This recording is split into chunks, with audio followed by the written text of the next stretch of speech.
Woo! Yeah. What a week, Turf. It's only been 3 days. What a week. 3 But days. Professor T, I see you wearing your OG Jiu-Jitsu gear there. What's the hat? Sir. What's the hat today?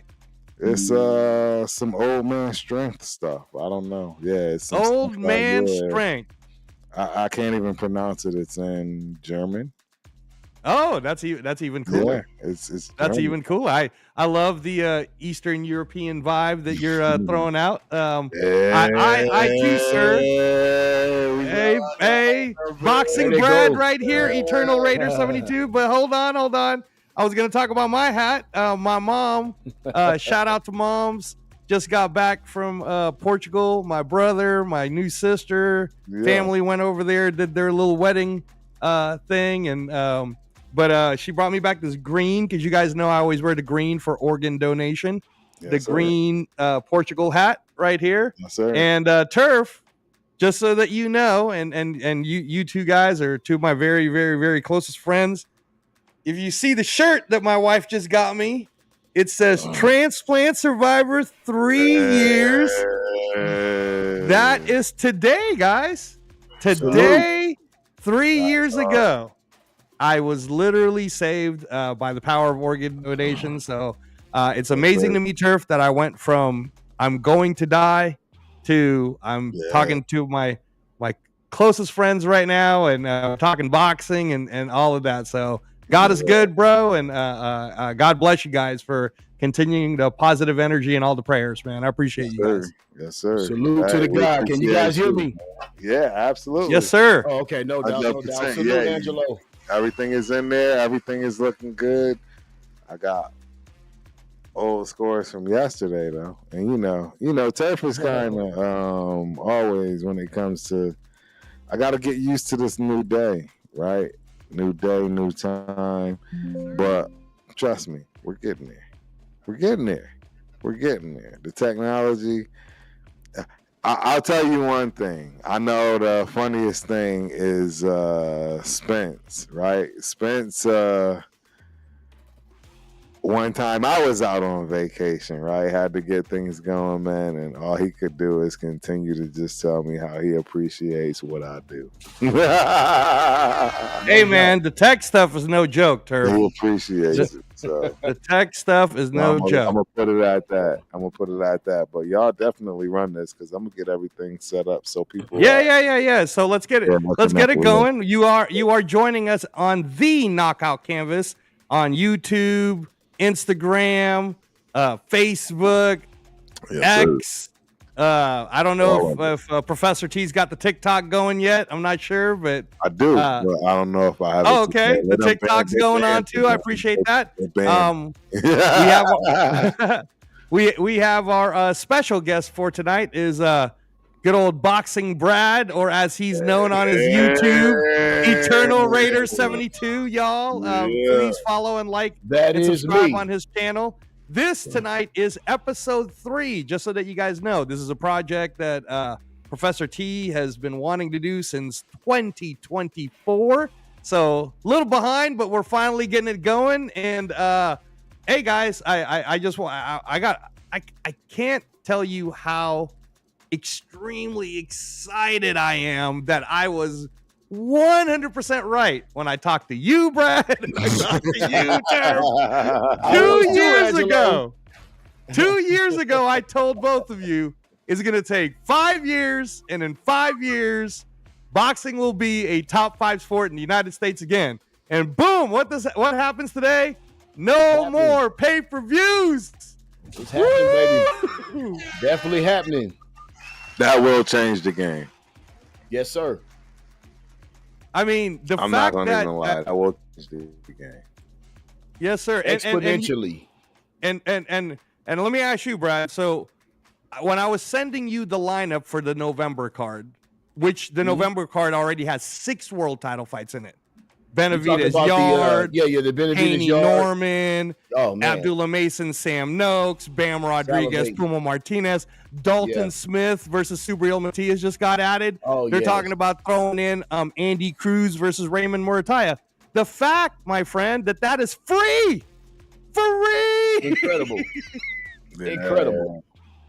yeah. Incredible. Well, look, let's say this too, fellas. Let's say this too. Like, let's not overlook Canelo Crawford being free as well. Oh, Like, of course not. Let's not overlook that as well. Of course not. Of course not. But I think gotta that start there. yeah. Well. Let's actually really start from what we just saw this past weekend.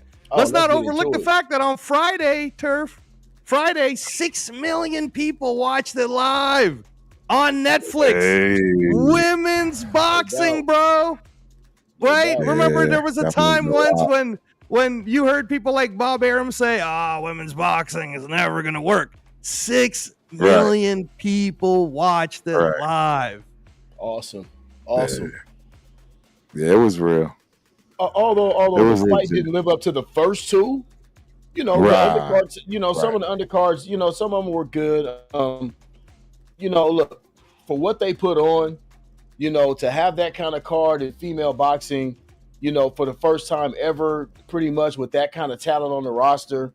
I mean, it was a great night for boxing, especially for women's boxing all the way around. But, some of the fights lacked a little bit of the intensity that we was kind of looking for, But nevertheless, a great card. Right. Well, can I ask you, what was your favorite fight of that whole day? I forgot her name, but the young lady from New Jersey. Ooh, the young lady from New Jersey, the one that got $250,000 as a bonus. Yes. Forgive me for forgetting her name, but she came to fight. She was losing that fight early on. She flipped a switch. The corner got in her ear. She did exactly what her corner told her to do. And she came out there in them last few rounds, and she went out there and took what she wanted. So hats off to her. That was my favorite fight of the night, no doubt. So that ladies and gentlemen who are listening to us on the Knockout Canvas right now, shout out to The Rock and shout out to Marcus Banks and the rest of you guys on the chat. I'm sure Professor T will be getting it up here pretty soon, or probably already does have it up. Mr. Brad is talking about Shadeja Green fighting the former undisputed 168-pound world champion Savannah Marshall, who always gave Clarissa Shields a hard time. And they talked, and Savannah Marshall told Shadeja Green, hey, listen, I think you can beat Clarissa Shields because you hit way harder than Clarissa Shields does. So what do you think about that, Brad? Clarissa Shields, Shadeja Green, you think Shadeja Green could do it or not yet? Right. I'm going to say not yet, just because I don't think she's as good as Clarissa technically. All the heart's there. I think she came into boxing late, Shadeja Green. But all the heart there. I think she was a basketball player. They were saying yes, sir. She was a basketball player first. All the heart's there, but Clarissa's on another skill level, in my opinion. Hey, facts. Still favorite. Exactly. Yeah, facts. You think though that this might be someone who actually is not only Clarissa's size, but might even be bigger and actually has the power to make her respect the punches. Right. Oh, without a doubt. But the thing is that especially when you're dealing with Clarissa, you have to be an effective boxer as well. She prides herself on being a really good boxer. Like she hits hard, but she doesn't have devastating knockout power either. But the thing about her is she's very accurate, and she has a very good boxing IQ, which I don't think Shadeja Green can match that. That's my opinion. Right. No, that's facts, man. That's facts. That's facts. I definitely can agree with that sentiment.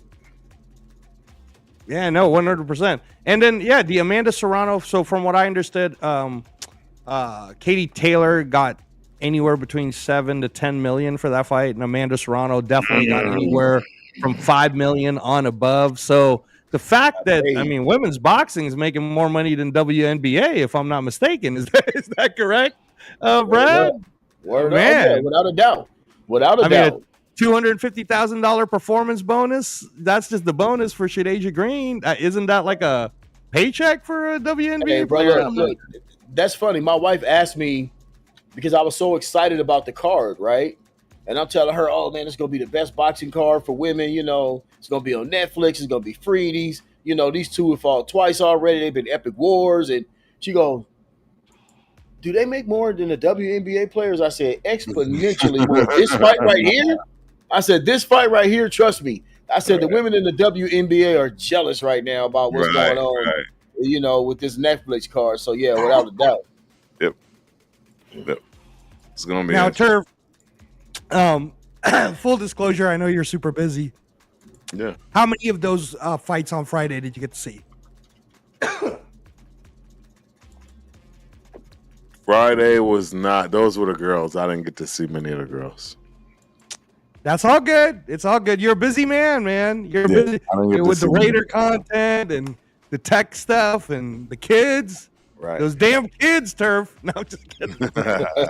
Tell me about Yeah, no. It's all good. So on Saturday, on Friday, the Guinness Book of World Records were there. They said that most valuable promotions, that's Jake Paul and Nikita Badarian, they got the most record for the most world title fights done in any boxing events. It was 17 world titles. 17, yeah. There were, I believe it was 3 undisputed championships were given on that night. And yeah, like I forgot to mention 2.3 million gate, which was the largest for Madison Square Garden, most money. Also, 19,300 people, Brad, for that. So again, man, boxing is boxing. Women, men. Look, we've discussed this, you and I ad nauseum. You know what I mean about where the sport is, where it's going, where it should be, where it came from. Right? We've discussed all these things. And just like you said, to see boxing start coming to the things that we talked about come to fruition, it's amazing. You know what? I'll give you guys a little quick anecdote, right? Because this is, we're all Raider fans. We all do our Raider thing. You know that. And right now, it's been a lull in football season, right? This is the slow time. Right. No news, no nothing, right? And usually that's kind of like torture. You know what I mean? Like, man, I'm ready. The NBA finals are over with. I'm like, man, I'm ready for this to get going now. But you know what I told my guys? I told my crew, I said, look, we are in for epic weekends of boxing. Right. I'm going to supplement my NFL starvation right now. I want that training camp preseason buzz to get going. I can supplement that now with all of these great fights. And you got a whole week to look forward to these great fight cards that are coming up. Right. And so like that's what boxing is actually finally done. It's finally giving you something to talk about every week. And for them to excuse me guys, and I won't say mega fights, mega cards. For them to start putting on these mega cards like that, and you're making them for free pretty much. Right. Now you're going to start going back to the early 80s and the late 70s, early 80 days, Wild World of Sports, in fights on NBC, fights on CBS on a Saturday afternoon. And you talking about looking at guys like Sugar Ray Leonard, Marvin Hagler, Roberto Duran, Mike Tyson, all of these guys that fought on these cards, and you saw them for free. Right. And that's what built the sport of boxing from back then. I mean, boxing's always been a mainstay, but those stars were in the forefront, and we never had to pay for anything. Right? We got a chance to see these guys. We didn't pay for none of that. So now, guess what, guys? Now we're going to start building new stars because more people are going to tune in because they're going to say, guess what?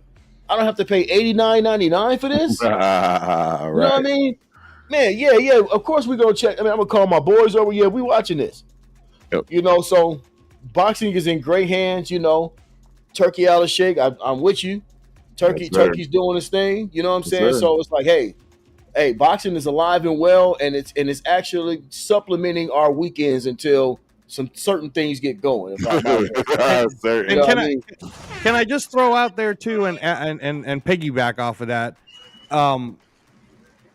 Breaking news. I don't know if you guys knew this because I don't think either one of you guys are season ticket holders for Allegiant Stadium Raider games. Right. But got a few of the guys that I do know that are Allegiant or season ticket holders for the Raider games. And even though the public sale for the Canelo Crawford fight, in which they haven't even announced the undercards yet, right? The public sale for it is tomorrow officially. Right, you guys can go to UFC.com, type in the code, check out the tickets and whatnot. But the season ticket holders all got to buy it today. Yeah, absolutely. Oh, wow. Yeah, a few of the guys called me up and said, "Hey, Angelo, if you know anyone that wants to go to this, instead of me giving it to the secondary market before it turns into a $20,000 seat or a $15,000 seat or whatever." I'm gonna keep it at what the Raiders sold it to me for, like just the straight up, right? Right. So, check this out. Black Hole. I'm just gonna give you a price tag on one. Black Hole, right? You guys know where that is. Section 122, right? Row 6, section 122. Because they're actually gonna fill the field with seats also, so they're trying to get it to be 70,000, right? Right. And before I say this too, Turf, can you remind me again how much it was for Errol Spence versus Terrence Crawford at T-Mobile? And was it a T-Mobile, first of all? And were you seating way up, like in the 400s? I definitely wasn't in the 400s, but yeah, for this fight you see right here behind me, that Spence Crawford fight. Yeah. It was about I was the first tier from the floor, and it was about $1,000. It was about $1,000. First tier from the floor. Yeah. So you were in the lower bowl. Yes. For okay. For sure. And it was $1,000. It's about $1,000. Okay. Now again, that was Spence Crawford, and that wasn't at Allegiant Stadium, and certainly that's not the fight of the century, right? No. We're talking Canelo Crawford. Well, it was the fight of the century at the time.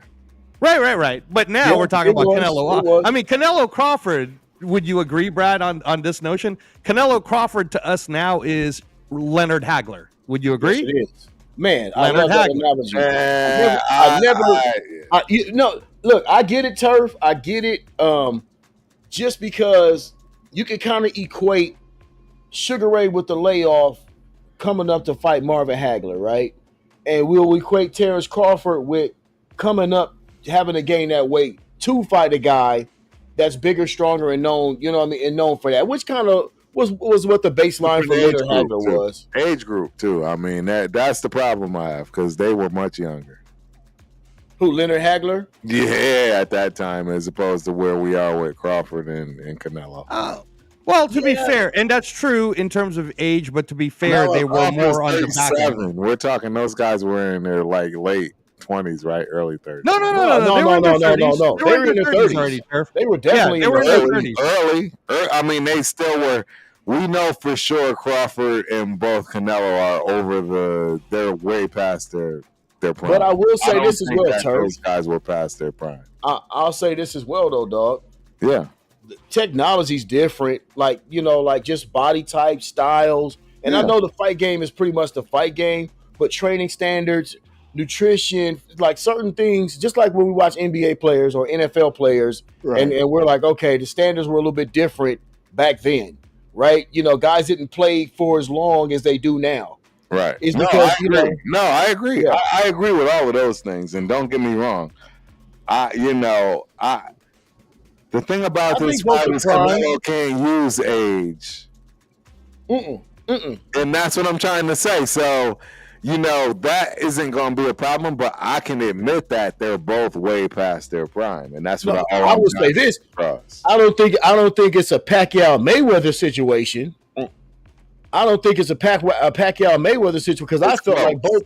It's close. You think so? What you think, Angelo? You think it's close? I think these guys are going to be.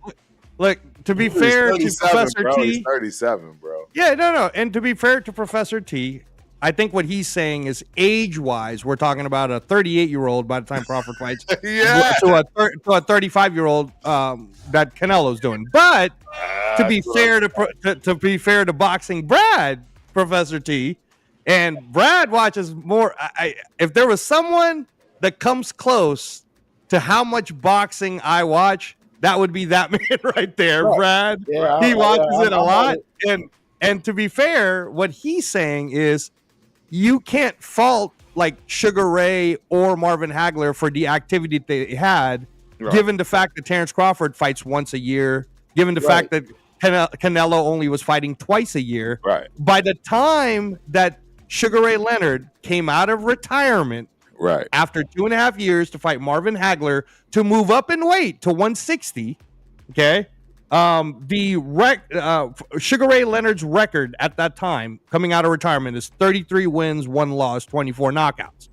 Marvin Hagler's record at the time, and this is the crazy one. This is where you can compare it, where it's like, damn, man, Hagler was the man in terms of Hagler or Canelo. Yeah. Right. Hagler's record at that time, he was going for his 13th title defense as undisputed at middleweight. Dang. 62 wins, 2 losses, 2 draws with 52 knockouts. So Crazy. you know what I'm saying? Wow. Okay, so where Brad is coming from, Professor T, is respectfully telling you that neither Canelo or Crawford have the level of fights that Marvin Hagler's had. So in terms of usage, they still got some legs in them. And in terms of I agree, but I disagree just due to the fact that, you know what I mean, just as much as it takes to get those guys to be able to use it and get to those levels, right, in the game of boxing, we don't know if we've seen the best, to be honest. Like, don't get me wrong, like, I mean, the reality is we're never going to see it because of money. We're never going to really see a guy that doesn't care about money anymore and come through and just make it. Also, I'll say this too, Turk. Yeah. You know, we're looking at a situation where this is also this fight wasn't really on everybody's radar, so to speak, like that.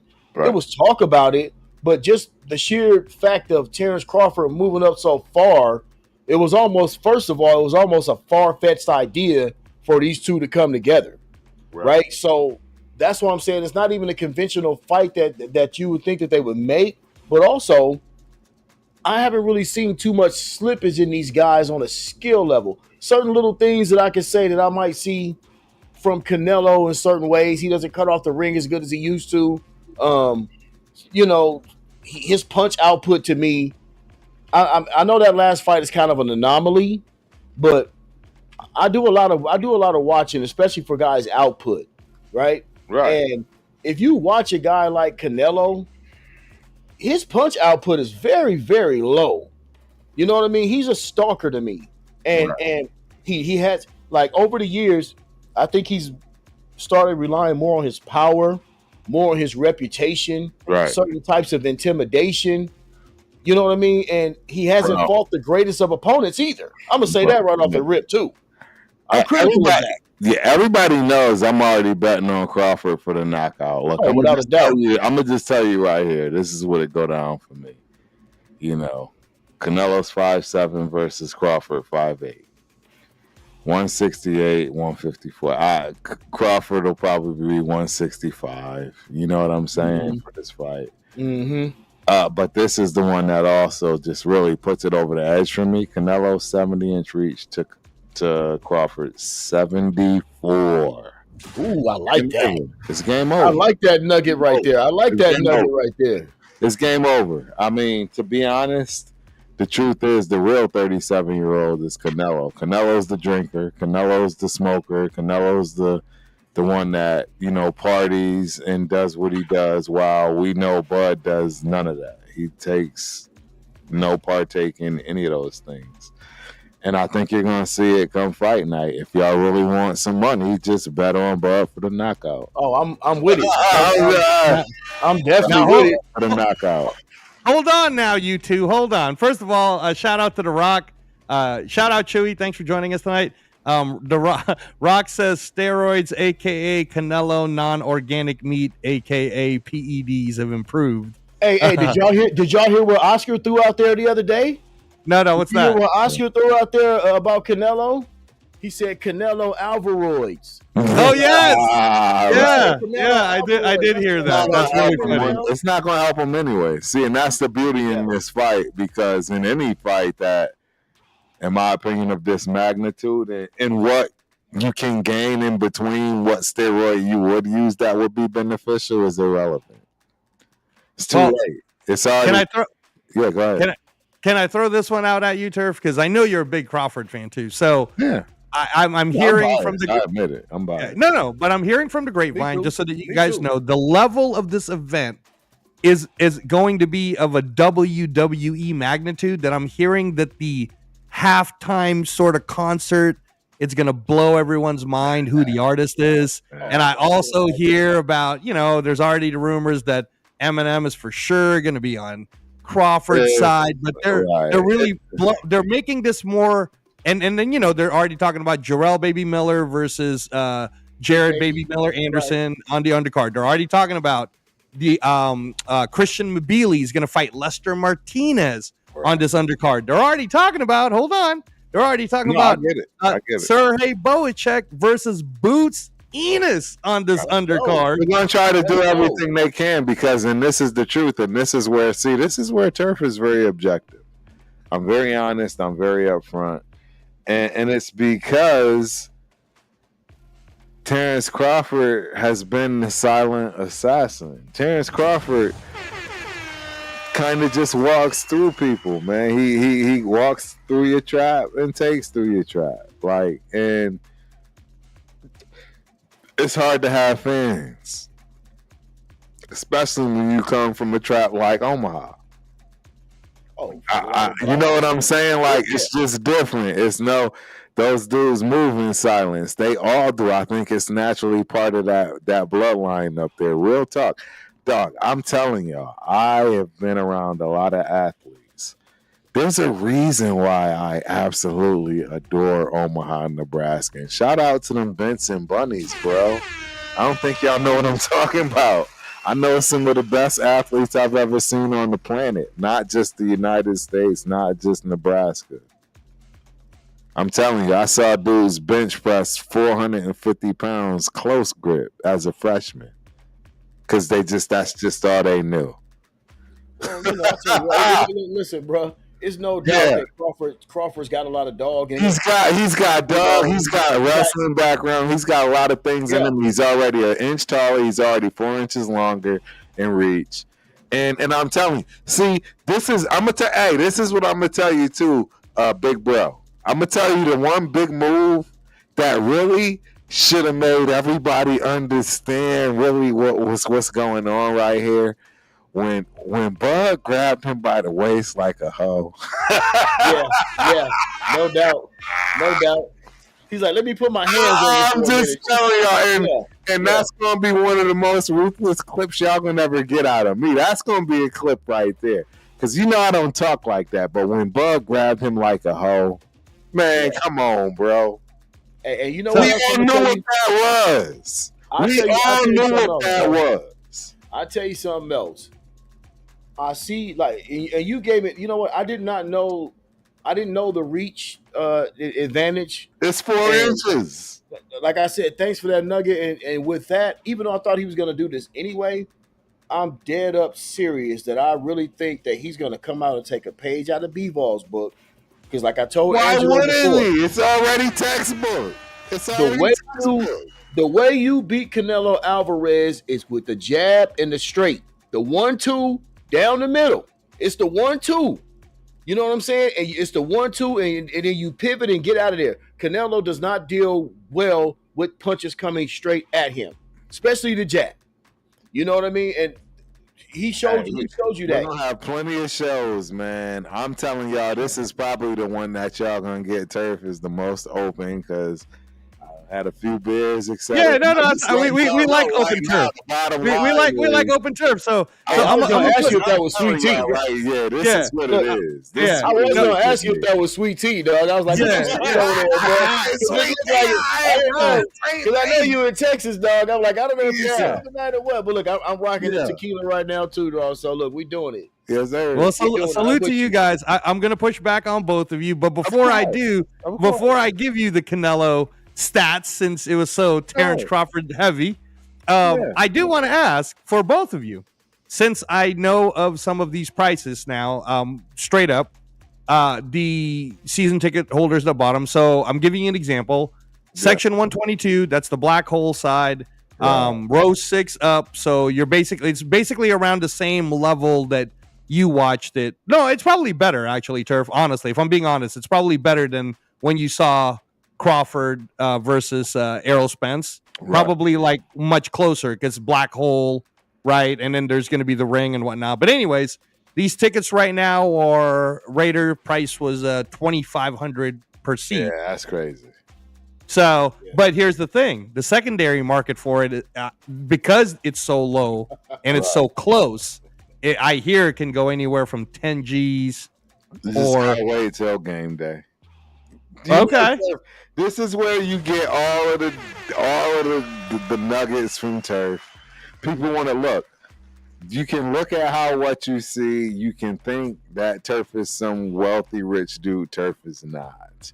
Turf balls on the budget. Turf flies frontier. Trust me. Shout out to my dog, my roommate. Yeah. You know what I'm saying? That I get the budgets on. You know I got the condo. You know, and when it comes to my tickets, I'm gonna tell y'all right now exactly how it gets down at the Allegiant Stadium.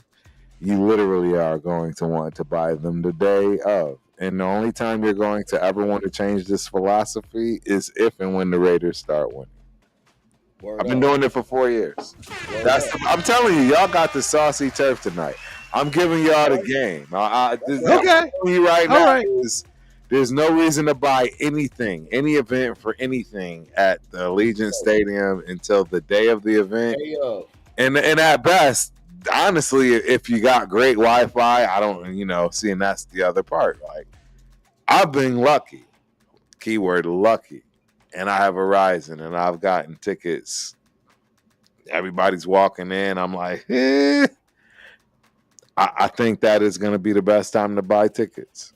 I really honestly believe that. Can I just throw out the pushback on the difference between even the Errol Spence versus Terrence Crawford fight and this particular fight?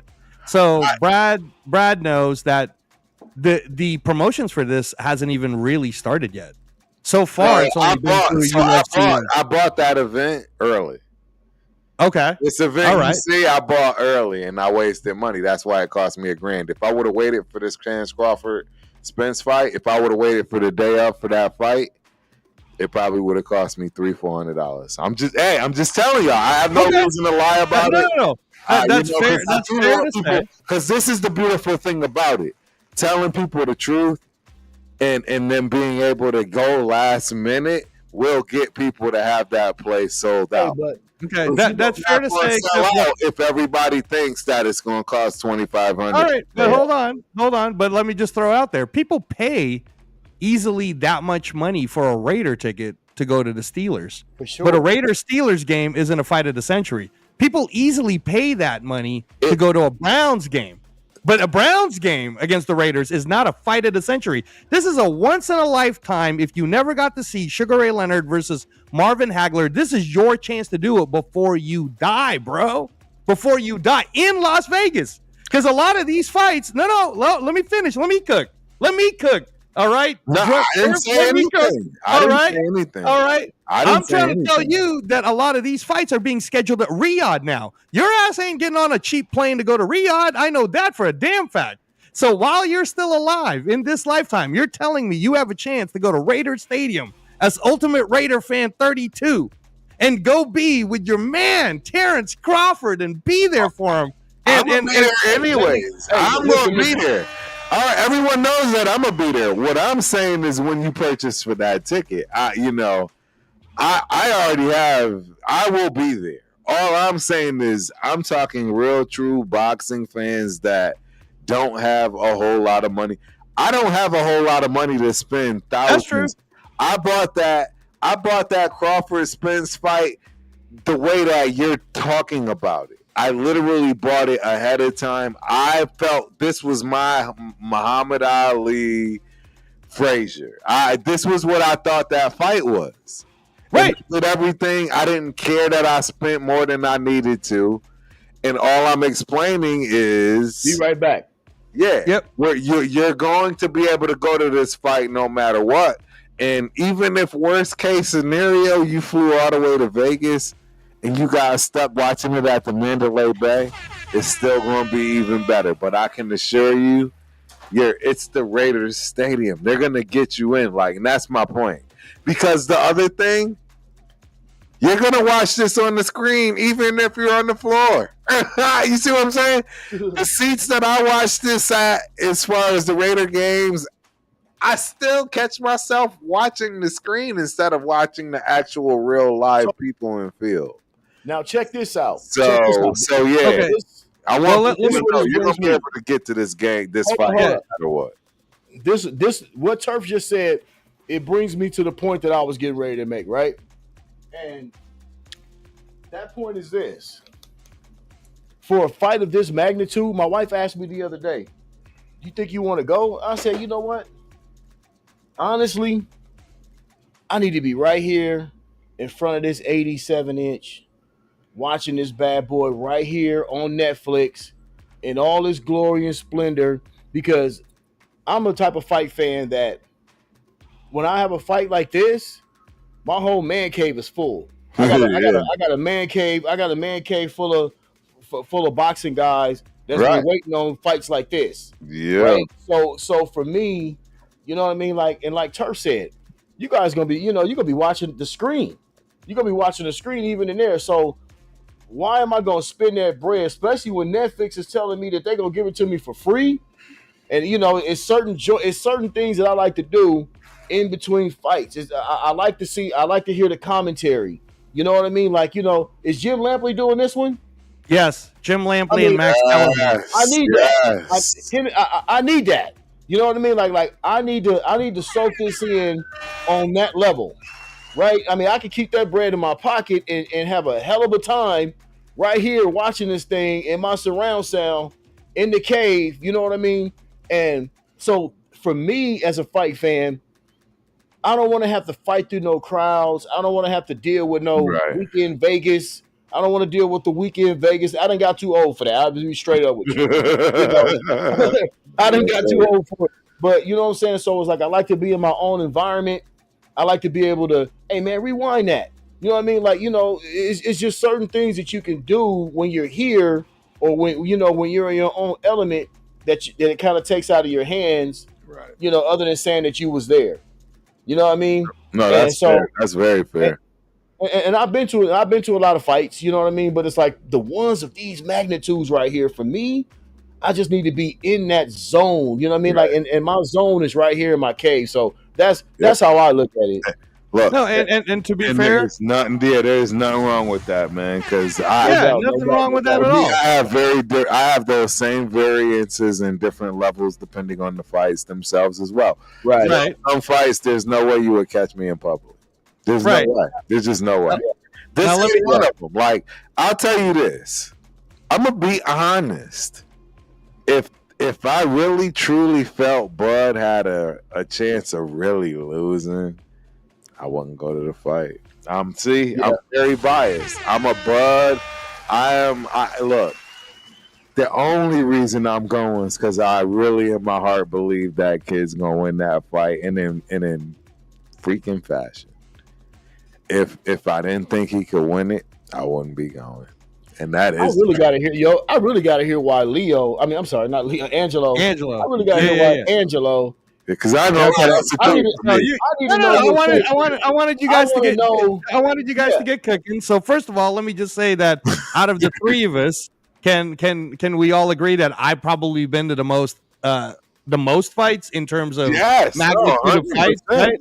Lomachenko, Gary Russell, I was right there front row. Pacquiao, Marquez, I was right there for 3 of them. All the Kovalev Andre Wars right there. Absolutely. Canelo Golovkin, Mayweather versus Canelo. Come on, y'all. Yeah. And that's you're talking to a man right now who's going through liver transplant, right? So I ain't rich. I'm not even close to that. You guys know where the money's going right now, right? All these damn MRIs and blood work and whatnot. Well, let me just say this.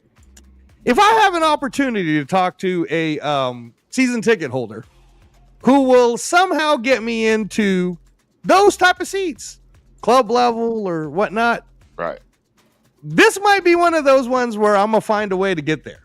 I'm going to find a way to get there, and I'll tell you why. Right. Because, again, guys, for me, life's too short, man. And, and though I did get a chance to go to all these amazing fights, I honestly feel this could be our Sugar Ray Leonard Hagler. And I've never seen an event. I've never seen an event in where they're stacking the cards so much with so much talent. And let me just say this too, from a man who was there for Ricky Hatton versus Pacquiao.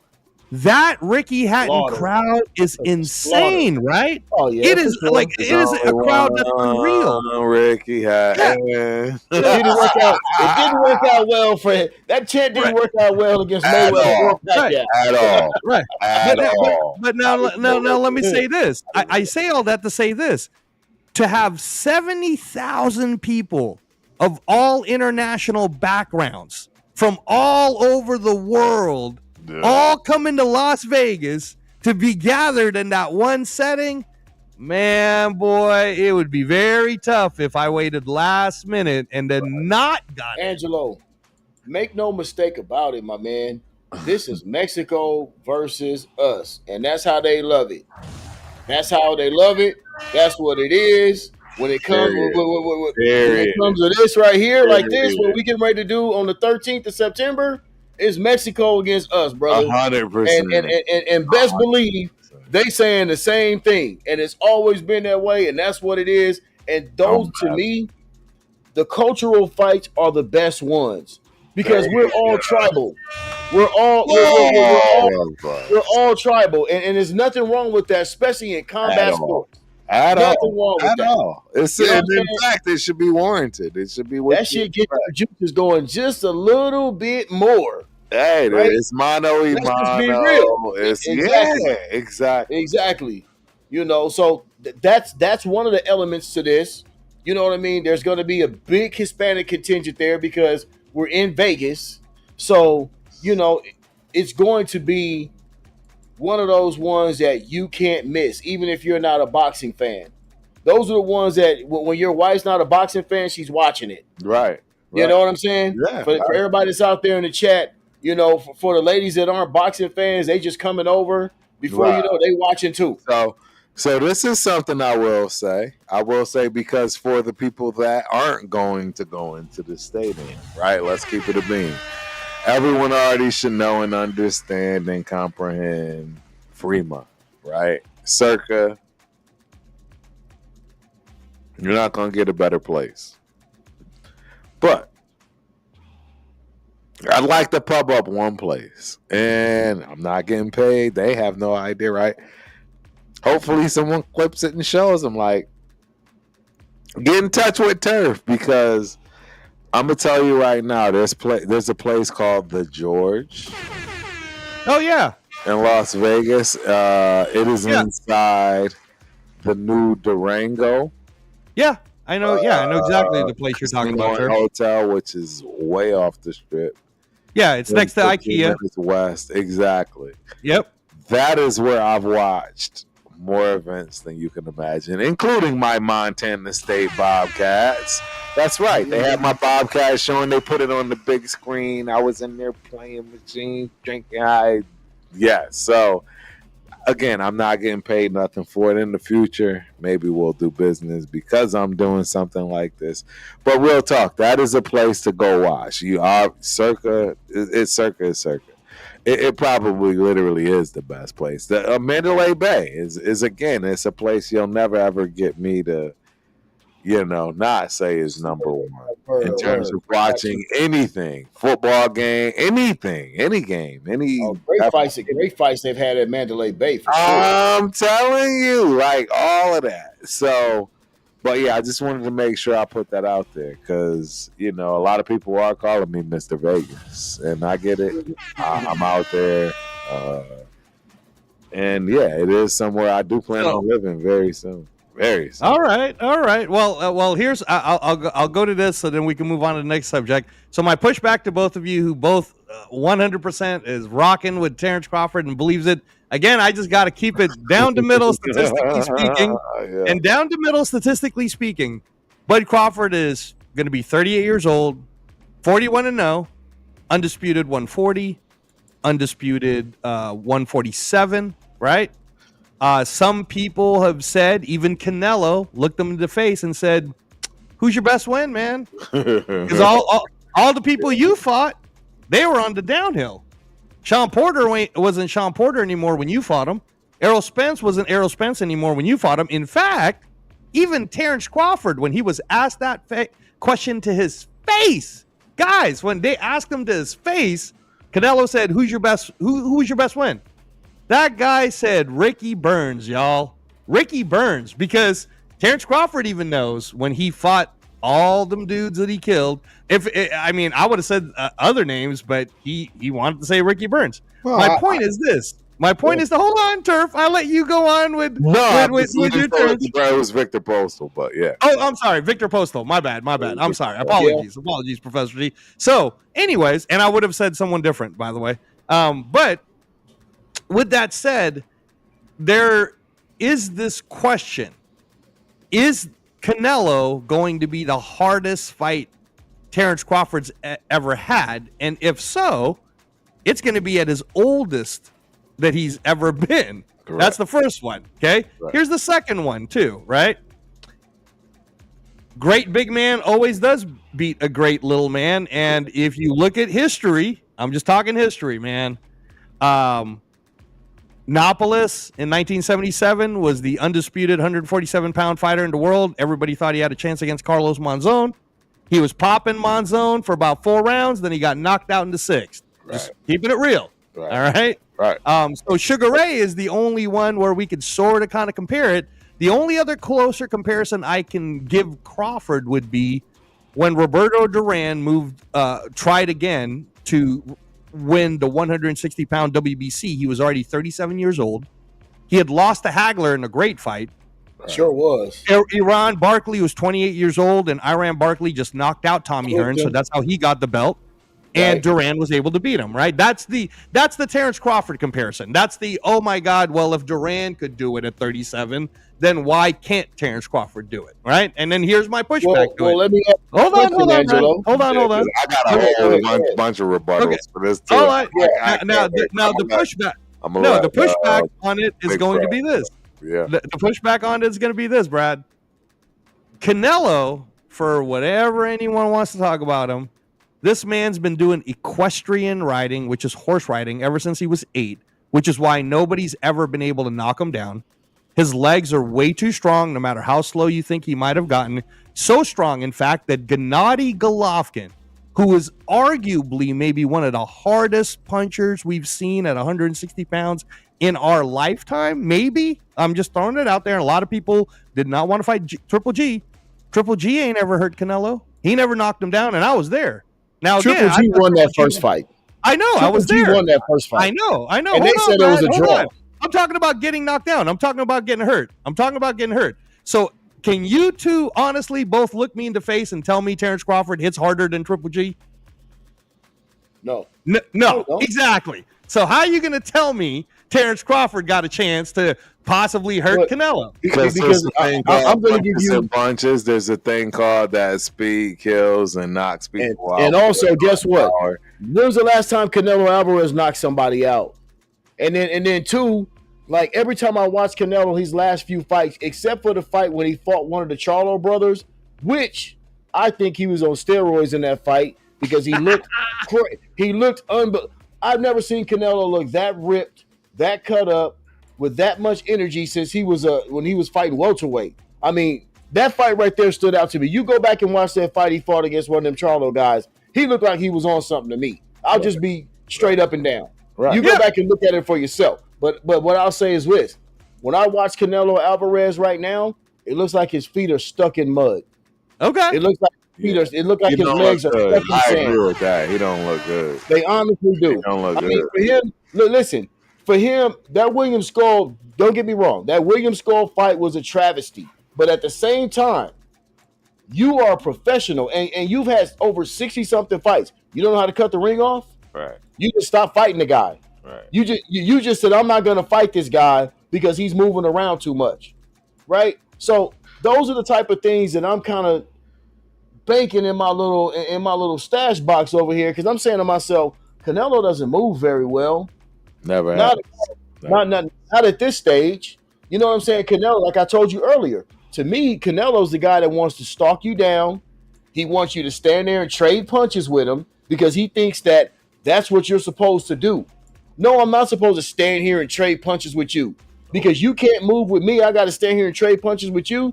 That shit ain't flying. So I need to see what's going on. I want to see him come out there and use some movement. All the points that as to why Bud is going to make him get himself knocked out, because Word is bond. he's going to walk around him and do those things, and then that's where Canelo's got to open up in some way.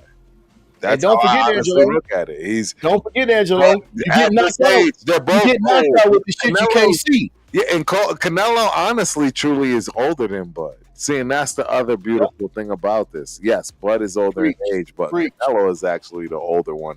In fight years, Canelo is is way much older. So That's true. there's just a lot that I think people aren't seeing. And look, I'm gonna be honest. I wouldn't be shocked if Canelo wins by decision. All I'm saying you is shouldn't be. make sure that y'all understand what that decision looked like, because I'm gonna be there on this one. I'm gonna be there on this one. You know, and the thing is, I'll be watching the screen. I don't care how close I am, because I know where I'll be sitting, and it'll be watching that screen. And I'm gonna be grading it, and I'm pretty sure that what I will see if Canelo wins, and this is what I'm gonna say: if it goes the distance, people are gonna give Canelo, you know, the quote unquote him being more commanding. If you will, that's the only thing I can think of that he will be able to do. But Bud is gonna clearly be the one that has done the more damage, right? His face is gonna be more messed up, all that stuff, and I don't know. I'm gonna frustrate Canelo. I'm gonna frustrate the hell out of Canelo. That's what I think he's gonna do all night, and it's just not gonna matter because neither of them will allow themselves to be knocked out. And Canelo has shown frustration in fights. 100%. Canelo has visibly shown frustration in fights. And immediately blaming it on running. And exactly. all I'm saying is when his face can't, those receipts, as far as the face is concerned, that's where it's like, that's where I'm at with it. I ain't never heard TC throw no excuses out there. That's what constantly throwing excuses out there why he couldn't do this, why this he couldn't do that. Grabbed him by the waist, dude, like a chick. I'll be honest with you as well. If you want to take it back, I thought he lost that fight against Laura. I did. He grabbed this man by the waist like a chick, bro. I thought Laura outboxed him. There's nothing more. Like, even Canelo, he didn't even need to understand nothing about culture, nomenclature, none of that. I'm telling y'all right now, Canelo still ain't sleeping right now because he allowed that man to grab him like a chick. I'm telling y'all. All right. I'm telling y'all that move in itself. I'm telling you, Canelo is still not sleeping right. Canelo, all right, hold on. I want to shout out the chat. Hold on, time out. I want to shout out the chat. Rock, shout out to the Rock. Rock says, that's what I was going to add. I would instruct Canelo to add some fat to protect himself from injury and KO. I want Bud to pack bricks in his gloves. I want to win. Severe says, salute to Severe, says Bud is a skilled southpaw, and as he is orthodox, people are underestimating his physical strength when they keep talking about the size difference. Yes. So shout out to Severe. And Rock says the deck is completely stacked against Bud Crawford. He has to even the playing field by playing crazy dirty. And then Severe says, in my opinion, Canelo lost to Lara and Triple G. Amen. Even more controversial. Everybody knows he lost to Lara. And he says, he even thought Trout beat him, which, hey, man, fair game. Absolutely. That was a close fight, too. That was a good fight. Close fight, too. Great fight. Trout was a great fight. Shout out to the chat. The chat's very smart, Brad. The chat's a very smart group. Man, I'm just telling you facts tonight. Yeah, so can we just put this on a bow? Because there's so many fights to move on to that's happening this week. This week. This week. We got to get to this week, dog. So, let me just put this in a bow. Let me just put this in a bow. So as of right now, you got Turf, who's 100% rocking. Terrence Crawford's going to win. And you got Brad, that's 100% saying Terrence Crawford's going to win. And Coach is not convinced. I am not convinced yet. I'm still holding strong on my 50-50s, leaning. We're going to get you right, Angelo. I'm leaning Canelo 55. You got time. We're going to get you right. We're going to get you right, dog. You know, I'm leaning in. Like, you guys are trying to, like, this is Severe. This is like when Turf started talking to me about Sincere McCormick, man. Hey, he got a shot, though. Hey, he does have a shot. Sincere has a shot. Sincere has a shot. Right. So, but anyway, all right. So, moving on to what did happen this last Saturday, which was amazing. 5-fight card. Me and Brad were watching it together. It was an epic fight.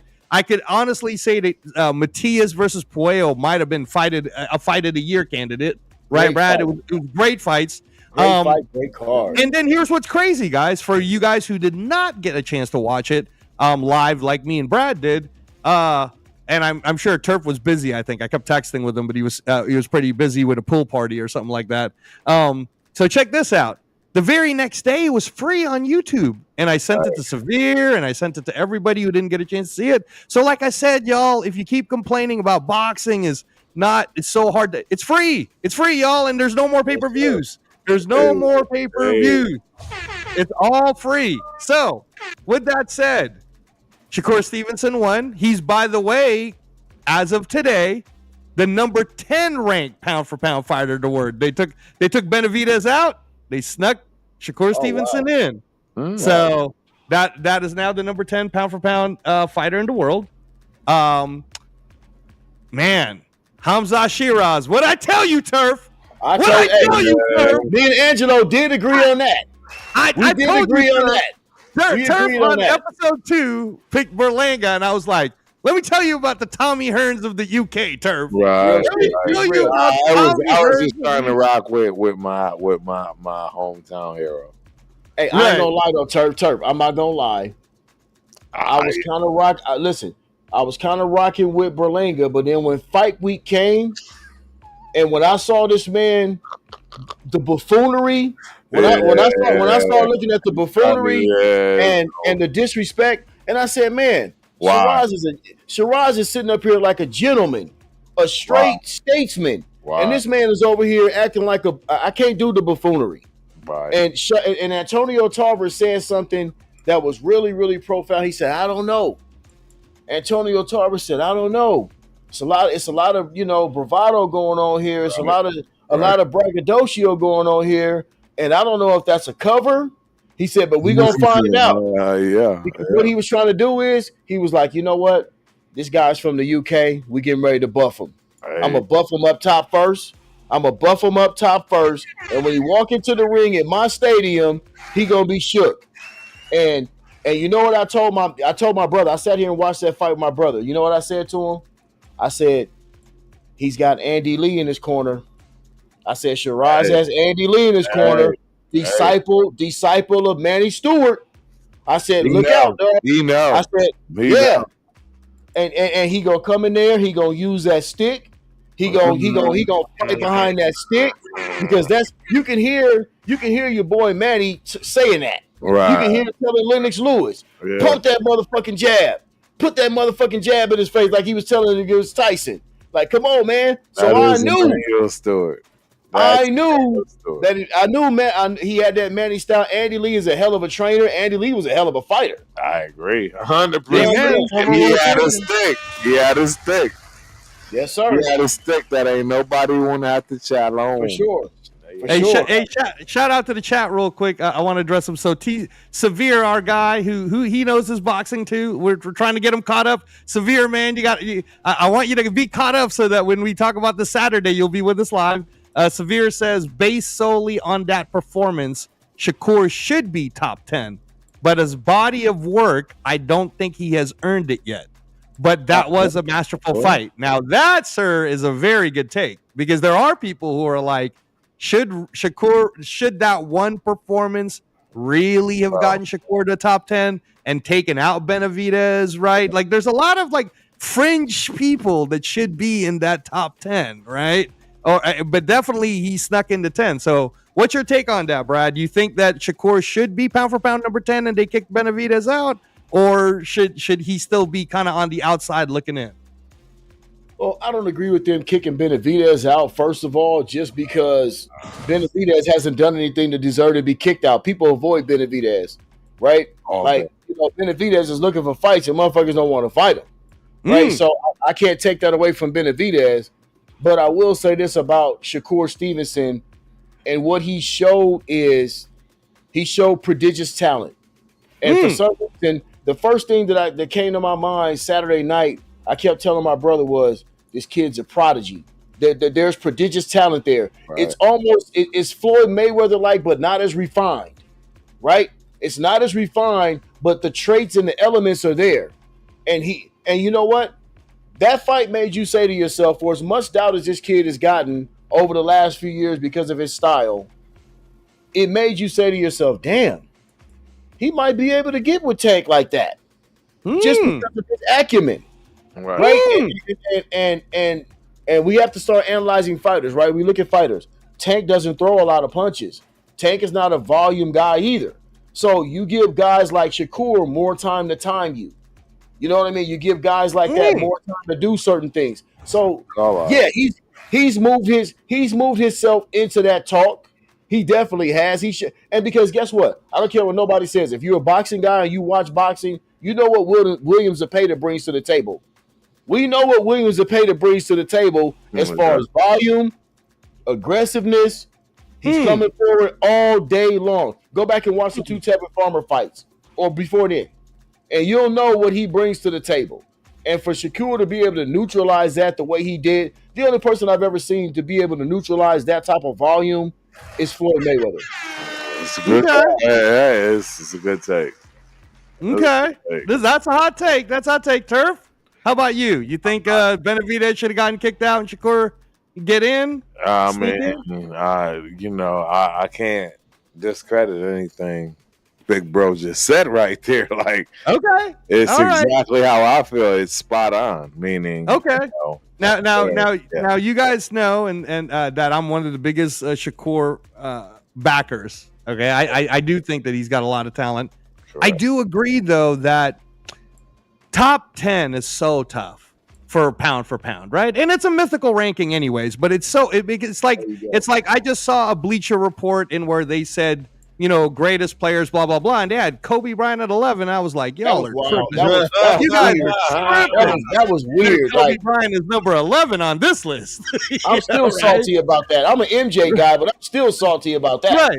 Right. So that's kind of, but I said that to say there are so many GOATs in the NBA throughout history, right?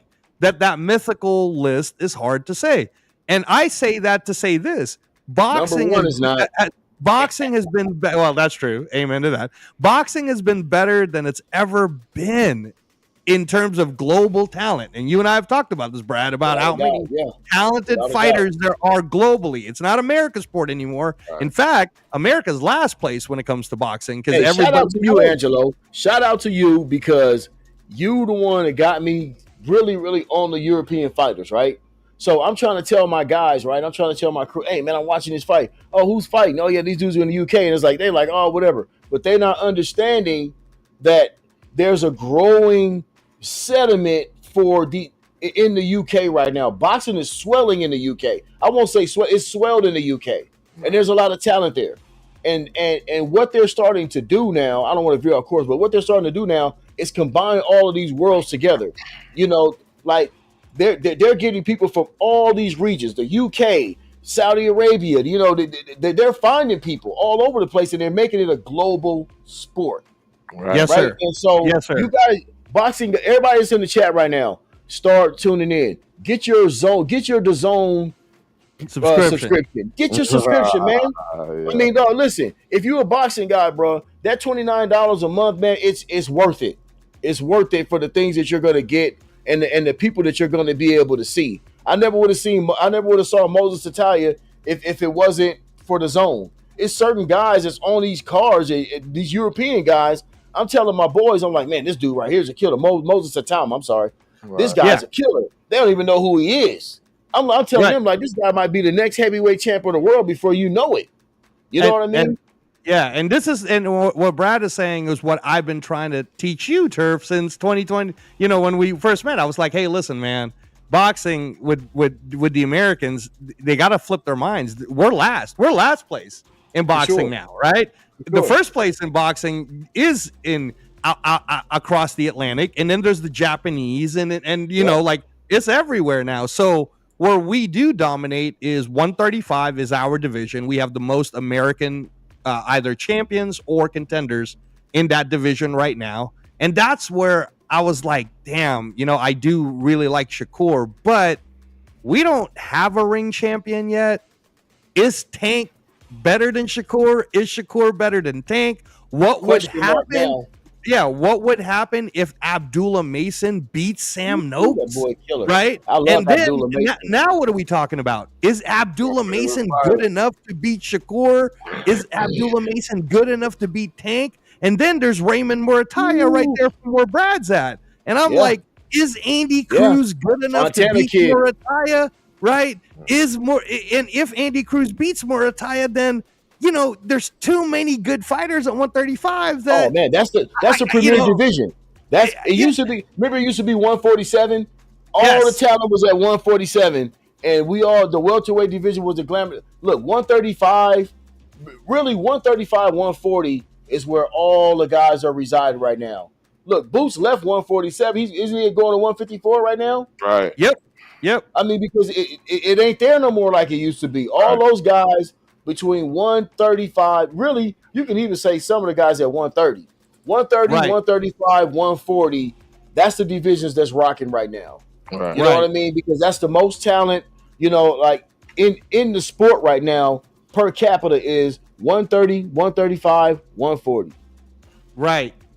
Well, and then what I was going to say is that because there is so many more, like a Benavidez is dominant, in his division, it's like it's hard that sneaking into 10. But when you go down that top 10 list, just so that you guys know it, and again, it's not shocking to me that it's these guys, but number 1 is Usyk. He's fighting this Saturday. Right. Number 2 is Inoue. He's fighting in September. Number 3 is Crawford. He's fighting in September at Allegiant. We talked about him. Number 4 is Bivol. Number 5 is Beterbiev. They're fighting in Russia coming up here in a few months, right?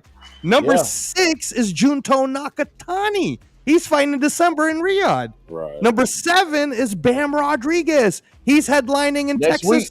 He's headlining in Texas this Saturday. Right. This Saturday. This Saturday. That's right. This Saturday. I forgot. Yeah, you're right. This Saturday, right?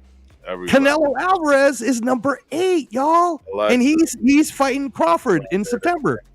Number 9 is Kenshiro Taraji. And talk to me, Brad. When I showed you Kenshiro Taraji, and you saw that unification fight, tell the people why that man's the number 9 pound for pound, man. Got bricks, you know. Dude's got bricks in his hands, you know, skill level in the whole 9 yards. So yeah, look, I have no problem with him being number 9 whatsoever.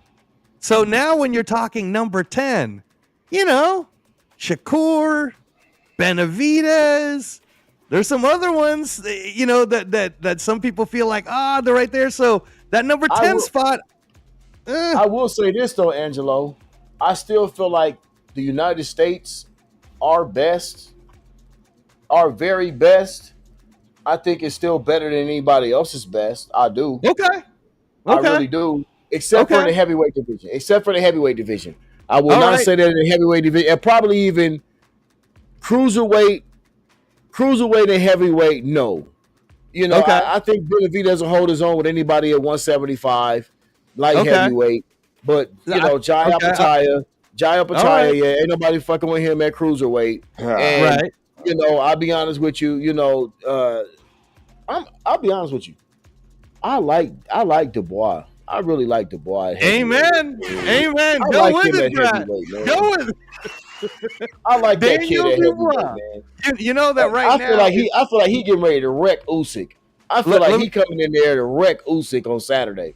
Let me tell you guys something right now. If you have DraftKings, you might want to get on DraftKings because I heard that the DraftKings odds to bet on Dubois right now is plus 350, which to me is insane. No. How is he a 3-1, almost 4-1 underdog?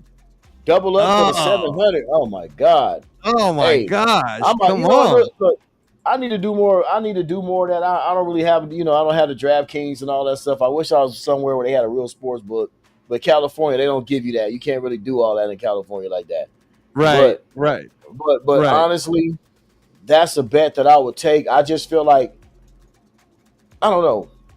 I can't wait for this fight on Saturday. And by the way, I'm going to Lancaster, like 2.5 hours from where I live. We're gonna have a Boxing Day sleepover. Yeah. Me, brother, and a couple of my guys. We going to Lancaster to one of my boys' house, and we stay in the night because the fight starts so early, right? So we watching fights from the time pretty much we get up all the way until 10 o'clock at night, finishing with the Pacquiao Barrios card. Right.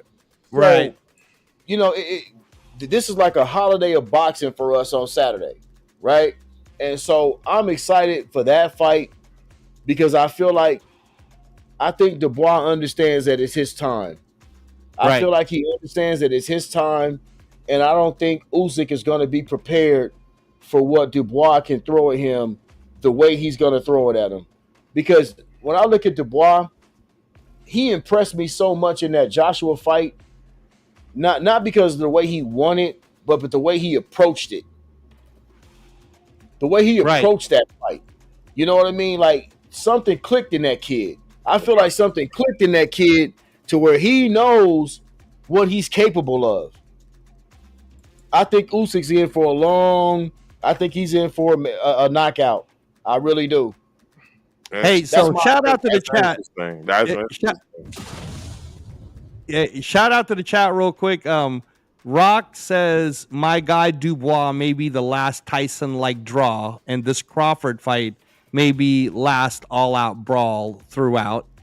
Severe saying that Dubois already beat him in a lot of people's opinions at Cruiser. Mine too. Okay.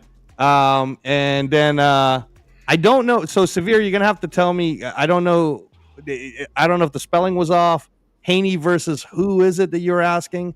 I'm not sure. But shout out to the Shout out to Frank Weber.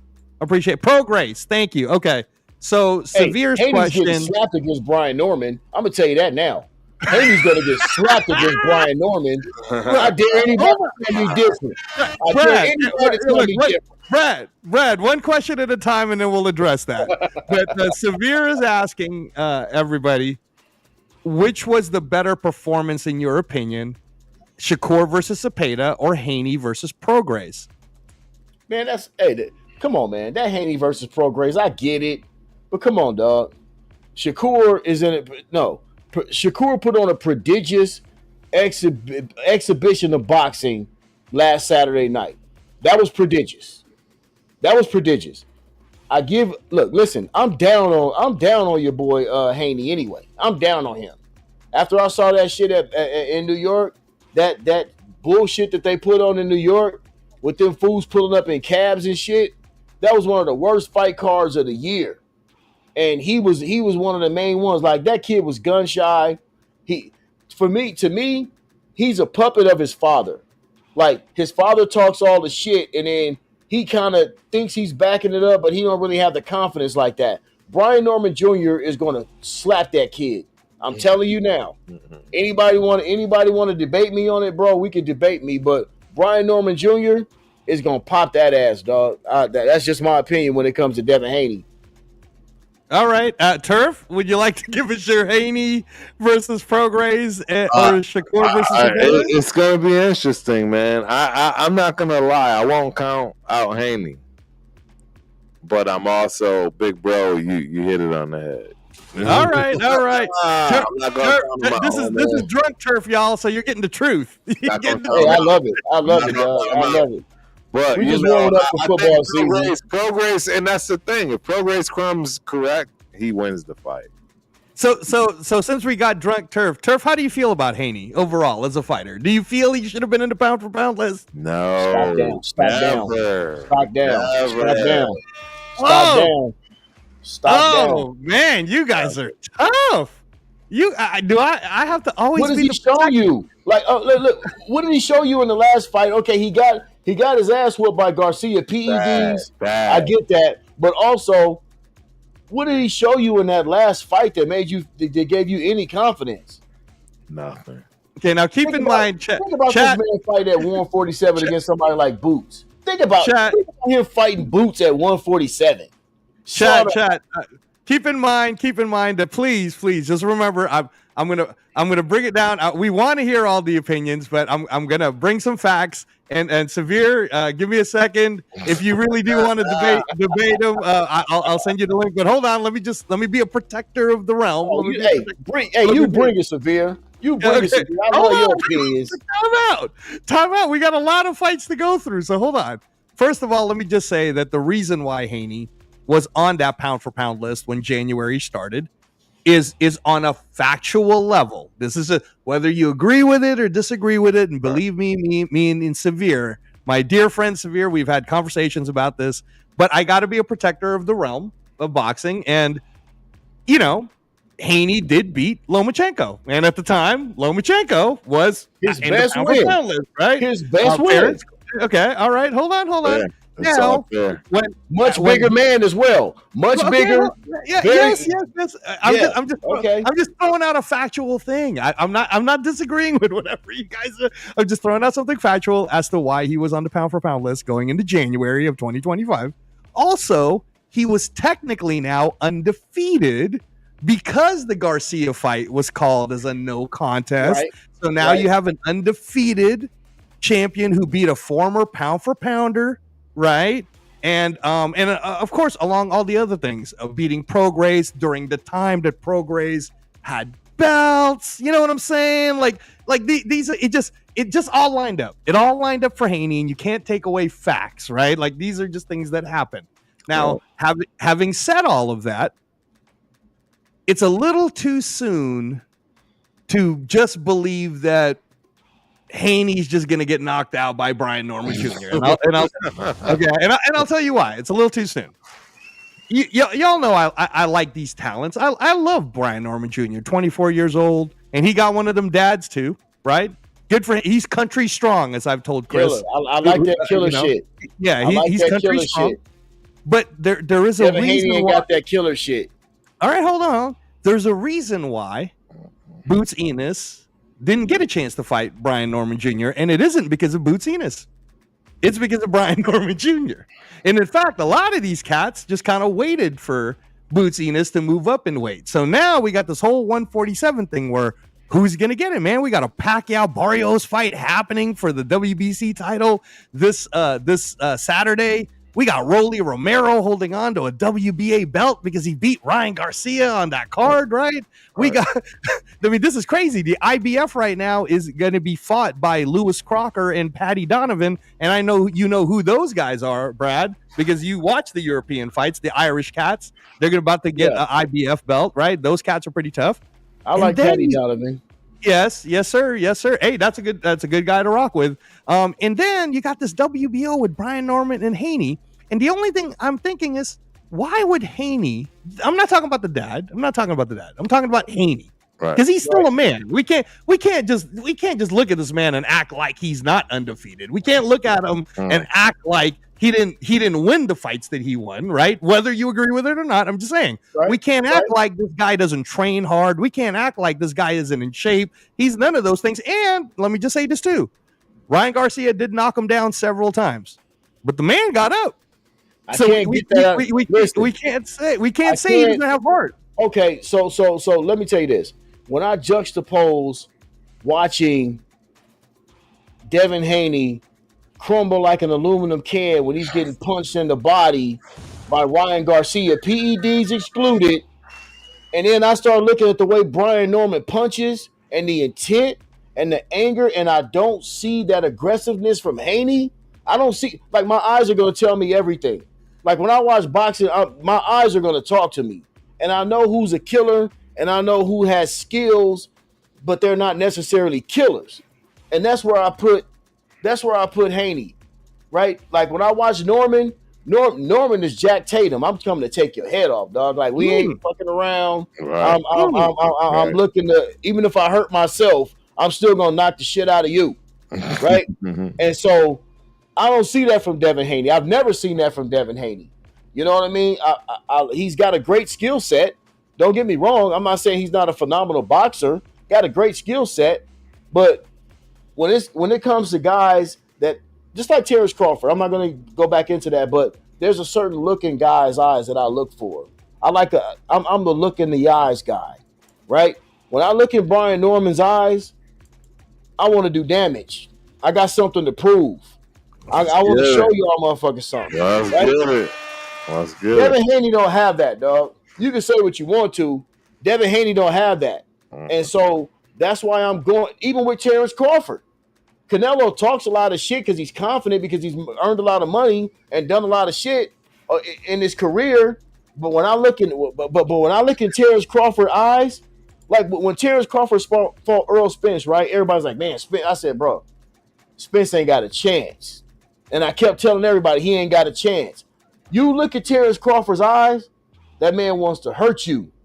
It's certain guys that want to hurt you, right? I fuck with those guys that want to hurt you. And Brian Norman wants to hurt you. That's easy. I don't know if Devin Haney wants to hurt you. Yeah. So we'll see. Go ahead.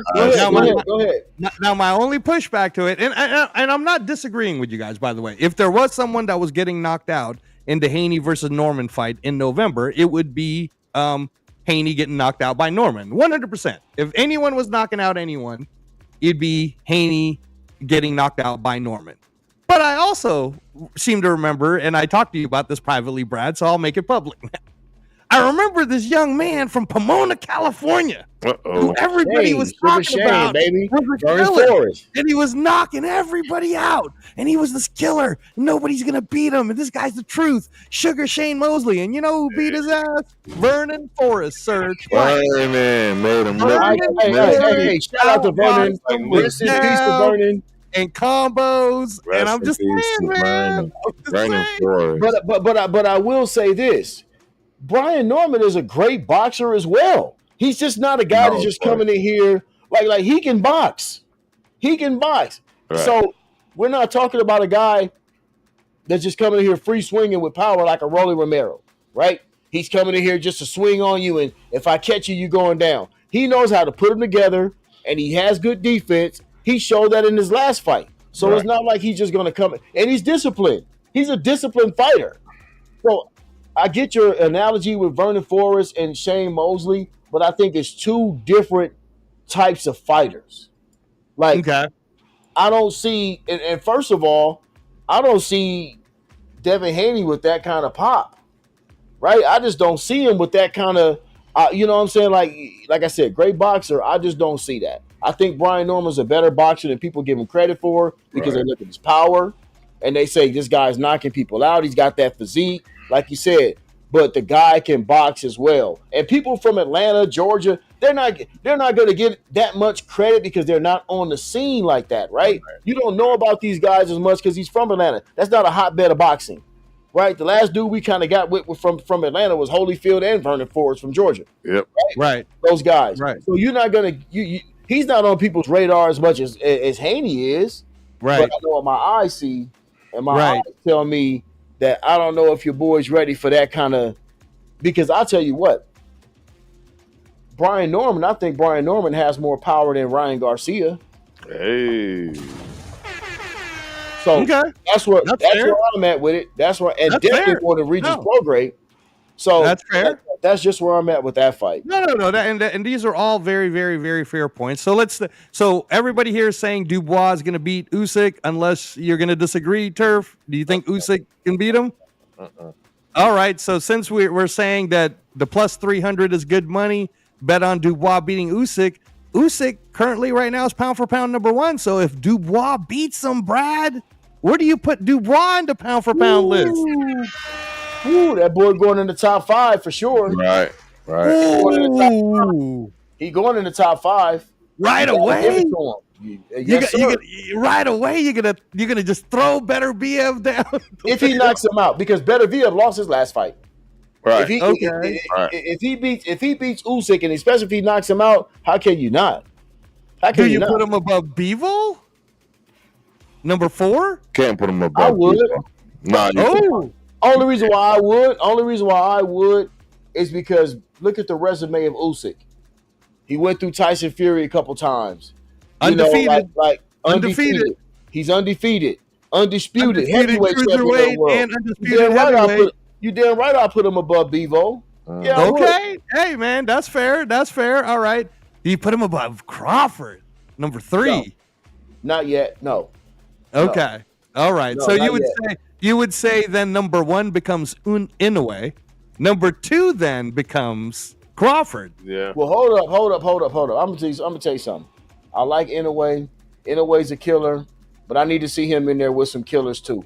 Hey. I need to see I'm Inoue just, in I'm there just with some telling you killers. that the pound for pound list, and again, I'm not. Oh, I he's don't want to go pretty. too like He's on pretty. the pound for pound list. He's currently He's number pretty. 2 behind He's Usyk. pretty, but I mean, look what he did to Stephen Fulton.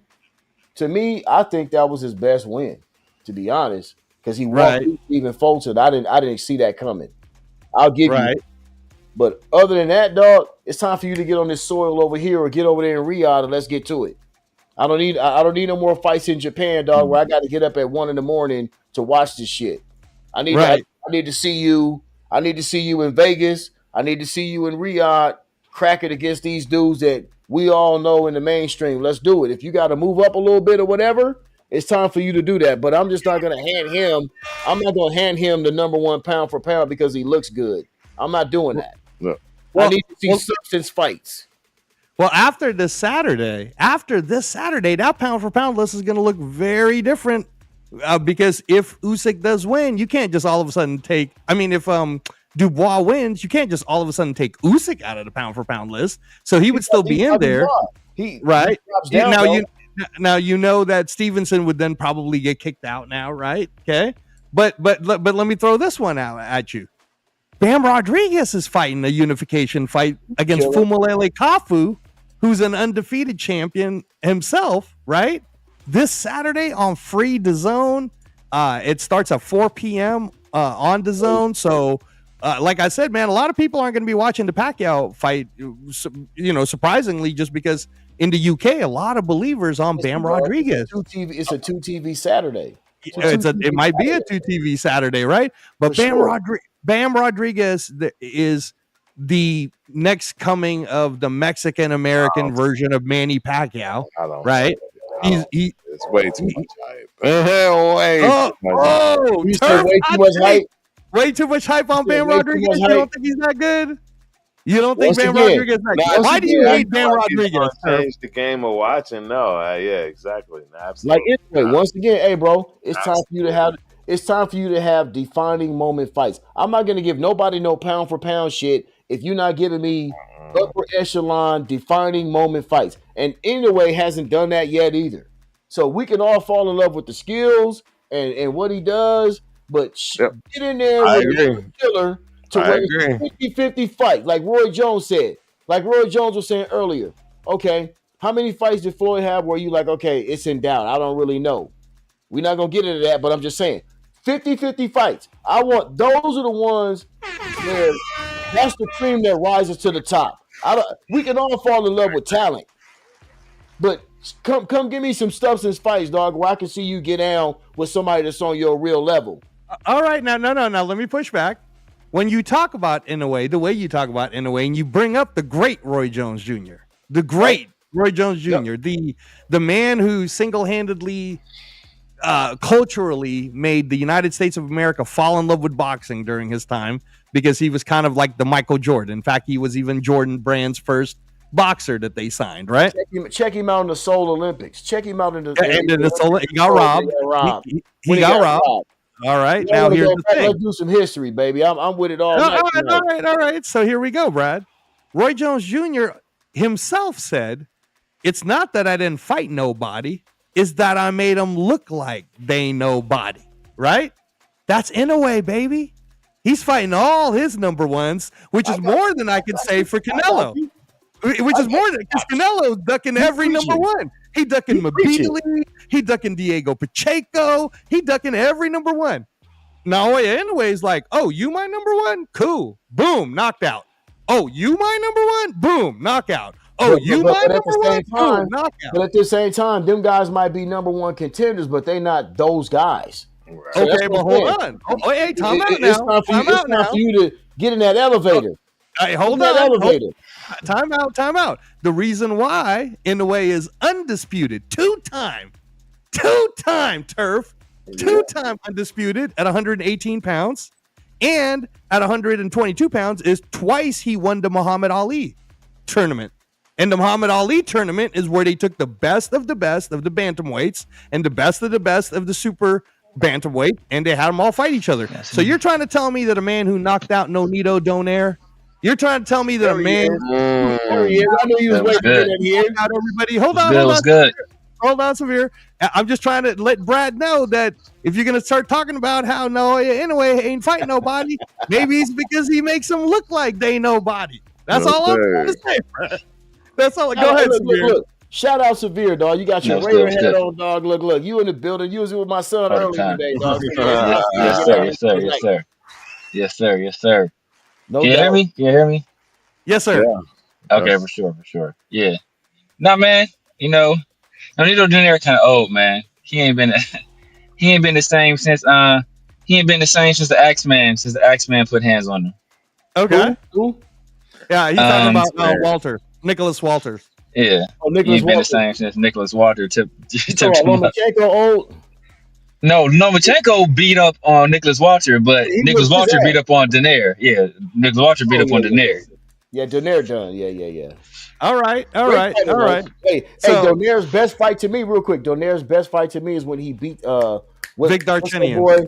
Vic Darchinyan. Vic Darchinyan is cold too. Yeah, one of my favorite. Vic Darchinyan was cold. That made everybody watch it.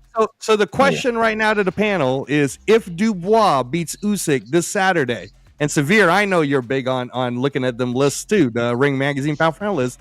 Where do you then put Dubois if Usyk is currently number one? And then who are you kicking out? Man, I would. Stevenson got to go.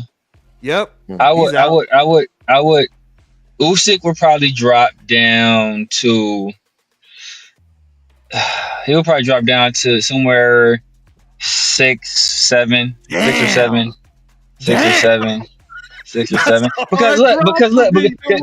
Because if you think about it, a lot of people already think he has like a few losses under his belt already. So if he stay in line, like I said, a lot of people already think he lost that initial fight to Dubois. So if he comes back and loses to Dubois now at heavy, it kind of puts a little taint on that previous victory because people are already kind of questioning it. So I think that will kind of taint it a little bit in people's eyes. Obviously, Dubois will catapult into the top 5. In a way, would probably be number 1. He would have that until Crawford wins in September, and then Crawford would obviously go to number 1. And if Crawford beats Canelo probably dropping out. That's what I'm saying. Why wouldn't Canelo be dropped out? Canelo's dropping out. That's a hot take. Stevenson, in my opinion, Stevenson doesn't deserve to be there. And like I said, Okay, that true. Haney's fight versus Prograde was way more impressive than Shakur's fight versus Zepeda. You don't like Haney right now. You don't like Haney right now, but Haney went to a higher weight class against a feared opponent. I don't think Prograde had a loss at that time. Right. I don't think he had a loss at that time. And he had just beat, I think, Josh Taylor. So not only did he not have a loss, he beat the other feared guy in that division and blanked him. 12 round skunk. Don't you see? So, Devin Haney, listen. Devin Haney is a naturally bigger guy. He should be where he's supposed to be right now. So him over there fighting that kid from Australia who he's way bigger than. He's way bigger than Lomachenko.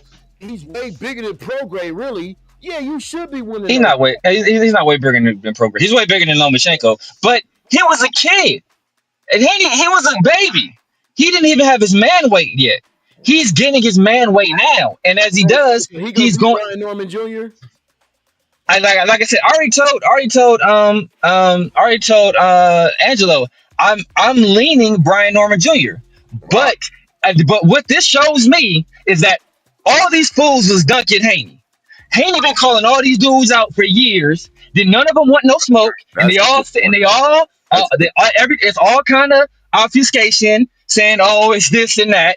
And so what did Haney do? He moved up in weight class, jumped right into a guy that just came off an extremely impressive victory, taking a very dangerous fight against a guy with power and athleticism in a new weight class. So that's a very dangerous fight. So this shows me that he wasn't scared to challenge himself. It was Shakur and Tank ducking, because he ain't ducking no smoke against nobody. He ain't turned down a squab against a single person. He's taking a fight against he's taking this is low risk. This is low reward, high risk, because nobody really knows Brian Norman.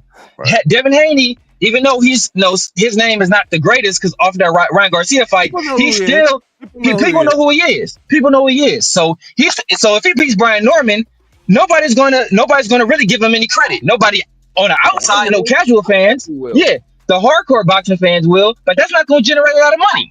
You know, the casual fans need to give you credit for your victories, for it to mean something for your career. He's already opened as a favorite, I think. I wouldn't have him as a favorite. I already told Angelo, if this is a 50-50 fight, I'm putting my money on Brian Norman Jr. Right. Straight up. And the fact that Brian Norman is an underdog, I'm definitely putting my money on Brian Norman Jr. I'm rooting for Haney, but I'm not gonna bet my money on it. Now check this. First of all, let me shout out Severe, man. That's a hot take. He brought out a lot of facts, Brad. He brought out a lot of facts, bro. And again, Haney brings out this, I don't like them that much, or people do like them, but facts are facts. Severe threw out a lot of facts, man. He threw out a lot of facts. So you do kind of gotta give Haney his props when Severe's talking like that. But what was the counter, Brad? What was the counter? Like I said, I think when you start looking at Devin Haney has, like you said, he's grown into his body.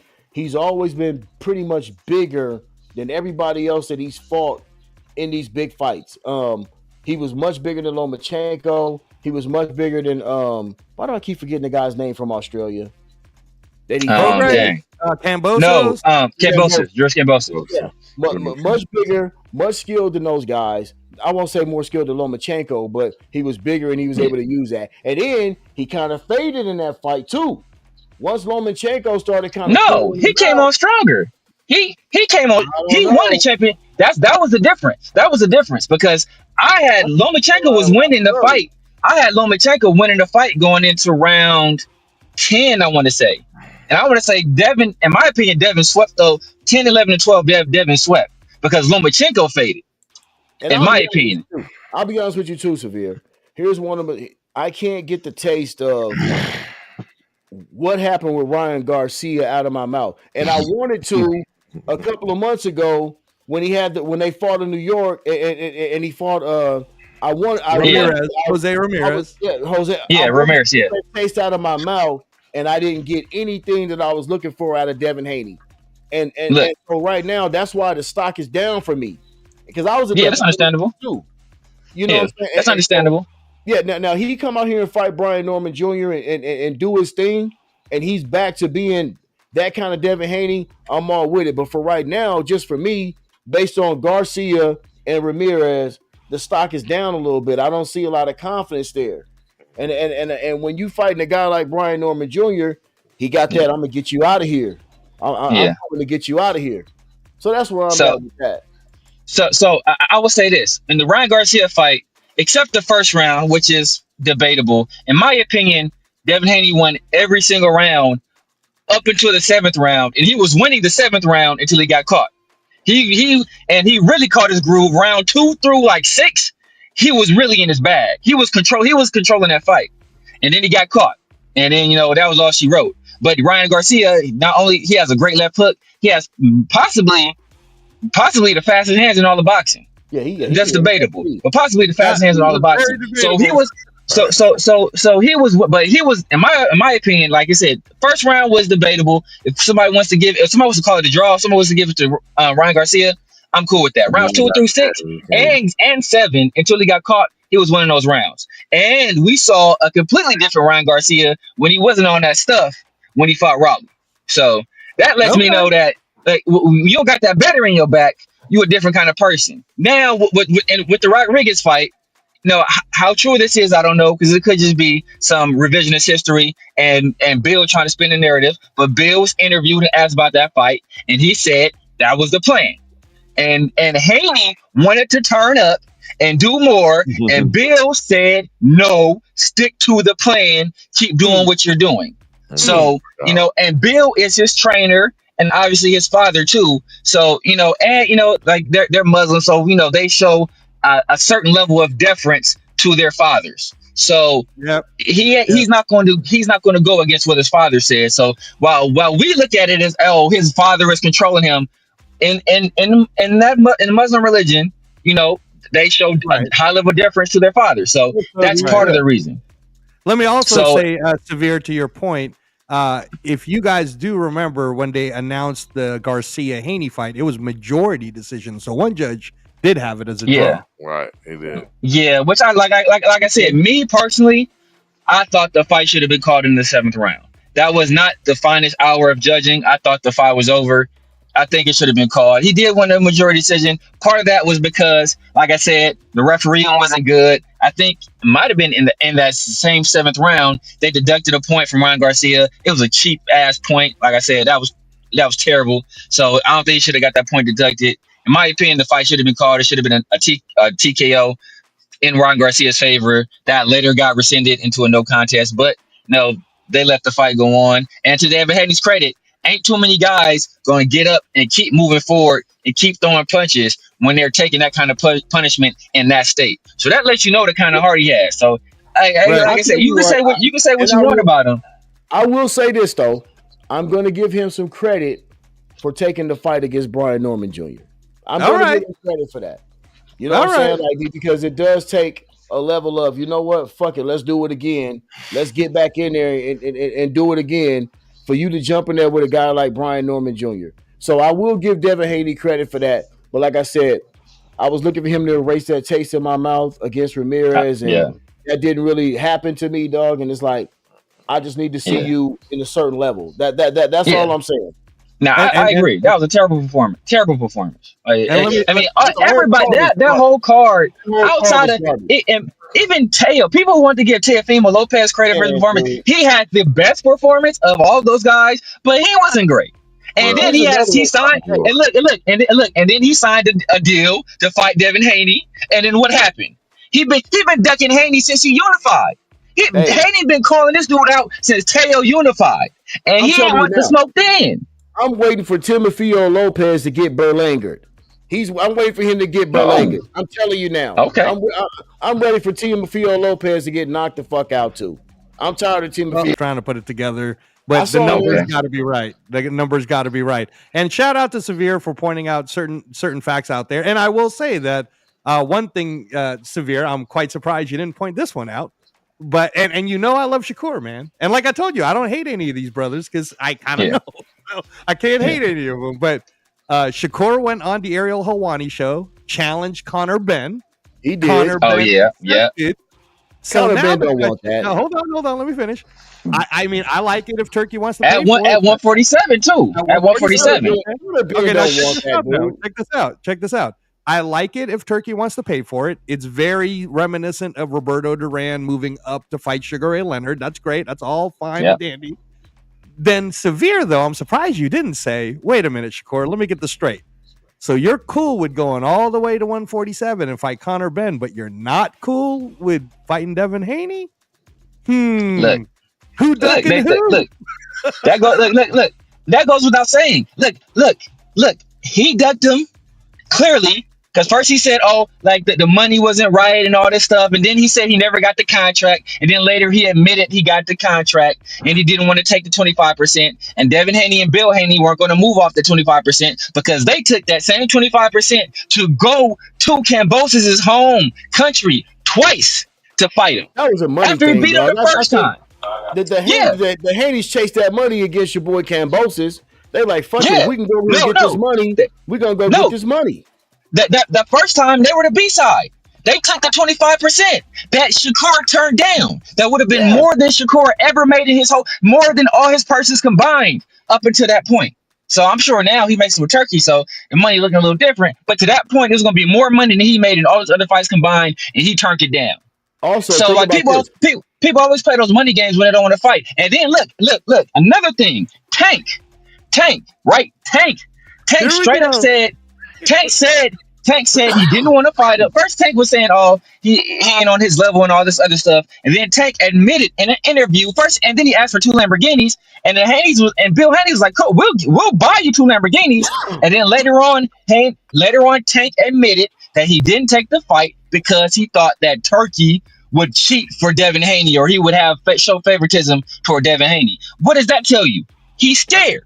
That's what that tells me. If you think somebody's gonna put their thumb on the scale, that lets me know that you scared or you ducking. So all these dudes, I don't think a guy like Tank is scared of somebody like Devin Haney. Then why didn't he take the fight? You know, politics happen all the time when when it comes to boxing.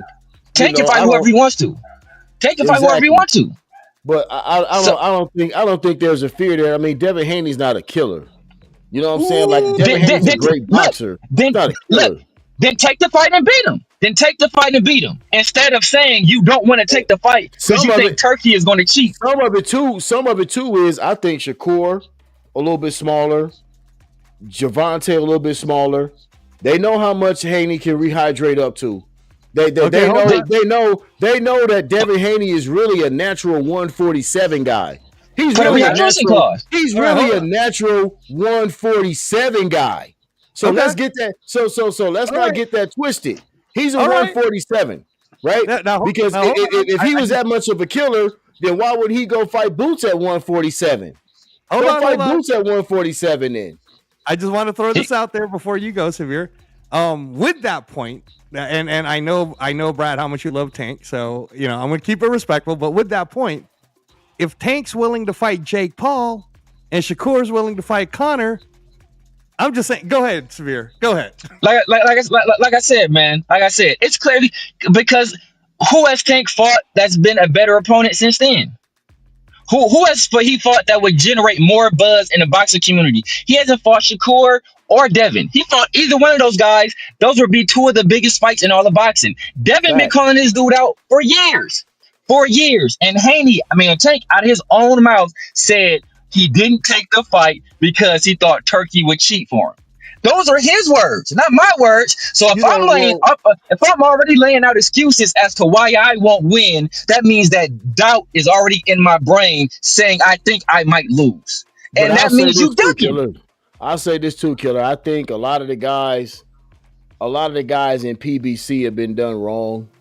They haven't been able to get out there and really mingle and dance with all these other people. The match room, Top Rank, the Al Heyman effect is real. You know what I'm saying? Like they don't let their stables really get out there and get down like they should. Yeah. You know what I'm saying? Yeah. So I think that has a little bit of something to do with it as well. Because remember, that comes from that Mayweather tree where they protecting that O. They protecting that 0. Right? So I think some of that is in the play right now, dog, and some of that's getting erased. A lot of that's getting washed out now. Tank's going to have to come to the table. Tank don't It have to should get erased. and listen, Tank is on the clock with me because I'm a realist. Tank's on the clock Yeah. with me, dog. Because you know what? What you showed me against Lamont Roach, that wasn't up to par. That wasn't He satisfactory. lost, bro. He lost. Yeah. He lost. Lamont Yeah, Roach. yeah, yeah, He yeah, lost yeah. Lamont Roach. Lamont And Roach outboxed you. He he outboxed lost. you. Yeah, you And lost. Yeah. and the And word he was I'm gonna lose. hearing He right was gonna now. lose again. Well, the word I'm hearing right now, gentlemen, is the fight's not happening. That's what I'm I heard hearing. the fight is off because he got Wow. in trouble. He got that Yeah, DV on him. So yeah. like I said, Yeah. like a Haney Tank fight is way bigger than the Lamont Roach Tank one. Like nobody was checking for Lamont Roach Tank that first time. The second fight that would have been huge. No But doubt. you know, but And again, no disrespect to any of these fighters. There's no disrespect yeah, to any of them. But to both of y'all point, nowadays, when fighters used to say 2 years ago, and by the way, Severe, you're on this list of mine too. 2 years ago, brother, I told you boxing was going to be a top 5 sport in the United States, and you got to give it 5 years. No more pay-per-view, bro. No more. Yeah. So that it's November moving in the right direction. that November card with 6 world title fights is free. It's free, bro. Yeah. It's free. Incredible. Yeah, That's crazy. yeah, that's crazy. Crazy, right? That's crazy. So anyway, Yeah. money's Turkey's no doing his longer- thing, man. Turkey's doing his Yeah. thing. Yeah, And these money- fighters and to Papa Rundown's point, we need to get away from this O thing. This O thing has to go. The greatest boxers of all time all have losses. Come on. All of them have losses, Sure. right? Sure. Get it, and because they were fighting the best fighters and challenging themselves, and that's why they're held in such reverence. Yep. You Yes, feel me? sir. All those guys fought each other. Hagler, Hearns, Leonard, Durant, all those guys Durant. fought each other. Oh, man. We ain't got a tank. We ain't got a tank. Haney, a tank, Shakur. Shakur, none of that. Why? Right. Yeah. And It don't make no sense. And let me say this too, and I'm trying to, and believe me, Papa Rundown, Severe is very busy. He's younger than both you and I, so he got these kids that he's raising up and everything too. But No doubt. I've been trying to get Severe to watch boxing the way I got you to start watching it.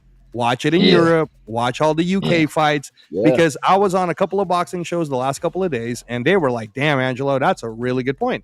And I was saying that, I'm sorry, guys, in America, if you're not educated about global boxing, then you're just arrogant. Because the truth of the matter is, the reason why Shiraz beat the brakes off Berlanga is because if you watch Shiraz, and I turned Brad on, You've been telling me about Shiraz for a minute too. You've been telling me about Shiraz for a minute when they too. bring up UK fighters, they set them up to lose because they want to see how tough they are. When they set up American fighters, you got 15 first-round knockouts off of cab drivers.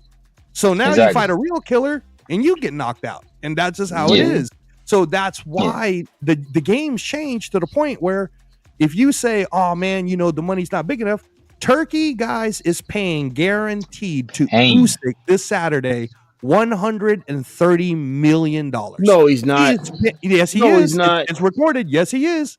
Are it's you recorded. serious? It already went out. $130 million. He is paying. He's paying Daniel Dubois. Canelo is 80, right? $70 million. Damn. Canelo got $80 million to fight Skull, y'all. No. Yes, he did. It's all public. It's all public. That's right. I wonder what he getting. What he's getting for Bud. He got to get like 100 at least for Bud. No, he's getting he's not only getting the 80 guaranteed, but from what I hear, he's getting a lot of back ends. So if the back ends all work, he can clear 120. And I know that Bud went on Akbarak and said he's only making 10. Bro, let me just he ain't just making 10, bro. He's making 10 times 10. 10 times 10. He's making a lot. He's making a lot. He's making a lot. He's probably like 40, 50. Yeah, he's making a lot with endorsements and everything. But that's what I'm saying is, so when Severe says, hey, Haney's not ducking no smoke, and proven the fact he's fighting Norman, right? And Shakur is now going, hey, I'll fight Conor Benn. Tio don't got no more excuses because money's no longer the issue. And there is really no more excuses for any fighters now in this era because money's no longer the issue. Money is Turkey. You know what? Turkey said, look, I don't care if you lose. I just want you to get in there and put on a hell of a fight. Yes. See, like see, once you tell a fighter that, he ain't got to worry about, you know what, your reputation is soiled because you lost a close fight and you were undefeated. Right? Yeah. Once you get over that stigmatism and you start telling people, look here, we want to put on the best fights against the best fighters. That's what we're here for. Somebody's got to win, somebody's got to lose, but come out and fight with honor, right? And I think this fight card that we saw last weekend was a perfect example of that. Yeah. That was a perfect example of everybody coming out there saying, guess what, man? The money's already, I don't like using this term because I'm older, but the money's in the bag. Right. The money's already in the bag. We're going to go out here and do what we got to do, right? And so the new precedent for boxing is being set to where, guess what? Y'all come out here and fight your ass off because you're going to get paid. If you run, that's where it don't matter if you lose, but if you run, that's where your reputation takes the hit. Exactly. Right. Now let me throw this one out at you, Severe, because you're the youngest out of everybody. So check this out, bro. And I know that unfortunately for yourself, you kind of grew up in a little bit of a PBC era, right? Which is a dark time in boxing. It's a dark time in boxing, bro. Yeah. So outside of that, people like me and Brad and a lot of the people that I know, we watch boxing outside of the U.S. So that's why we know about the Japanese cats that are coming up. We know the Japanese amateurs. We know the UK amateurs. We know the Eastern Europeans. So check this out. Turkey announces no more pay-per-views for Ring and Riyadh cards, meaning that all DAZN fights are going to be free, starting with the November fight, right? Me and Brad already paid the bundle, so we're really only paying $45 for last Saturday and $45 for the Usyk fight, which is going to be a great card this Saturday morning, right? Yeah. The Manny Pacquiao card, for however good or bad you think it is. Nice card, though. Good card. It's $90. Severe, are you paying 90 or is it a pirate's life for you, bro? Is it? Yeah, I'm not paying. I'm not paying 90 for that. And look, I understand because Manny Pacquiao is such a force and he's such an icon and such a legend that you may even be able to get away with it because he's Manny Pacquiao, but if it's anybody else, you can't do that. You can't do that, especially not when you have a quality card for free. I was going to tell you that the DAZN card that's going head to head against the Manny Pacquiao card is free. That's in Frisco, Texas, at the Ford Center. It's Bam Rodriguez versus Kafu, and a lot of UK people, brother. I'm telling you, man. I go on these boxing podcasts. A lot of UK people love Bam Rodriguez. Yes. And then there's the killer that I've been telling Brad about for a while. Diego Pacheco, bro. I've seen Pacheco can crack. 24 years old, for sure, 6'4", 168. Yeah. I'm telling you, man, Canelo don't want that smoke from a young man. He don't want that smoke. But I will say this. This is the most complete card that PBC has had in a while because they know. Look, listen. You got some good fights. Fundora Zoo again, right? Fundora Zoo Angel, again. Fierro, Isaac you got Cruz. Fierro and Cruz again. Okay. And Brandon Figueroa and Joet Gonzalez. Yeah. I mean, those are credible fights. So those are your five right there, Brad. You're telling me you're going to pay $90 for Brandon Figueroa, Joet Gonzalez, Isaac Cruz versus Fierro rematch, Fundura versus Zoo rematch, and Pacquiao versus Barrios. That's $90 to you, bro. That's $90. $90 is kind of steep. Yeah. Amen. You're paying $5 for all those fights and $70 for Pacquiao, basically. At 46. At 36. You know what I mean? So, you know what I mean? Like, so yeah, dog. I mean, it's a hard watch. You know what I mean? So I brought that up because Severe, you're a young man. Is PBC done, bro? Because Benavidez already went to Turkey. And the only guy left is Tank. And Tank, we don't know what's going on. So, a couple of days ago, I saw Calvin Ford talking to Turkey Al-Shea. Did you see that? Sir. Oh, yes, okay. Calvin Ford was conversating with Turkey kind of heavy. Yeah, Turkey's talking. Here's what Turkey's going to do. In fact, I know the info on this. Turkey was talking to Calvin Ford because what he would like to do for Calvin Ford, for all the things that he's doing to help the youth that he brings up in that very dangerous area where they're at, is he's going to bring those kids up to Riyadh, the amateurs that Calvin Ford wants, so that they could fight in a nice little tournament. So that they can get some experience that way. And he's going to be working closely with Calvin Ford. So what do you think that means, guys? That means Turkey's about to take over that little DMV area. Oh, yeah. There's some hella fighters coming out of there. Yeah, man. You know, I Man, mean, that's look, we got to give shout out to Turkey, man. Like, you man, know, really, really. this man is revolutionizing boxing in a good way.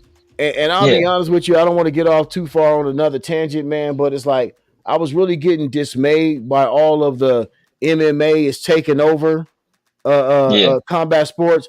That's total bullshit. There's never going to be anything like boxing. I yeah, don't care. You know, I don't want to hear about. I mean, yeah, y'all. To John me, Jones that's ain't a getting niche paid sport. 130 million Exactly. dollars. That's a niche. no, You can say what you want to. I don't care if Trump shows up over there. That's a niche sport. That's a niche yeah, sport. There's nothing like when you say to yourself, September 13th, Canelo or Crawford's getting ready to bang out. There's not an For free. MMA card on this planet. There's not an For free. MMA Yeah. card on this planet that's going to do anything close to what they're going to do. So Right. yeah. I'm glad Turkey is coming. Yeah, I'm glad Turkey is doing boxing the way he's doing it. Let me say this too about Turkey, and he got a little heat for it in the UK when he said it in some ways. I didn't really understand why, because I understood what Turkey was saying, but Turkey was saying that, I think this was in the New York card in the Times Square. He said on public, and he said it to Pat McAfee, that boxing is better when you have a black American heavyweight as the champion. And then a lot of people started giving me heat for it, and I was kind of Yeah. like, I didn't hear him Turkey say kinda that, got a but it's true. It's true. It's true. It's true. That's kind of true. It's true. Because it draws in the American fan base. When you Yep. have that, it and you know, like that's just more eyes on the sport. And you know, Well, America is naturally a consumer based. It's a massive consumer economy. We spend a whole bunch of money, so if we're going to be throwing some money toward that's only better for the sport of boxing, and it's only going to allow us to do more and pay fighters more, which is going to build the pipeline like as Turkey is doing, which is amazing what he's doing with Kevin Ford, because that's what you do. You invest in the younger generations now, because that's going to be your future superstars. So, right now, all these kids want to play basketball and football. But if you start showing them, man, like, look, you can make a lot of money boxing, and we're going to give you an avenue to do so and give you the resources and give you the venue, then you can start to fertilize the ground and you start to cultivate it more and get more kids interested in that sport. Because, check look, it. we talk about like Deontay. Physical tools. If Deontay had started boxing at a young age, Deontay Wilder would be he's already a great fighter. Right. He's Right. probably like top 25-ish heavyweight possibly, but he could be a top 10 to 15 guy had he started boxing at a young age with that kind of power. If you learn how to throw a better jab, a jab and move, and learn how to set up that right hand better, or have something else off of that right hand, so they can't just be paying attention all fight long to that right hand. Imagine what that guy. He's only never knocked out one guy, and then I think he came back and knocked him out the next fight. The last fight he fought, he was actually throwing a left hook. He was actually throwing a left hook in the last fight he fought, and using a jab. But I'll say this: two things, Severe and Angelo. I'll say this.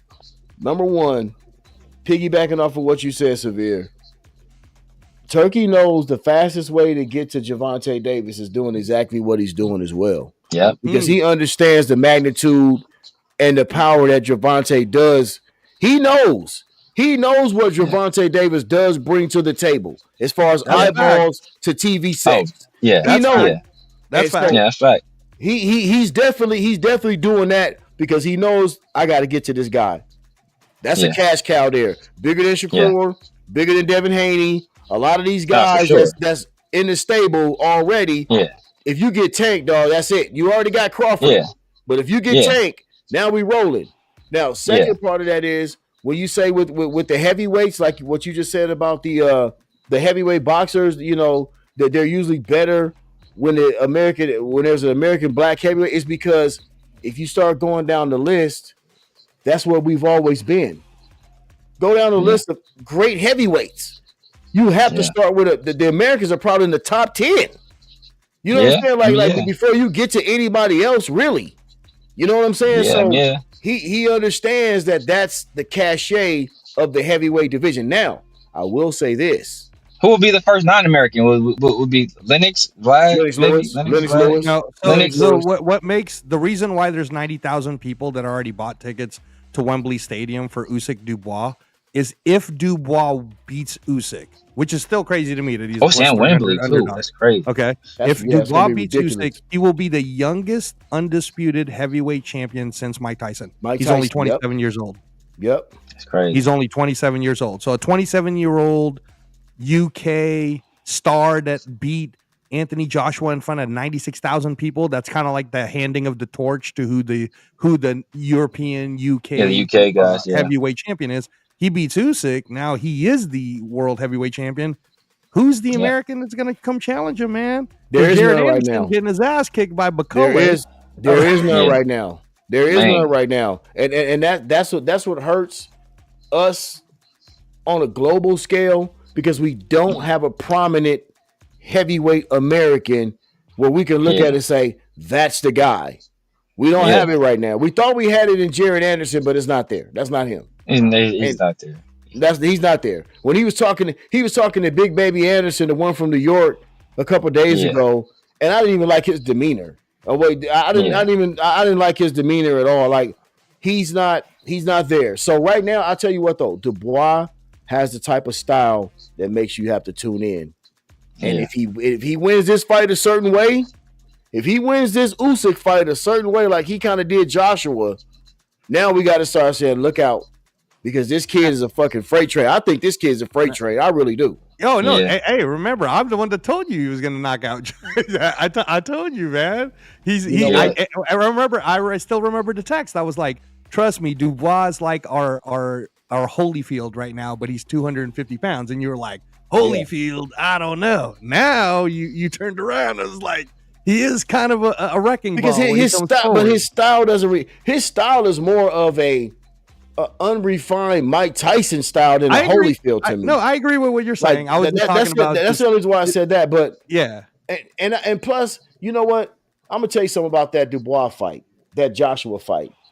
Remember when they had that face off, and they were all in that room, and Anthony Joshua tried to punk him. He got up and said, "Do you want me to?" He said something to him like he was just totally trying to sun him. You know what I mean? Yeah. And Dubois and the look in Dubois' eyes when he stood up like, "Try it, motherfucker, and I'll knock you out right now." And I felt that. I felt that. And I said, "Damn, he ain't scared of Joshua." And Joshua tried to get one on him right now. And then to me, that was the best card of this year. Wasn't that earlier this year? Or that was September of 2024. There's been so many fights every week. Yeah, exactly. I always tell Severe, man. Every week there's a fight. That was one of the best. That was one of the best fights, not card, but that was and because you could cut the tension with a knife. Yes, sir. The way that they put that fight on is what I want to see for every big fight from now on. Because you'll see it again Saturday. You'll see it again Saturday. 90,000. It's going to be amazing. I can't wait to get with my guys. By the way, let me just say, we did see it this year on April 26th. We saw Chris Eubanks versus Conor Benn, and you can cut that tension. That was epic. That was epic. That was bad. That's generational bad blood right there. Yes, it was. That was generational bad blood right there. Yeah, that was a one. That was a one. I'm over here educating all my guys. They don't know about this stuff, right? Like the guys, that, like my circle. That's the son. The son versus the son. That's what I'm saying. I'm like, dude, their fathers fought twice. I hate you so much. I'm gonna make my son fight your son. Yeah, exactly. That's the killer shit right there, dog. You know what I mean? Because I'll be like, you know what? I'm gonna sick my son on your ass when he get ready. You know what I'm saying? So, that's generational bad blood right there. And here's what's fun is because Severe is that young generation that we want. Brad, we want him to be like all hyped up about boxing to the point where he's putting it right next to the NFL football. Like, oh man, I can't miss this fight on Saturday, and then I got to go watch the Raiders on Sunday, kind of thing, right? That's how I'm thinking about Canelo Crawford. I'm like, dude, we got Canelo Crawford Saturday, then I get up and watch my Raiders the next day on Monday night. Monday night. Monday night. I'm gonna be in Vegas. I'll be in Vegas for the fight. I ain't gonna be at the fight, but I'm gonna be out there.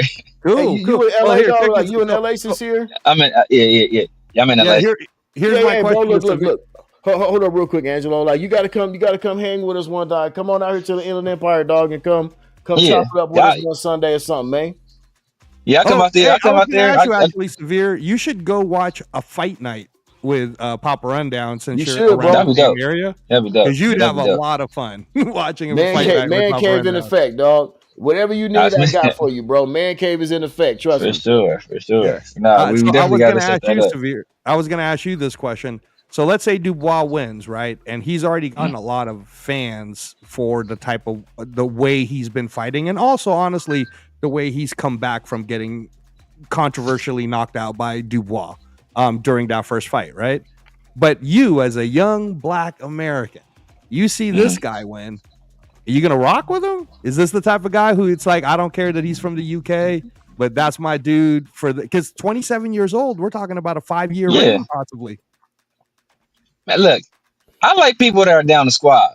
I don't care That's where it. you from. That's If you it. down to Yeah. scrap, I told you, Yeah. Joe Joyce was my guy. Joe Joyce was Yep. my I guy. like Joe Joyce. Jilly Jane put them paws on them twice, but Joe Joyce was my guy. Like because he was out there, he's out there Yeah, to he scrap. coming to He ain't get out it. there to be a friend. He ain't out there to dance. He out there to scrap. He trying to knock your head off, and that's why I respected Deontay Wilder so much.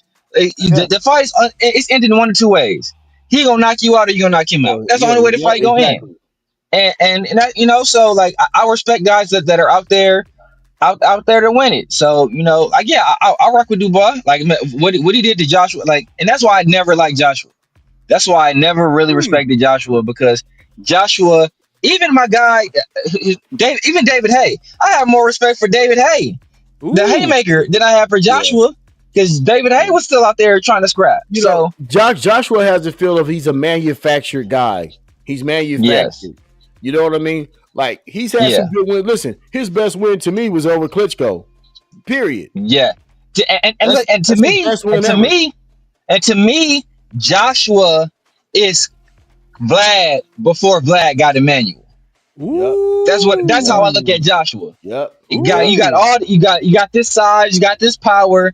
You should be the most dominant force in all of boxing, but you really ain't got the game plan, and you really don't got the heart. Man, that's for real. Severe got them hot takes.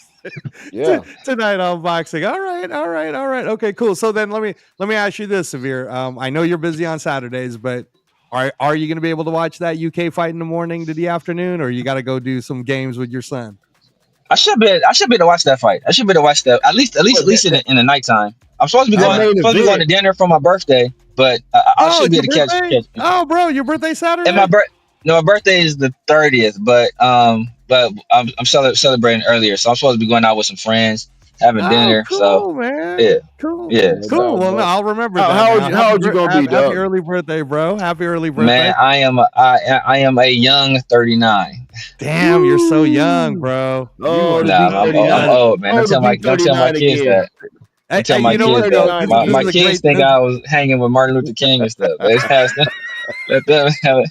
I'll take 39 right now, dog. No, this is a great segue, actually, Brad, because this young 39-year-old young man, he kind of grew up in the Pacquiao Mayweather era, if you ask me. I did. A little bit. I did. A little bit. Like he old enough to have watched the rise of Cotto and Pacquiao and Mayweather. Yeah, no doubt. Manny Pacquiao, great era. 46 years old, coming back this Saturday in Vegas against Barrios. Severe, do you think he can do it, man? I'm not putting anything past Manny. After I saw what he did to one time, I'm not putting anything past Manny. And one time was undefeated at that time, and he was putting the paws on just about everybody they put in front of him. So the performance that and one time he kind of turned it up later on. Pacquiao he was older. He kind of started to fade a little bit. He didn't have the same stamina that he did as a younger man. But like I said, I'm not putting anything past Pacquiao.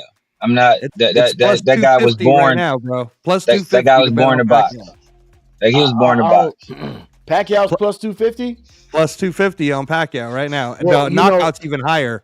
The knockout is like plus 1,000 or something for Pacquiao to knock out Barrios. Here's the only thing that I would say, right? When you talk about a fight like this, it's a wait and see fight for me because you just can't.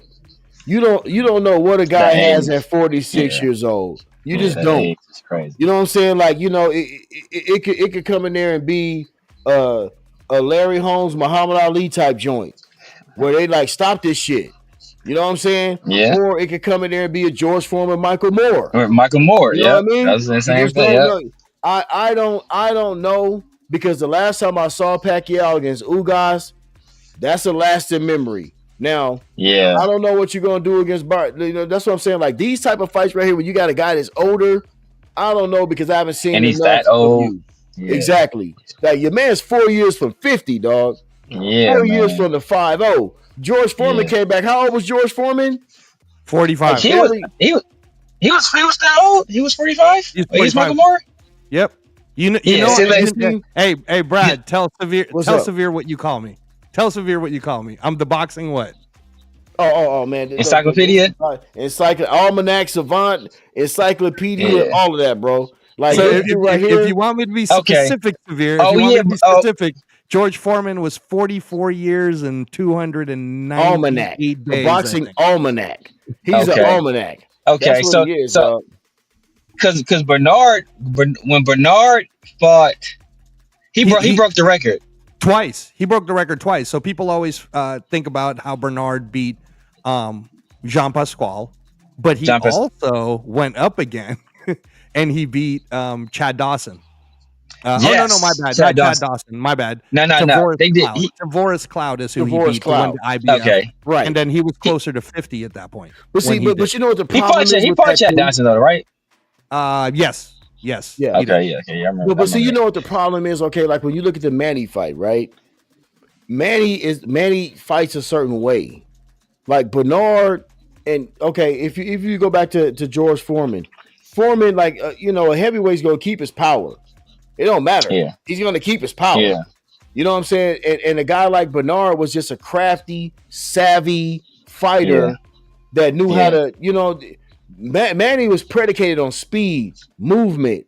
You know what I'm saying? All those things, and he's a smaller guy. So that's why it's like, I don't know, because look, dog, Barrios is a big kid. I mean, we've seen Barrios have some wins and we've seen him have some losses, but he's a big kid and he's young. You know what I'm saying? Yeah. So it's like, I don't know. I like to see Manny win, but I just don't know. Ooh, Brad got doubt. Severe, do you have the same doubt? Yeah, because of the age. Obviously, you have doubt. I mean, 46 is 46, man. That's kind of hard to get out your brain. At some point, Father Time's gonna catch up. And like he said, Manny's boxing style is extremely taxing. Like there's not too many people that can fight that fight and keep that energy level up. Just the constant movement, how he shifts his body to create those angles, to hit those, to throw those punches. Like that's taxing to do that over 12 rounds. Yes. So like it's gonna be hard for him. So he might have to reinvent his style, or when he starts going into deep waters, that effectiveness is gonna wane. So it could be a situation where if he doesn't collect enough of those early rounds, if he don't stack those early rounds, when we start to fade late. Have to.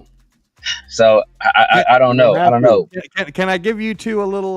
This is what I've been saying on a few of the boxing podcasts out there, and I want to hear how you guys react to this. But first of all, as you guys know, I can never go against Manny Pacquiao based just on the history that I have with Wildcard and everybody else. But Manny looked pretty good from what I saw. He certainly is looking pretty happy when he was at the Raider headquarters today, shadow boxing and meeting up with Max Crosby.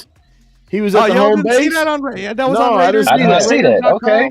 Raiders.com, Raiders Instagram. And I told you guys that one of the Raider Pacquiao connections I have is I helped bring Manny Pacquiao to the Filipino Heritage game when we did it in Oakland twice. So I don't know if you guys remember the Filipino Heritage giveaways and all of that, but we did Filipino Heritage games over there. But anyhow, so Manny's, he's looking pretty good. He's feeling pretty good. You already know how I feel about Barrios, Brad, with how Tank did Barrios. Right? Yeah, So Tank did. yeah. And He you already did, know too, Severe, that Barrios looked terrible against Abel Ramos on the undercard of Jake Paul versus Tyson. He did. He looked. Yes. He did. He didn't look very good against He was out of Medina's shape. brother. He He didn't look very good he against was badly Medina's out of brother shape. last Yeah. year, right? Okay. So let me just throw this one out because I like the plus 250 myself. Yeah, plus 250. I don't think Manny Pacquiao should ever be a plus anything. It's always a 50-50 when it comes to that man. But from what I'm hearing, ear to the ground, Manny Pacquiao versus Floyd Mayweather rematch is a reality. Okay, that's number one. And before you guys respond, there's a few more. I'm also hearing that Tank versus Manny Pacquiao is a reality. That's another one. Okay, hold on. This is all predicated upon Manny winning. Okay. Yeah. Because that's the PBC side of trying to have a stronghold for boxing. But check this out. Yeah. I also heard that if Manny Pacquiao does beat Barrios, Rolly Romero versus Manny Pacquiao in a unification in Riyadh in December is a real thing that Turkey will pay for. And he'll pay millions for that to include him on the Naoya Inoue Japanese card. And I also heard that it's a reality that Manny Pacquiao versus Conor Benn, either in the UK or in Riyadh, is a very strong reality. So now I say that to say this. Let's say Manny Pacquiao is old. Let's just say that because he is 46, right? Yeah, doesn't just say it. He is. No. But come on now, man. He's not older than me and Brad. So watch it. But in fight terms, he's Pete Carroll. Yeah. No doubt. All right. So check this out. If it goes to decision, and I remember being there, and I said to myself, I can't believe they fucking robbed Manny Pacquiao when Bradley fought him the first time. But we also knew that there was a lot of underlying.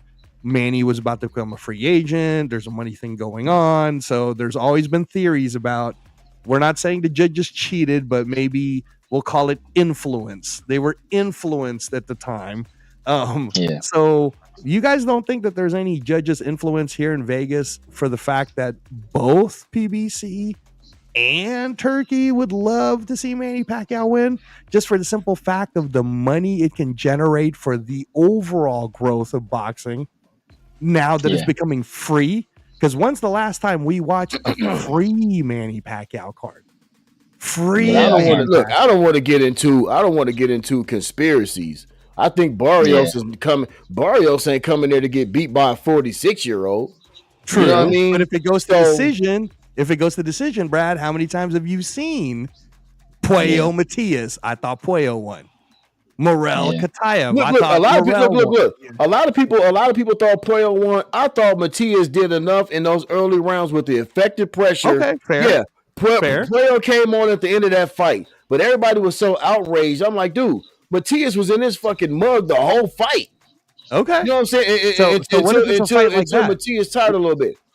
What if it's a fight like that? I don't think Manny can keep that kind of pace up. Okay, like, now how about this? Manny needs to knock this man out early within the first 5 rounds, 5 or 6 rounds. What if it looks like Bradley Pacquiao though? Where and I'm saying Manny's Bradley, and I'm saying Barrios is Pacquiao. They still gave it to Bradley. They still gave it to Bradley. They did. I mean, look. I'll tell you like this: if it goes to a decision, Manny deserves to win. If it goes to a decision, Manny deserves to win. If it he wins by default. That's what I'm saying. That's what I'm saying. So you got a much bigger. Look, did you see the height disparity with Barrios and Pacquiao? Oh, it's crazy. A big one. It's a big one. Yeah. That's why. Didn't Barrios beat the crap out of Ugas?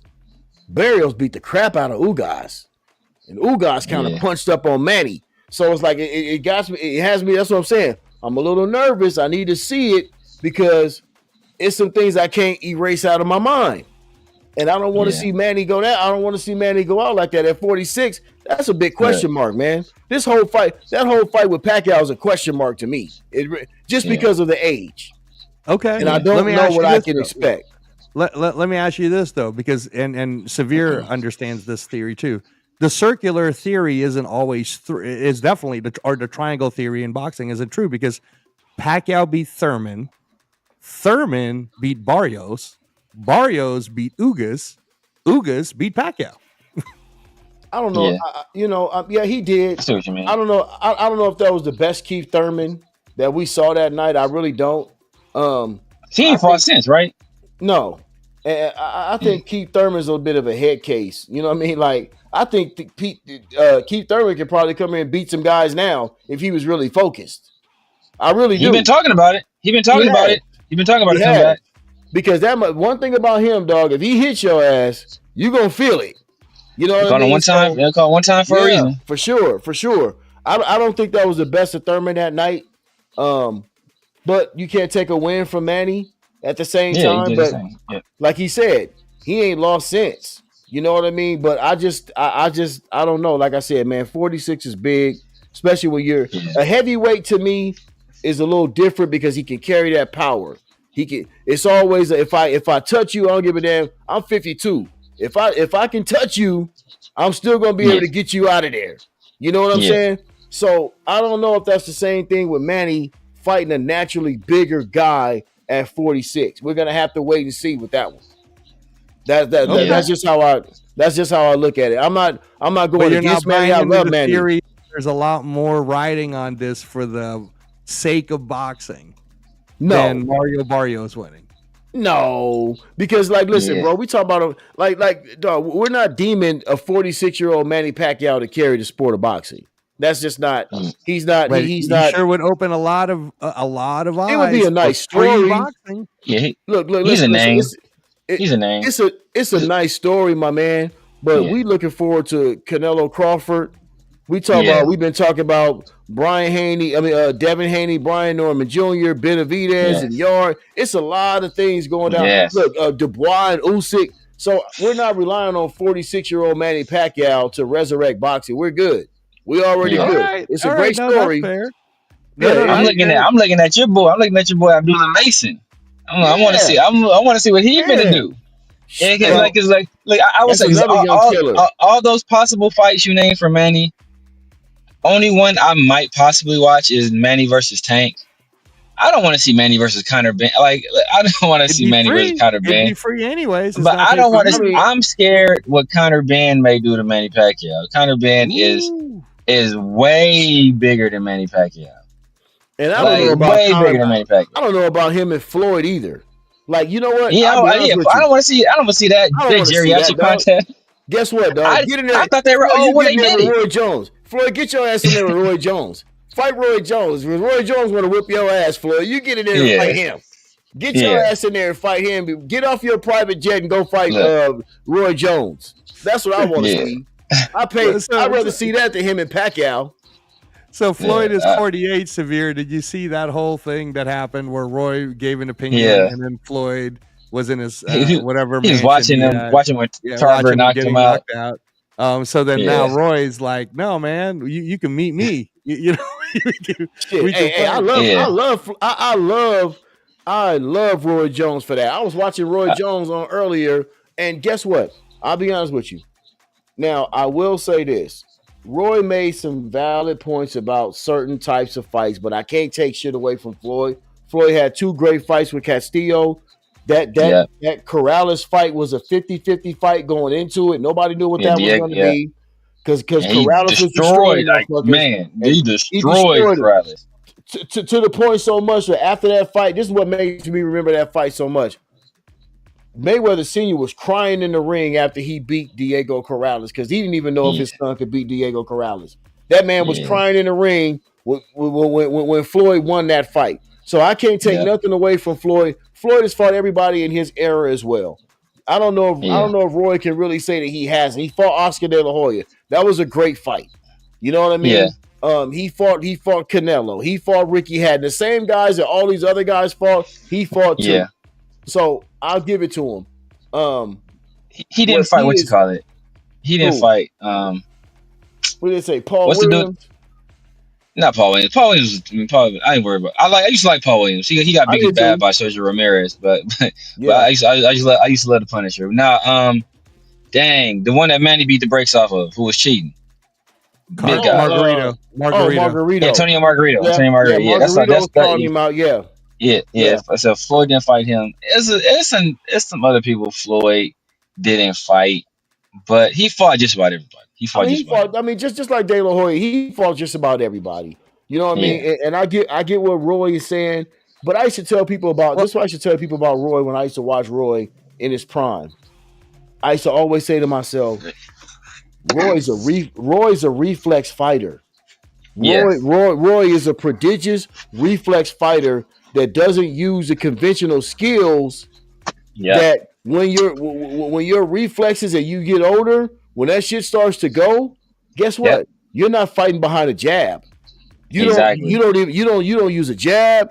It's certain things you can't do, dog. Once you get 35, 36, 37, and you can't just do the, you know what I'm saying, I got my hands down, I'm doing the rooster dodge and all that shit. You can't do that. Nope. And so I used to try to tell my guys that back in the day, dog. They didn't believe me until they saw him get knocked out. Yep. And that's why the alien lost to him the first time and basically skunked him the second time. Because he was all about skill. He was all about skill, understanding distance, understanding timing, high ring IQ, good ring generalship. Like, that's all stuff Bernard was honing. And Roy was just pure athleticism. Yeah. I'm going to beat you on my, and don't get me wrong. When he was on, it was nobody prettier. Somebody, like everybody wanted to be Roy Jones, dog. At one point, like, damn. And then what also hurt Roy was, I think, going up to heavyweight and then trying to come back down, especially at that age. That's never a good idea, trying to do that. Right. So I think that messed him up too. So Severe, here's a couple of hot button topics for you, and it might get Brad here going. But what Roy Jones Jr. had said to Andre Ward was, there's no way that Floyd Mayweather Jr. would beat Sugar Ray Leonard at 147 pounds because Sugar Ray Leonard was mean, and Floyd wasn't about that. He wasn't mean. That's my hope. Right? Trust me. And that's not kind true. of like what made Floyd get hot. This what we're gonna get into it. Look, that's not true. No. Hold on. Let me ask the question. No, I'm gonna let Severe go first. Severe, because you grew up in that Floyd Mayweather generation. That's because you're 39, man. You're pretty young. So I'll be right back. But Floyd in your eyes? Is Floyd in your eyes when you're talking about the history of boxing? Is he TBE, man? Is he? I mean, do you buy into that? Where do you kind of put Floyd in this whole thing?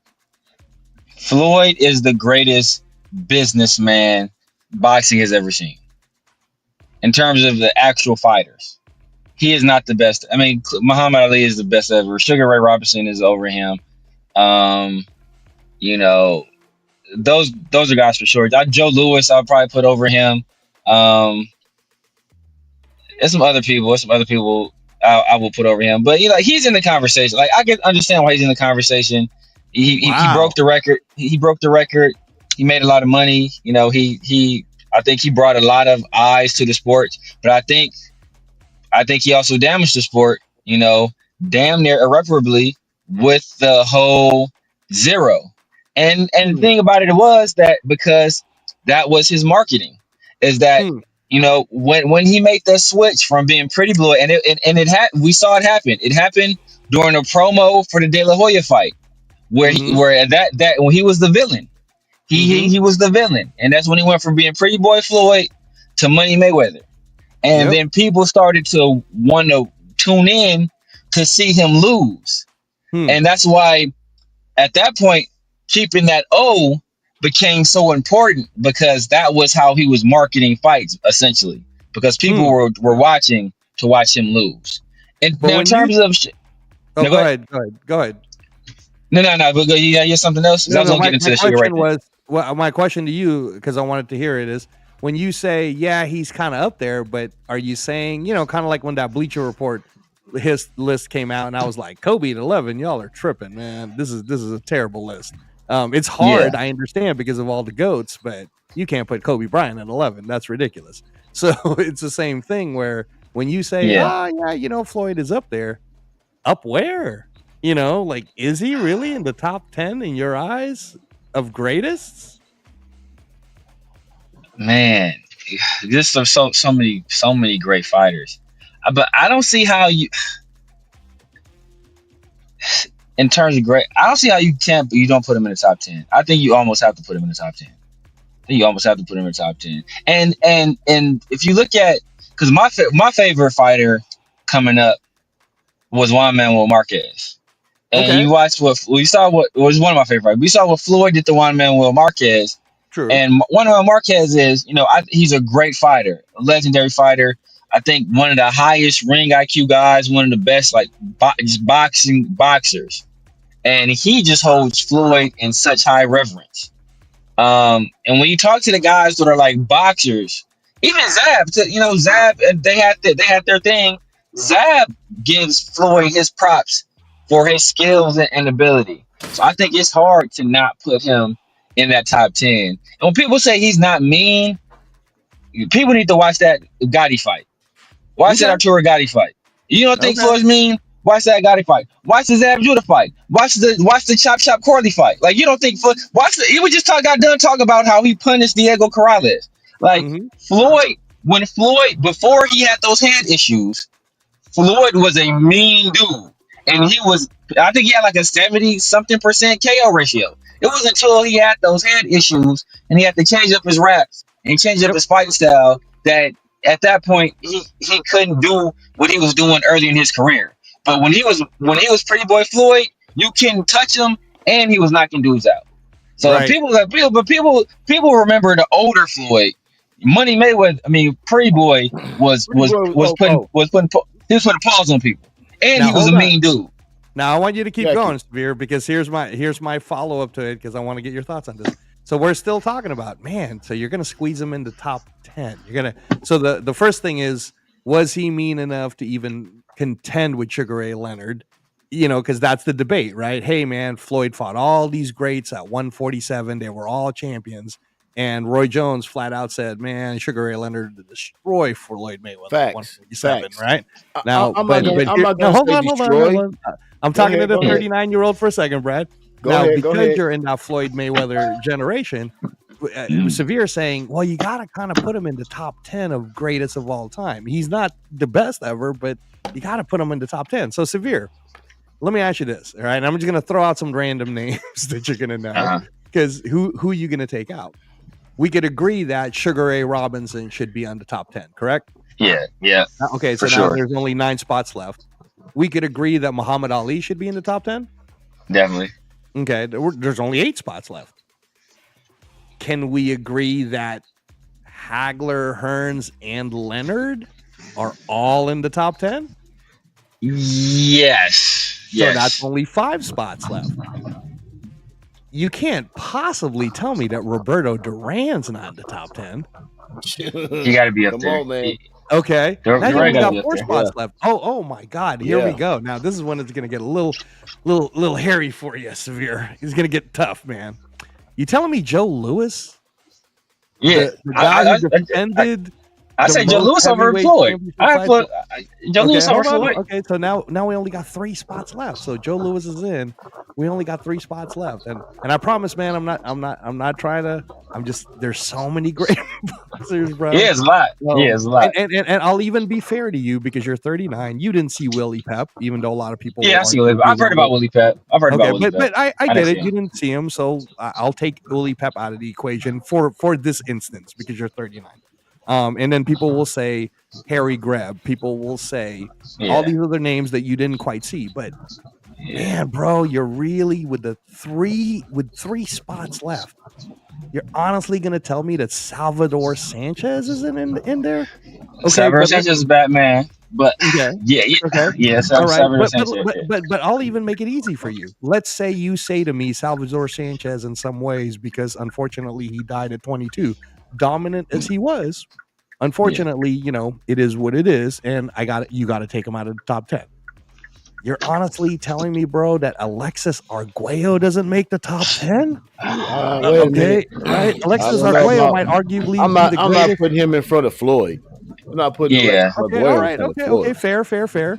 All right. He's a bad man, though. Right.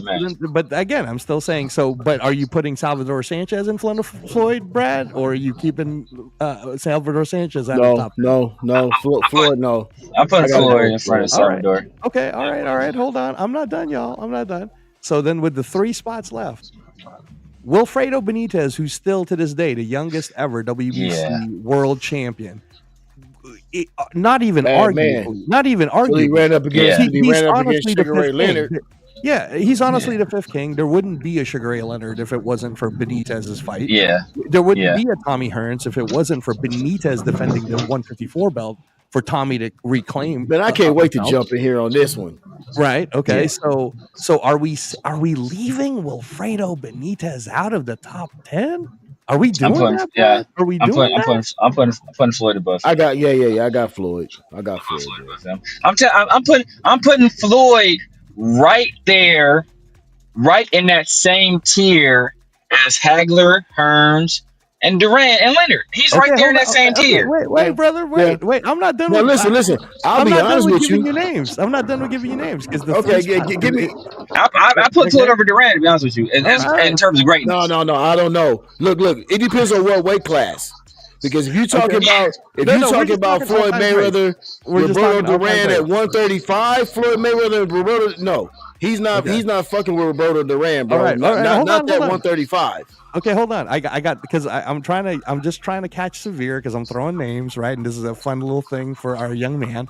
So there's 3 spots left, and I'm just giving you names. You telling me that Mike Tyson isn't on the top 10? Youngest heavyweight champion ever. Youngest heavyweight champion ever. And the way he did it, like, see, let's listen. You got to remember, some of us are older. He was fighting every week. Yes, and he was fighting in a way that we've never seen before. He like he was George Foreman on 10. You know what I'm saying? So it's it's an argument for Mike to be in there because of what he's done. Okay, it's an argument. See, but the thing about Mike is that he was, in terms of ability, Mike was there.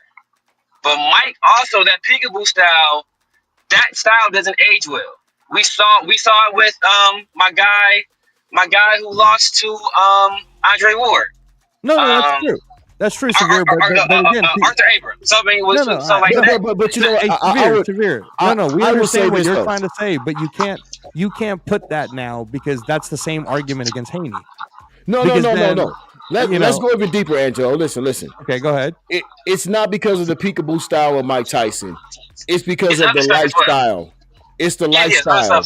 It's the Customano passing away. It's the structure.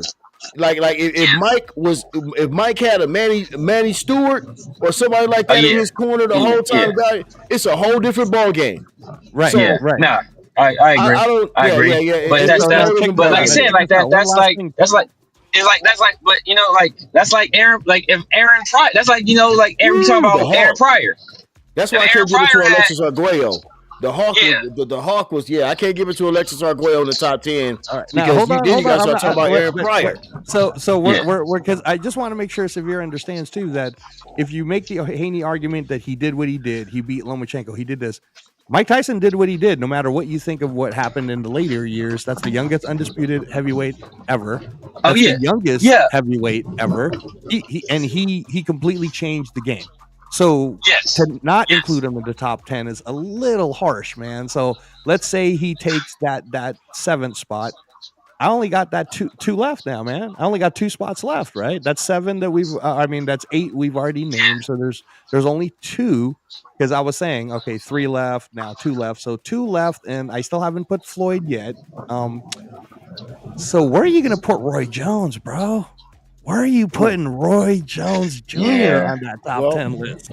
But I mean, because it's like dang, see that makes it tough because I got to start thinking about Lennox, I got to think about Roy, I got to think about Bernard. Bernard. You know what's gonna kill you, bro, is with 2 spots left. I didn't even say Oscar De La Hoya yet. Yeah, but I didn't even say Oscar. Beat Oscar though. He beat Oscar. Okay, all right. But I also didn't say Pernell Whitaker, Brad. I didn't say Pernell Whitaker. Pernell Whitaker got robbed. Hey, don't because then you say Pernell Whitaker. Now I'm pissed off because he beat De La Hoya and Chavez. He beat De La Hoya and Chavez. I don't give a fuck what nobody says. He beat both of them dudes. Okay, and then so with 2 spots left, Severe, and I haven't even put Floyd in You yet. could put you could put I Julio didn't say Cesar Cesar Chavez in Chavez there. either. I didn't say You Cesar Chavez yet. could put Cesar Chavez up there too. But I think Floyd Beats Julio Cesar Chavez though. he beats Julio Cesar Chavez. Him and Pernell Whitaker, that's an interesting fight. 'Cause I think he's more offensive. A younger Floyd, I think he's more offensively blessed than Pernell. But Pernell, you can't touch him. you damn near can't touch that Pernell. MC Hammer shit, dog. All right, hey, now check this out, because again, the space is running out, and this is why it's tough to say, man, Floyd, because now you got Floyd on the bottom too. When I'm talking like this, right? How about Michael Spinks, man? Because the only loss he had is Mike Tyson. Hey, listen, dog. Pound for pound he didn't beat Larry Holmes in the first fight. Michael Spinks didn't beat Larry Holmes in the first fight, dog. They robbed Larry Holmes. They robbed Larry Holmes in that fight, dude. Papa Rundown been holding that in for 30 years. He's still Every time they talk about Michael Spinks, I'm like, dog, they robbed him, dog. Larry Holmes beat that man, bro. Like, I don't understand how they gave Michael Spinks the results that fight, the results are the results, and you can't take away the fact that Michael Spinks moved straight up from 175 to fight Larry Holmes, who at the time was the baddest man on the planet as a heavyweight. Yeah, I give him that. You can't take it away. But listen. Take it away. Listen, because it's getting late. Let me get into this real quick, man. I'm gonna tell you like this. We talk about Floyd. Floyd doesn't beat Roberto Duran at 140 or 135. Questionable at 147 at welterweight. He don't beat Roberto Duran at those lower weights. I'm gonna tell you like this. He don't beat Tommy Hearns at 147, and he don't beat Sugar Ray Leonard at 147. I'm sorry. We can all, he don't listen, Severe. I watched that fight at 9 years old, my guy. I was 9 years old that was my first fight, dog, watching Sugar Ray Leonard, Tommy Hearns. Oh. No, Sugar Ray Leonard, Tommy Hearns won. Sugar Ray Leonard, Tommy Hearns won in 1981. September 9th, 1981. Or some shit. September 9th or 4th, one of those. And that was one of the greatest performances I've ever seen. And I was 9 years old when I watched it, bro. And this is why I tell people all the time, Sugar Ray Leonard will beat. I'm not saying he's going to destroy Floyd because Floyd is uber talented. Nobody's going to destroy Floyd. But just like Roy Jones said, and this is my analogy, Sugar Ray Leonard was a fighter. Floyd Mayweather was a boxer. And there's a difference to me. That's a difference. Because I saw Sugar Ray Leonard beat a guy that was an undefeated killer in Tommy Hearns with a detached retina in the 14th round. And came back and knocked this man out to win that fight that he was losing with a detached retina and never fought again for 5 years after that. I don't see Floyd Mayweather doing that against anybody. And to me, that's a level of dog that only the certain few can take themselves there. And Sugar Ray Leonard, that's my all-time favorite fighter of all time. Angelo will tell you that. But there's no one, I've seen no welterweight take it there like I've ever seen Sugar Ray Leonard take it there. And to fight Roberto Duran, a killer like Roberto Duran, what was that, 3 months later? Didn't they fight 3 months later after the first fight? They fought 3 months after the first fight, and Sugar Ray came back and knocked this man out, one of the greatest fighters of all time, Roberto Duran. So made him quit. I love Floyd. I love Floyd Mayweather, but he doesn't possess that to me, right? He doesn't have that to me. I've never seen him have to dig deep like that, right? And I don't see him even beating Tommy Hearns at 147. Not prime Tommy Hearns at that level. I don't see that. I just don't see it. You know what I mean? I don't think he throws enough. You can't be as defensive as he is against a guy with a jab like Tommy Hearns. You got to have some killer, because if you don't, Tommy Hearns is going to touch that chin. Trust me. A prime 147 Tommy Hearns is going to touch that chin with that jab and that right hand behind it, bro. And Floyd, all that shoulder roll and leaning back and all that, bro, you're going to get clipped. I've seen it in my own eyes. Just like I tell people with LeBron and Jordan, I've seen them both. Some people ain't really seen them both. So this is where I want to pull it back to Severe, because he did grow up in that Floyd Mayweather era. Yeah. So are you saying, Brad, that Floyd Mayweather, the way he fought all the people you watched them fight, man, you saw him put down Corrales. You saw, but even let's go up to the higher weights, right? He beat Pacquiao. That's just facts. He beat Pacquiao. He beat Cotto. He beat Canelo when Canelo was 23, man. And in the pocket. It was in the pocket. Like, look, Floyd don't never stay in the pocket with nobody, especially in the early rounds. Sugar Ray Leonard beats Canelo Alvarez when Canelo Alvarez was 23 too. He was immediately in that pocket. He was immediately in the pocket with him. That's what I'm saying. Like, look, I've always said this. A master boxer is going to be a fighter most of the time, because skills pay the bills. So whatever plan you have as a fighter, I'm going to neutralize that. And Floyd is going to take away your best weapon from you, and then he's going to figure out a plan of attack to touch you. But what is he taking away from Sugar Ray Leonard? Like, I can see you taking away something from Canelo Alvarez because he's not all that gifted physically. But what you taking away from Sugar Ray Leonard? Are you taking away his speed? You taking away his footwork? You taking away his power? What you taking away from Sugar Ray Leonard? Now, before you go, Severe, I just want to give you some ammo. So Floyd beat Cotto, Shane Mosley, Marquez, Hatton, De La Hoya, Judah, Marquez, Gotti, Mitchell, Corley, DeMarcus Corley, Marcus Corley, chop. Jose Luis Castillo twice. Marcos Maidana twice. Marcus Maidana, All right, Diego Corrales. I'm just throwing it out there, Severe, before you go. But go ahead, brother. Yeah, and that's what I'm saying. Look, all that stuff is all well and good. He's fought some of the most gifted athletes you can think of. Shane Mosley, super gifted athlete. Chop Corley gifted. Shane was old, and Shane almost got his ass out of there. Shane's the only person that ever heard him. De La Hoya was an alcoholic, and he still gave his ass a split decision fight.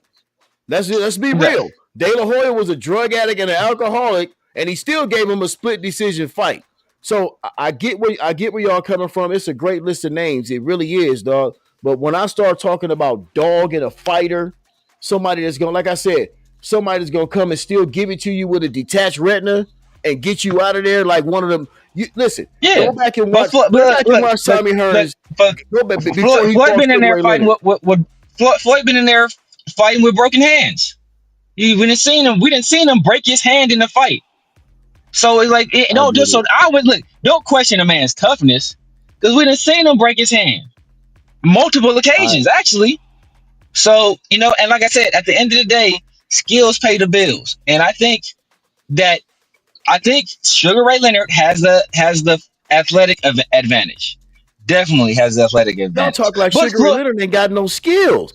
I'm not saying he got no skills, but I'm not saying it. But look, he has skills, but as the kids say, there are levels. And as skill, Floyd is more skilled than Sugar Ray. That's just fact. That's just fact. Floyd is more skilled than Sugar Ray. Sugar Ray has skills. Floyd is more skilled than Sugar Ray. Here's another one of my things, especially when you talk about Money Mayweather. See, Money Mayweather didn't throw in no combinations, bro. You're not gonna be able to just throw a lead right and hit Sugar Ray Leonard with a lead right on that like you did De La Hoya. See, I remember all this shit. Yeah. Like, you ain't gonna be able to just sit there and throw a lead right and occasionally throw a jab out there and a stabbing jab to the stomach and then shoulder roll and move. No, bro. Sugar Ray Leonard's gonna throw combinations at that ass, and you're gonna have to fire back, bro. It ain't gonna be none of that cute shit like I can do with the Mexicans. You're not gonna do that with Sugar Ray Leonard, bro. You can do that with the Mexicans, dog. You're not doing that with Sugar Ray. But look, he did it. He did it to Juan Manuel Marquez. Look, he did it to Ricky Hatton, bro. He did it to look. Ricky Hatton is an all-pressure fighter. That's all Ricky Hatton does is pressure. No. Same thing with Maidana. Same thing with Maidana. These are pressure fighters. These are pressure fighters. We just talked about Yeah. levels, Oh yeah, there's bro. levels. And you can't But I'm get to saying this that way. We talk about levels. We can't no. do But I'm that. just saying. I'm just saying there pressure. He can deal with pressure fighters.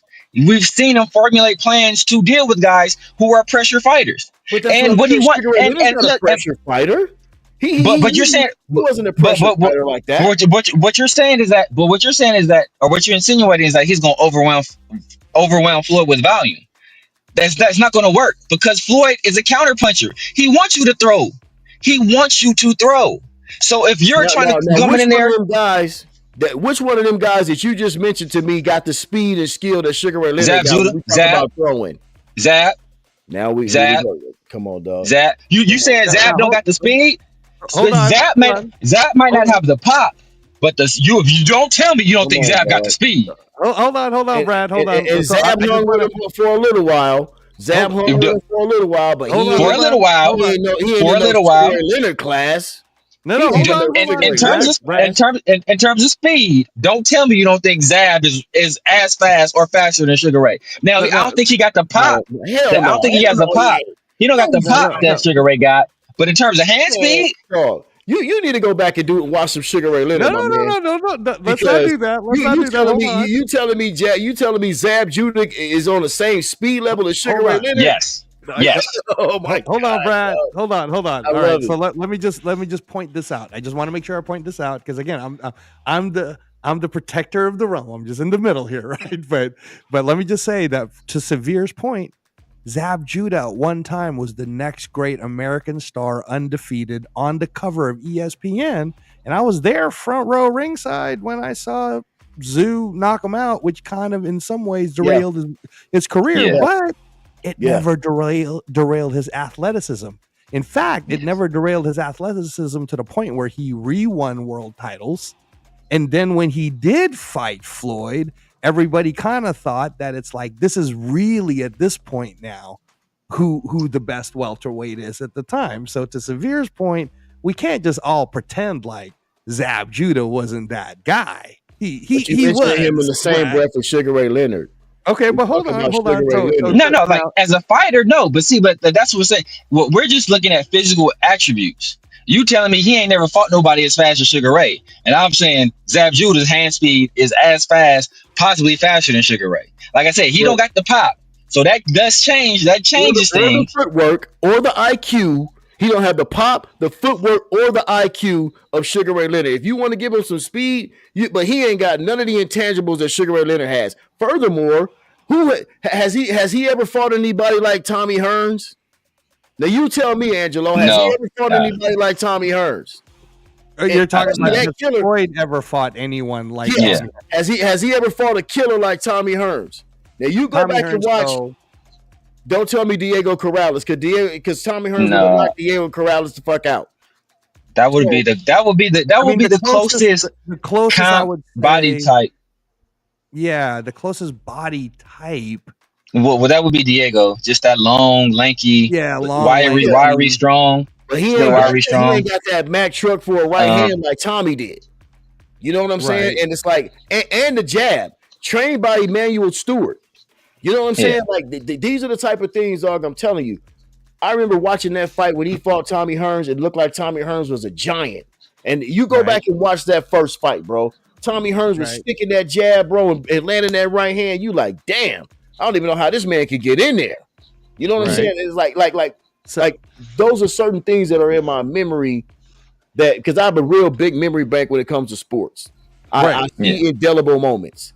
And I just saw that's why I tell people like when I talk about LeBron and Jordan, I love LeBron, but he don't have the moments that MJ does. You gotta be there. Now here's the thing, Brad. Be there. Just like Sugar, you gotta be there to see it. No, I understand, Brad. I understand. But it's subjective. It's subjective. It's subjective. But to be fair to Severe, this is what I want to point out to you, Brad, is in Severe's age level, his Sugar Ray Leonard is Floyd Mayweather. And he did see Floyd Mayweather beat Zab Judah, Ricky Hatton, Miguel Cotto, Manny Pacquiao. So he could say the same thing to a youngster years later when somebody's saying, oh, Shakur Stevenson's the greatest. As he should. Right? As you should, Severe. As you should. Here's where I will say, Brad, just again, facts are facts. And I understand obviously your pure love for Sugar Ray Leonard, and Sugar hey, Ray. bro, man, I love Sugar Ray too.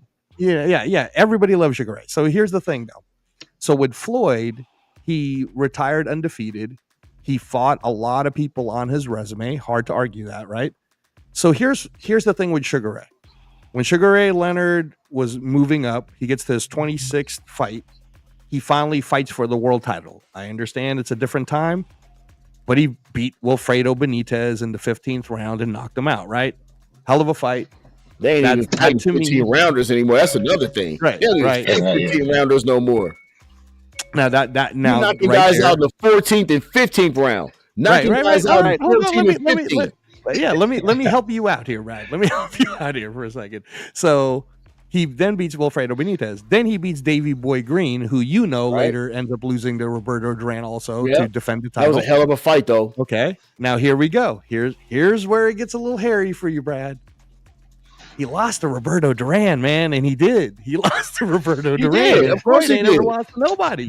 But like I said, look. My man takes the fight 3 months later. 3 months later. Peep this, Angelo.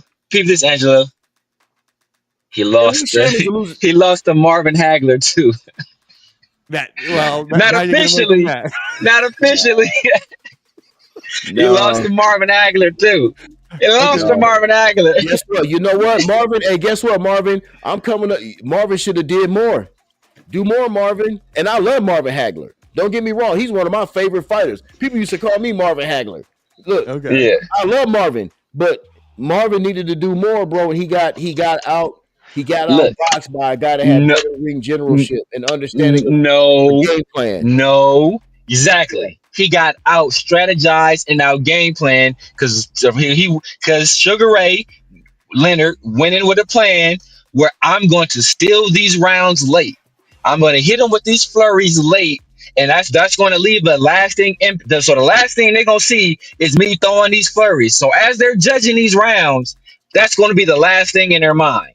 So he out strategized them. 4 years, and I'm moving up in weight, and I haven't fought in 4 years, and I'm moving up to fight a killer. Yeah, no. Have a strategy.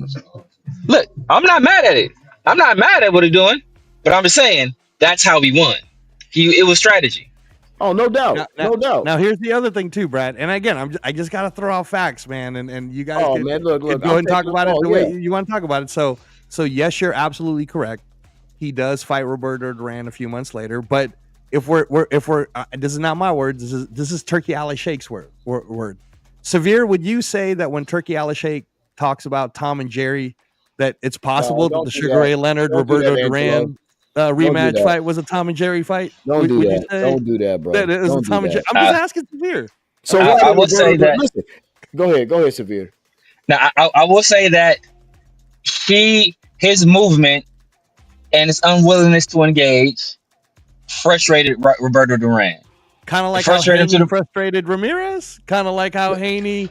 I don't think it was that bad. I don't think it was as bad as Haney. Haney, my guy. I don't think it was as bad as Haney. But look, some people could say that he wasn't engaging. Look, I call that boxing. I don't mind that kind of stuff. Like I know a lot of people do. Angelo, hey, listen, Angelo, you wrong. Let me say something. Hey, man, no. I'm just throwing it out. No. I'm gonna say this, and I'm gonna tell you something. We're gonna go back to the first fight, right? Sugar Ray Leonard came and tried to fight his fight, the first fight. It went the distance. It wasn't a knockout. It went the distance. Sugar Ray Leonard had his moments in that fight, but Roberto Duran was the aggressor. And don't get me wrong. My wife is from Panama. I got a Panamanian flag I'm looking at right now. My wife, I've been to Roberto Duran's hometown. I've been there. So, Cologne, Panama, I've been there. So, I love Roberto Duran. But to get a guy who does that, when have you ever heard a guy 3 months later said, you know what, the biggest fight of the year, we're going to do it again in 3 months. Florida never do no shit like that. We're going to do it again in 3 months. And this time, guess what? You're going to fight my fight. I fought your fight. Now, guess what? I'm not going to come in here and do the same shit I did before. And guess what? I'm dope enough to make you quit. You fight my fight, you'll quit. So we can look at it several different ways. Hold on. Let me counter. You said Floyd had never done something like that. maybe the name wasn't as big at the time, but when he fought Jose Luis Castillo the first time, That was and a everybody said, "Oh, I don't know, that's kind of close." Floyd fought his ass again, and guess what Floyd did to him? Beat his ass the second time. Beat his ass. Bad. So that would be the comparison. He didn't quit though, did he? He didn't quit. Nah, he didn't quit. Nah, and guess what? Roberto Duran, you just told me Roberto Duran was a top 10 fighter of all time. He didn't quit. Castillo didn't quit. Sugar Ray Leonard made a top 10 fighter of all time say, I can't fuck with this right here. No, but I'm just throwing out that you can't. It's very, and again, this is where when we're just talking facts about facts, Floyd did do rematches because he did it with Medina, he did it with Castillo. A year later. And it was within it was within months. It was within months. If you look at the records, it was within months. And then here's the other thing too, and again, I love 6 months later. It was 6 months later. So here's the thing about after he loses to Roberto Duran, then he beats Roberto Duran, and then he moves all the way up to the Tommy Hearns fight, which I know that's one of the greatest fights we will ever see. It is the pinnacle of 147. It was Tommy Hitman Hearns undefeated at the time, right? It was amazing. And you know, he came across, Sugar Ray Leonard does it, it becomes historic. After that, though, and this is where and again, he had to retire for 5 years. He had to retire. Okay. No, hold on. Well, I'm gonna tell it to you. So after that, even though he had the whole thing with the retina, he knocks out Bruce Finch in 82, then leaves, comes back in 84, gets away with knocking out Kevin Howard, then retires, then doesn't come back till 87. Yep. Very controversial Hagler fight, severe, very controversial Hagler fight. I'm just saying, it was so controversial it made Hagler quit. I'm just saying. All right, but whatever. Let's give that to Sugar Ray Leonard. Arguably top 10 guys that he made quit. Okay. And then second of all, he's the only one that of the 4 kings that's beat all of them. And all of these guys, we could just say, arguably, are in the top 10. You just said they were top 10 in boxing. Yes, he's absolutely. No. I'm giving you all of that, Brad. I'm giving it to you all, right? Severe. We're not taking it away from you at all. Yeah. So, and then after the Hagler fight, he fights Donnie Lalonde. Donnie Lalonde at what, middleweight? Lalonde. Okay. And then after that, he really lost to Tommy Hearns, bro. Let's keep it. He lost it. He lost the second fight to Tommy Hearns. He did. Okay. So hold on. And then after that, obviously, the Duran Leonard fight 3 is a little long in the tooth. That was Manny and Floyd. Okay. Yeah. And then his final 2 fights, loses to Hector Camacho and Terry Norris. Loses to Terry Norris, then loses to Hector Camacho. So your guy, which is again top 10, he has lost 3 times, one during his peak era, twice at the end. Right. I just want to point out the fact that, to Severe's point, not only has Floyd never lost, but on the back end, he beat Canelo. He beat Pacquiao. Listen, my brother. Pacquiao. It's only 2 guys out there. It's only 2 guys out there that you could talk about with zeros on their resumes: Rocky Marciano and Floyd Mayweather. And Calzaghe. Let me tell you something. Also. Joe Calzaghe. But I'm gonna say this: Muhammad Ali's lost. That's all that needs to be said. Period. Yeah, exactly. Yeah. And Sugar Ray Robinson's lost. Joe Louis is lost. I don't worry about a guy with an undefeated record, because that's not what's moving me when I'm thinking about these 2 guys fighting in their prime, right? I don't really look at who lost. You know what I'm saying? Like, I get it if the guy's got 7, 8 losses, then that's something different. But yeah, you lose a couple on the back end of your career because you're 38 years old or whatever the case is. That ain't the same as when you knocking motherfuckers out, or you in your prime at 24, 23, 22. So I don't look at it that way. I get it, but I don't look at it that way. You know what I'm saying? Like, that has no bearing on what I think they would do if they were in their prime with each other. Yeah. Well, I want to throw out, one of the chat is saying, Rock says, well, Floyd ducked people, right? And Matt's saying, no, Floyd didn't duck anyone, right? No, he didn't Severe duck nobody. again, I won't young say he enough, ducked people. right? So Severe's young enough to be in the Floyd era. So let me just say this: when you guys are saying duck on the chat, and I appreciate the chat very much, Matt, shout out to you. I can argue that Sugar Ray Leonard actually ducked Marvin Hagler and waited for him to get old. But where was Marvin fighting at all? Wasn't Marvin always in higher weight classes than him? No, he was always in a higher weight class. No. Here's the thing, Brad. So let's not forget that one of the greatest things that Sugar Ray Leonard did is he held both the 154 belt and the 147 belt at the same time. So technically speaking, he would only move up one weight class to fight Marvin Hagler during the time that they were hyping it up. Remember, they're hyping it up. Yeah, and then he says, "Oh well, unfortunately, it'll never happen." Yeah. So arguably speaking, here's what happens to Hagler. Hagler continues to dominate. He beats Duran. He beats Mugabe. He continues to keep rising up in the ranks, but he's also getting older. So it's very likely that when people say, "Well, Floyd ducked this person, Floyd ducked that person," then you could also say, "Well, Sugar Ray Leonard ducked Hagler." I will say this: Floyd ducked Manny. I think Floyd ducked Manny, and Floyd kept talking about steroids and all this shit, and he kept talking about Manny being on PEDs. Oh yeah, if you get tested, then we will do this and that. He didn't want none of Pacquiao, and Pacquiao was whooping ass. I'm just going to be for real because that was what everybody wanted. Let's just be real. That's what everybody wanted. And we didn't get that fight until it was past his prime. So I will say he did duck Floyd. Nobody else. But he ducked Manny. He didn't duck nobody else, but I think he ducked Manny till he felt like the time was right. Because prime Manny Pacquiao was something different. I don't think he ducked Manny. I think that was our boy over at Top Rank that was causing more issues than there had to be. Because at one point Manny had agreed, and then Bob Arum. I don't think Bob Arum wanted that fight to happen. Bob Arum had a disdain for Floyd Mayweather. Because so I think because initially Manny had agreed to it. And then Manny said he didn't want to do the test because he was scared of needles. There's all these other. So I don't think that was Manny. I think Bob Arum was purposely creating obstacles to keep that fight from happening. First of all, because he hated Floyd Mayweather. He knew there was a chance that he left Top Rank. He knew there was a chance that his best fighter and his most popular fighter could lose to Floyd Mayweather. And just that possibility being there was something he couldn't deal with. So I think he created obstacles because then the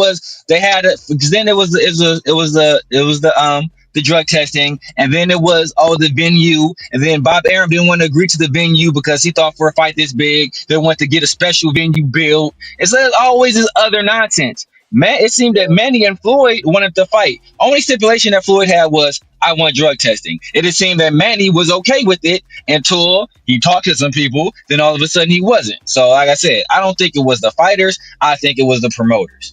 But and then like I said, you can make an argument for Margarito. You can say he avoided Margarito. He beat Margarito though. I think he would beat Margarito. But people make the case that he avoided Margarito. No, I'll tell you the person that doesn't get a lot of credit, but he's one of my all-time favorite fighters is Oscar De La Hoya. De La Hoya, Oscar's like I'm scrapping with anybody. Where's the contract? Yeah, and that's why I always love Oscar De La Hoya because I didn't root for him in every fight that he fought. But now when you look back, it's just like I go back and forth between the NBA, whatever, football. But I look at like Larry Bird. I never appreciated Larry Bird until I got older. Until I said, yeah, that motherfucker was really a killer. Because back in my day, I'm a youngster, a teenager watching him, and everybody's like, fuck Larry Bird and yada yada and the Bird and the Celtics. But when you get older and start realizing what greatness really is, that guy was great like that. Just like De La Hoya. De La Hoya is an all-time great because he never ducked nobody. Like if you can let De La Hoya check this out, Papa Rundown. Like Canelo. Check this out, Papa Rundown. I don't think he's gonna go down as being this great of a fighter, but that's exactly the same thing you're gonna say about Devin Haney. He ain't ducked the smoke with nobody. True. He ain't ducked the smoke with nobody. And you can't say that about Shakur. You can't say that about Tank. You can't say that about Teofimo. You can't say that about none of those guys that were supposed to be the four kings. He's the only person that's been willing to fight all of those dudes. Yeah, And he I'll give fought him Ryan that. Garcia. And he fought Ryan Garcia I'll with give no him that. rehydration clause. Fought I'll give Ryan him that. Garcia with no rehydration clause. When Tank fought him, he dragged him down to a catchweight, and he had a rehydration clause. Devin Haney didn't put none of that in there. Now So he's remember the this. only person. Now let's remember this though. I keep telling you guys, Devin Haney is a natural 147 and probably a little bit beyond that. A natural. Now you're talking about a guy like Tank is not a natural 147. I don't even know if Shakur is really a natural 147 at the end of it. Every time you see David Haney fight certain guys, he's bigger than all of these guys. And so you got to remember, yeah, Tank gonna put a rehydration clause in there because he's fighting Ryan Garcia, who's a natural 147 and probably a little bit bigger than that. You know what I'm saying? So yeah, certain stipulations do need to be put in certain fights because there's just a natural size difference there. You got these guys killing themselves to pull themselves down to 135, 140 when they really should be fighting at 150, 147 or whatever the case may be. So that's why some of those things come about. And I get it, but Devin Haney is right where he needs to be right now. Now I want to see you fight at 147 right now. Now you can still come back and fight Boots. You got Brian Norman Jr. in front of you. It's some guys that guess what, bro? I'm gonna give you the ultimate bow down respect in the whole nine, dog. You go up in there, you get busy with Brian Norman Jr. because Brian Norman Jr. is coming to fight. It ain't gonna be he's coming to box you. And he thinks he can. He has one hit KO power. He has one shot KO power. Brian, you put you right to sleep. Now here's the only pushback to it. He's the only pushback to that, Papa Rundown. And you're an old school guy, so you will appreciate this statement. And by the way, this isn't me. I didn't say this. Actually, I was on Claiborne Rain's podcast, and it was a UK person who's a historian that said this. But the whole weight bully narrative that everybody gets mad about with Devin Haney, which I understand severe. Like I told you, man, I don't hate nobody. I just try to bring out some facts, right? But with the weight bully narrative, it kind of made a lot of people mad. But the truth of the matter is, boxing and weight bullying has been around since the very beginning. And in fact, it was Incredible Blackness. Oh man, why am I forgetting his name? But it was the original black heavyweight, Jack Johnson. He fought Sam Langford. Put him in it. He was a monster. Yeah, you can put him up there too. Yeah. But when he fought Sam Langford was like 165. And you want to talk about weight bullying, and like that was a heavyweight fighting a middleweight, right? And then you can go on and on throughout the year. Sugar Ray Robinson's fought in different weights. Bob Foster, you could say, was a weight bully. But I get it. But even to this day, are you getting mad at someone who can actually make the weight? So Tommy Hearns, what was he really natural? Because Tommy Hearns, Tommy Hearns is a big dude, and then he won 154. But if you look at Tommy's frame, and then when he won 168. So we're just that's where Haney kind of falls, right? Are we going to fault, Hamza Asherias? Are we going to fault Diego Pacheco? Are we going to fault tall, big people who can somehow make the weight lower? So I'm not going to penalize those guys, but what I'm saying is I'm not penalizing him. What I'm saying is, in Tank's case, like when he fought Ryan Garcia, I mean, Tank is a smaller guy. I mean, he's a small dude. You know what I'm saying? So it's like, okay, Ryan Garcia can make the weight. But you get a clause up in there where, you can't rehydrate to where you're 25 pounds heavier than me when the fight starts. Like, no, we're not going to do that. You know what I'm saying? Like, Tank's already, 7, maybe? You know what I'm saying? So, why are you going to give all that advantage to Ryan Garcia? You know what I mean? So, like you have to have certain stipulations in certain fights. Like, when Devin Haney fought Ryan Garcia, was there any weight stipulations there? No, it wasn't no stipulations there, right? Because guess what? They were similar size. They can fight each other in that range like that. Now, if it's Shakur and Tank, there's no stipulation that needs to be made whatsoever. Go get it on. You know what I'm saying? So there's just levels, like we keep saying, there's just levels to how things are done. You know what I mean? And I'm not saying that Devin Haney's a weight bully, but to me, he looks like a natural 147 guy. Like, he's at the weight class that he needs to be in right now. And his last couple of fights, he hasn't looked that good. Ryan Garcia and Ramirez. So all I'm saying is that, guess what, dog? You at this weight class right now, you got to come up here and bang with some bigger guys and let's see that skill set translate. That's all I'm saying.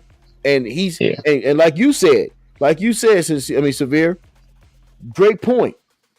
Guess what? He is fighting everybody, and he ain't ducking no smoke. He is going right in there to fight Brian Norman Jr., and that's a real test. And I got to tip my hat to Haney. Yeah, I tip my hat to Haney. Like, yeah, bro, you going in there to get it, dog. So I'm not shitting on Haney. It's just that the last two fights, I need to see that Devin Haney at 147. I need to see that Devin Haney that I've been seeing at 147. I think that's fair. You know what I'm saying? I think that's fair. And I think that's fair.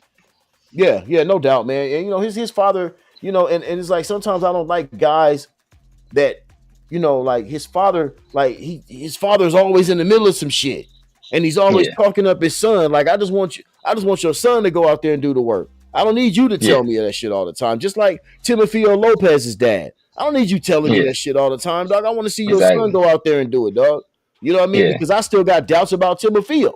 I doubt him too. Yeah, I got doubts about Teofimo too. I mean, I think difference is I think Teofimo is a talker. We've seen Teofimo talk too much. He got himself into some trouble, and then Bud had to check him, and he changed his tune. But but I don't think Haney. I don't think Haney is that person.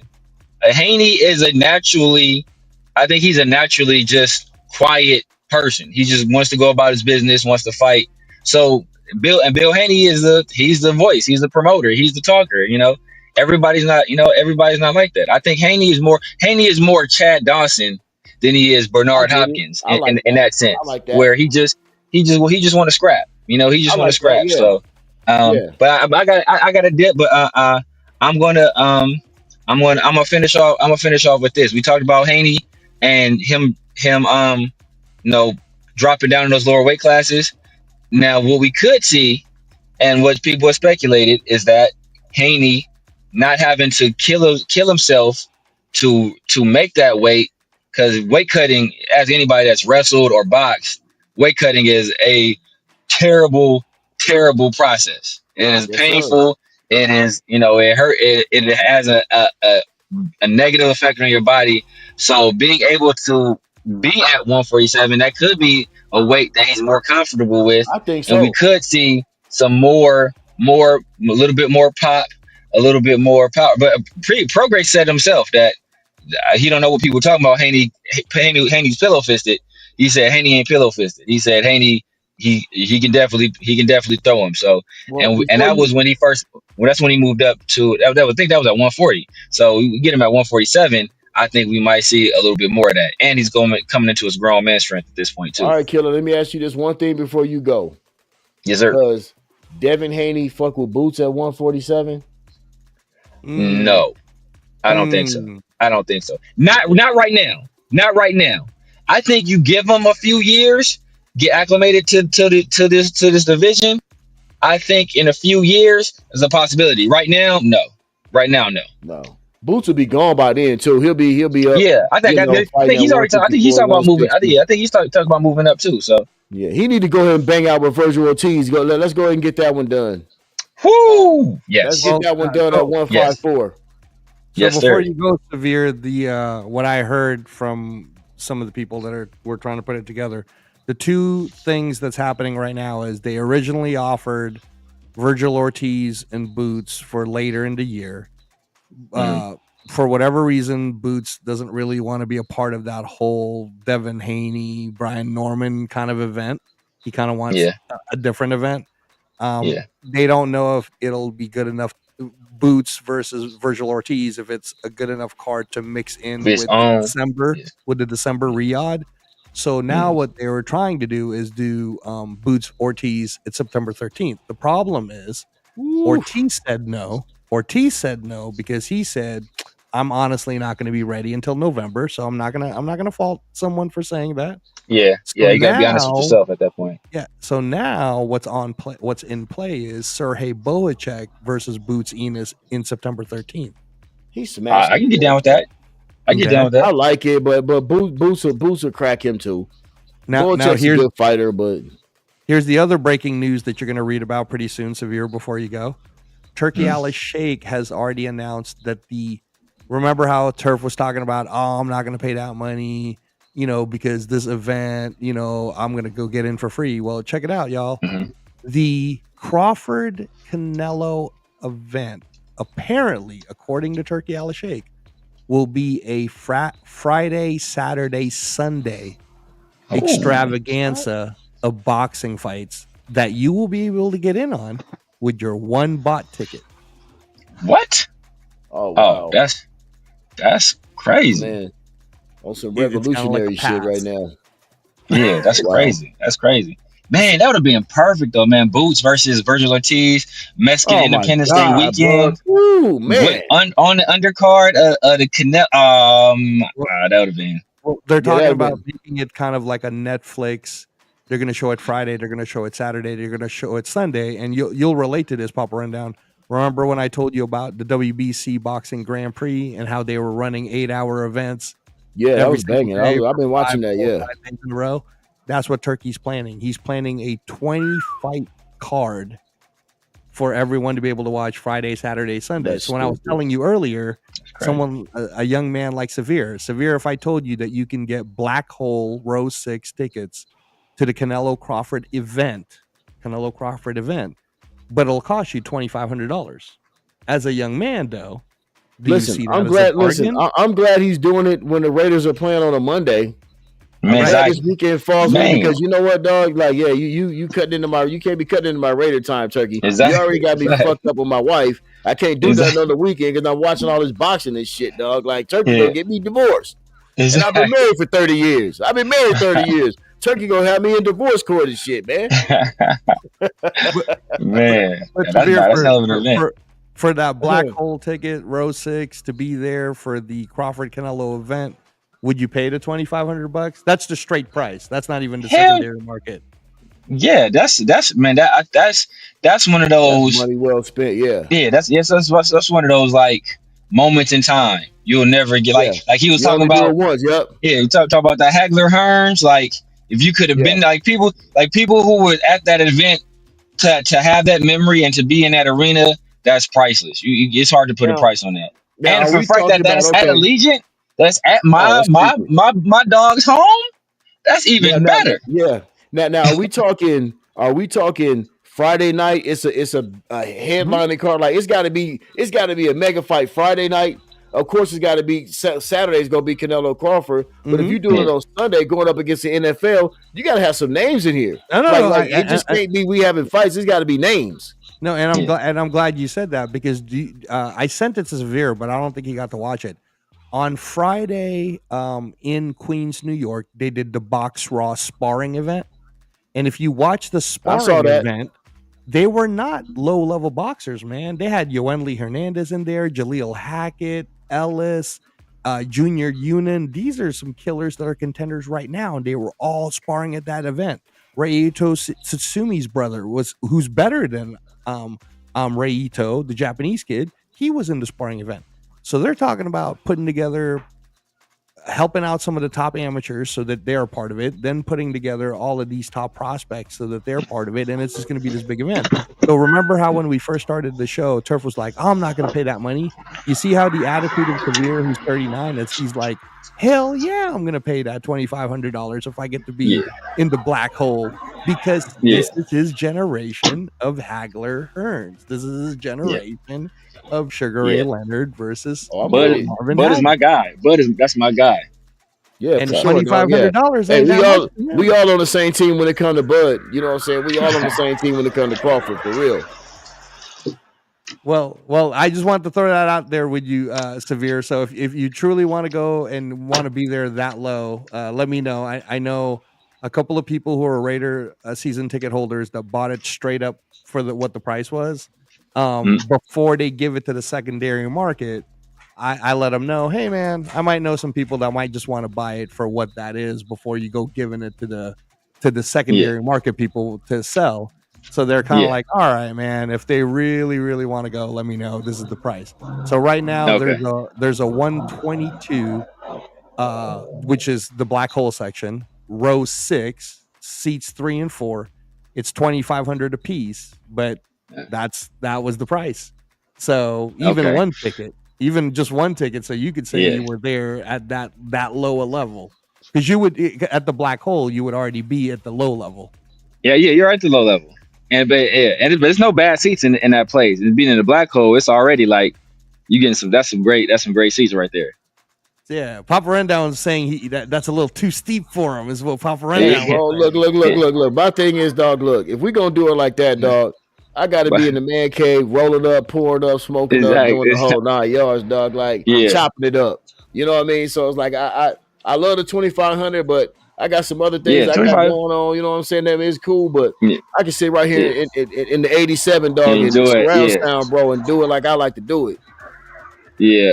And that weekend, I'm gonna be with my TRS brothers. It's gonna be me, Chris, Turf, 805. Season, yeah, bro.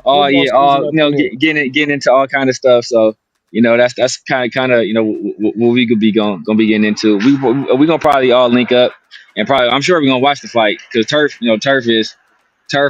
He a big boxing fan, so we got some stuff planned. But man, that's a hell of a deal though. That's a hell of a deal for 3 nights too. Because I just bought my mama some damn tickets to Brandy and Monica, and that was like damn near $600 for one ticket. Ooh, for Brandy and Monica? Wow. Yes. Damn. But that's a VIP package though. But yeah, it wasn't cheap. Well, it's for Mama. So you're a good man. Yeah. You're a good man. Yeah. That's Mama, right, for bro. sure. You're a good man. For sure, dog. Right, gentlemen, man. I gotta get up out of here. Hey, can I just say, Severe, guys, for the replays and everybody on the chat that's still listening, it's the Severe Raider. He brings out some of the very best content, especially when it comes to Raider football and football in general. But this young man can talk all sports. As you can see, he held his own with the great, legendary Papa Rundown, talking about Floyd Mayweather versus Sugar Ray Leonard. The man can hold a debate. I'm not on y'all level. I gotta get back in the laboratory. I gotta crack my encyclopedia open to get on y'all level, man. But it was good chopping it up with y'all.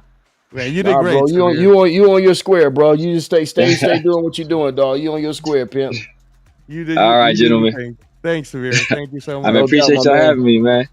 For sure, we'll do it again. For sure. Look. Before I get out of here, told y'all about the Thunder.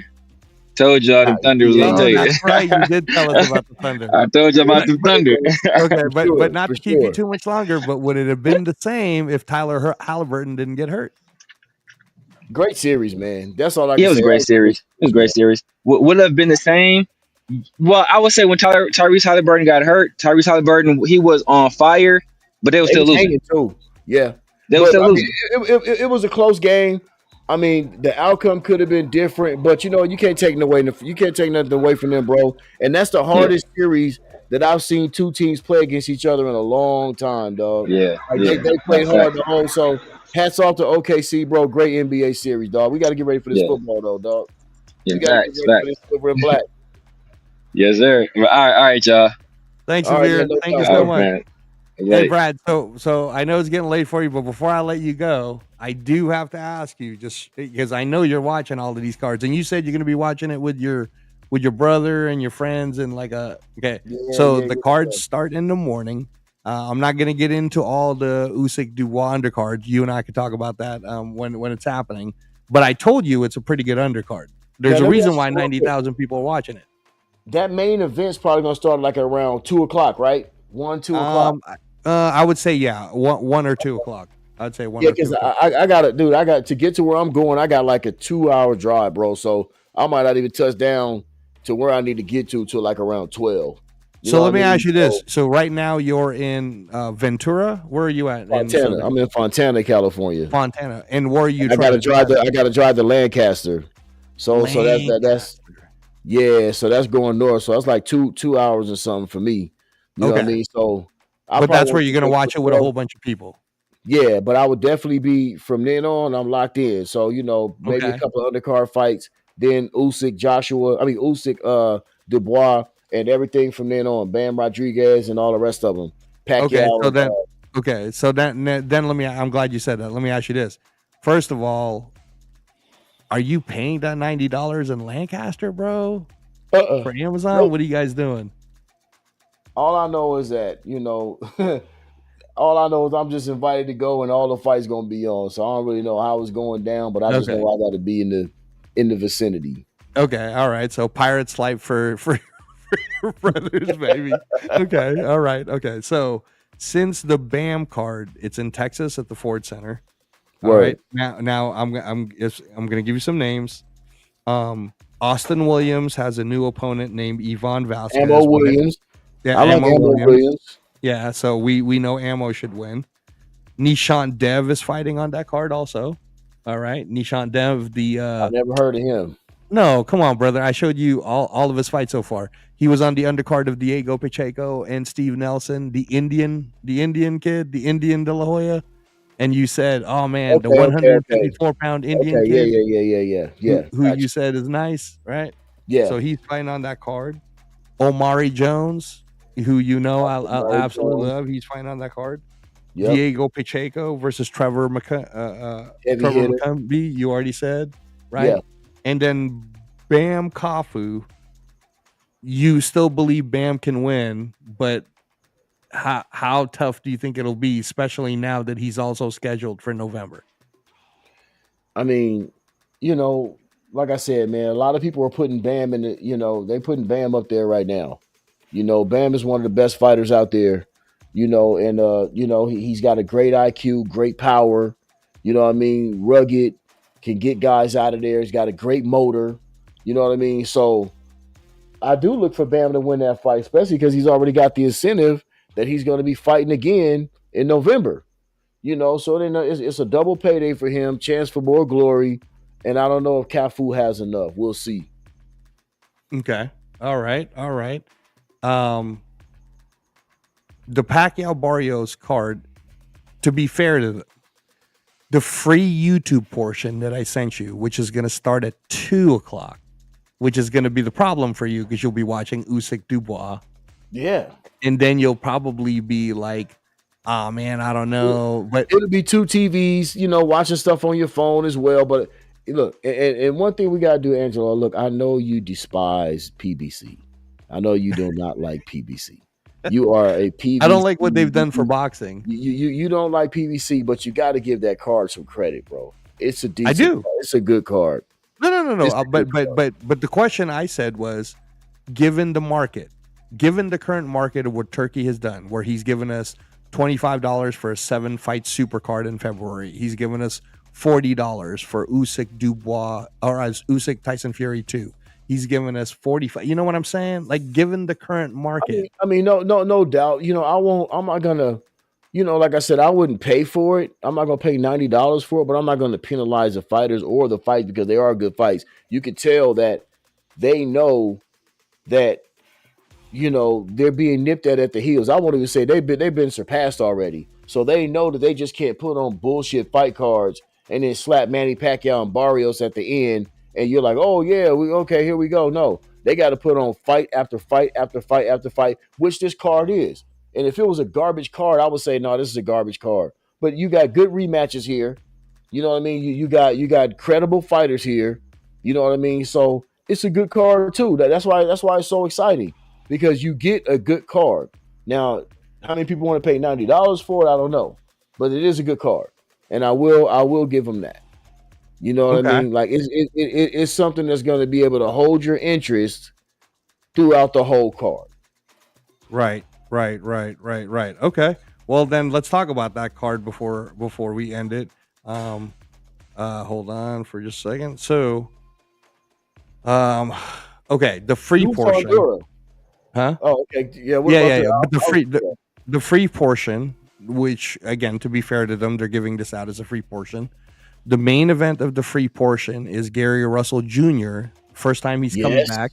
Coming back. Lomachenko. Okay. All right. He's fighting Hugo Castaneda. So it's a tough test against a 23-year-old, and Gary Russell Jr. is 37 years old now. He's fighting, and this is the part where it's like, wow, he's moved up in weight. So he's fighting at 130 pounds. It's 10 rounds. We're assuming he's going to win, right? We're assuming he's going to win? Yeah. Okay. I like Gary Russell Jr. Okay. The undercard of that has Brian Gallegos fighting Omar Salcido, Humir Marshall, the bronze medalist from the Philippines, fighting Bernard Joseph. So they're giving you something for a free card, right? And they're I don't know if they're decided or undecided yet on Mark Magsayo versus Jorge Mata. That's either going to be free or it'll be on the The 45 bottom or on of the the $90. yeah. Okay. And Magsayo's a good fighter. I think he's got a ceiling, but he's a good fighter. Yeah, former world champion, right? Okay, but let's say that's the free portion. Let's just say. So this is who I'm definitely assuming is going to be on the paid portion. David Picasso versus Kayonosuke Kameda, and David Picasso is the number 1 WBC mandatory to Inoue. He's 31-0. He's the tall 122 kid that was supposed to fight Inoue in Cinco de Mayo but didn't. So he's gonna open it up. And then Brandon Figueroa at 126 pounds. You remember he just lost the cool boy. Mm-hmm. Yeah. Is fighting who is fighting Joet Gonzalez. I sent you the tape on that when he beat Arnold Kagai on Pro Box. Now that's a 50-50. Yeah. Joet can go. I like him. So who you picking on Brandon Figueroa versus Joet Gonzalez? I don't know. I just seen some holes in Figueroa. I'm seeing some holes in Figueroa. Good fighter. That's a 50-50 fight for me. 50-50. I'm more interested. Honestly, that Zoo Fundora rematch is going to be fun. I think that's going to be a fun fight. All right. We'll get. I'm looking. That's one of the ones I'm looking forward to. Okay, we'll get to that one then. So right before that, Isaac Cruz versus Angel Fierro, the rematch at 140 pounds, 12 rounds. I'm kind of starting to feel like Isaac Cruz has reached his ceiling. Hot take. I do. He has a certain style that he fights with. He's a smaller guy. He has moved up in weight, and his power doesn't translate quite the same. So I don't know. I think Buddy wins it again. I think, because Pitbull's we already know how he's gonna fight. He fights the same way all the time. Some people can handle that shit. Some people can't. And from what I saw in that first fight, I mean, I don't know. I favor. No, why is his damn name slipping my? What's his name again? Angel Fierro. Yeah. I mean, here's the thing. Once you're able to figure out how to neutralize guys' aggression, like Pitbull, it becomes easier to fight them. Some people can't understand how to neutralize the aggression, right? But once you do understand how to neutralize, just like Sugar Ray Leonard Duran, once you figure out how to neutralize the aggression, then you start picking those guys apart, right? Even on a different level. But Buster Douglas, Mike Tyson, you get past that aggression, then there's something. So I don't know. Pitbull, to me, I like his relentlessness, but he doesn't have. There's a ceiling there. I see the ceiling there, and Buddy knows how to box him the way you need to box him to win. So I'm taking Fierro again. Well, let me ask you this though. With the way you're talking about Isaac Cruz, who do you think hits harder, Isaac Cruz or William Zepeda?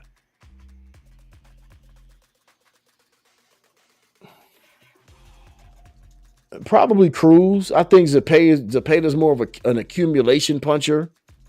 Cruz just punch for punch. Cruz probably hits harder, but he doesn't fight the way that Zepeda does. Okay, and that's the difference. They both have aggressive styles, but Zepeda's more technically responsible. Okay, so when you're saying Cruz hits harder, if Cruz fought Shakur, because we already saw what happened when he fought Tank, and again, that's one of Tank's toughest fights. He's going to get outclassed. Pitbull gets outclassed against Shakur any day of the week.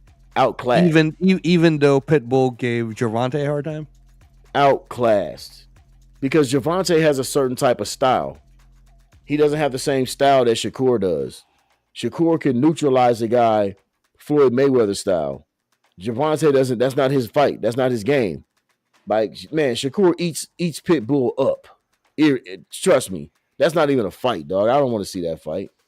Okay. All right. Cool. So you're picking Fierro to beat Cruz. All right. Yeah. So now let's get to the nitty gritty of probably one of the best fights we're going to see, if we're being honest. The first fight to me was controversial. Sebastian Fundora versus Tim Tszyu. Tim Tszyu was the champ. The cut with the elbow to the head ended up happening. Blood all over the place. But even with the blood all over the place, I still scored it for Tim Tszyu. How did you score that first fight? It was close. I mean, it was, to me, it was 50-50. I felt like Fundora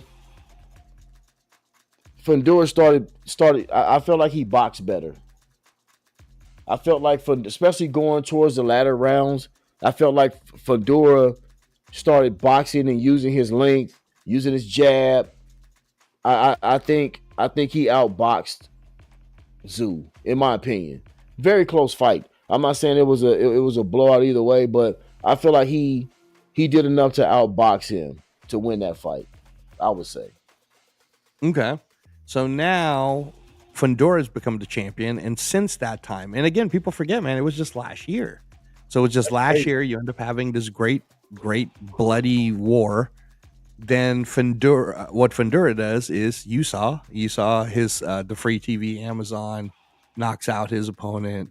And since then, what we saw is Tim Tszyu gets killed by Bakram Murtalazayev in October, right? Just completely destroyed.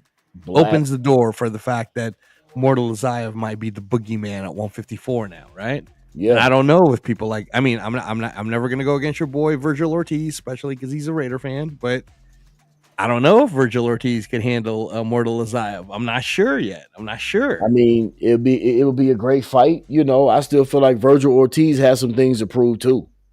You know, I loved his fight against Boacek.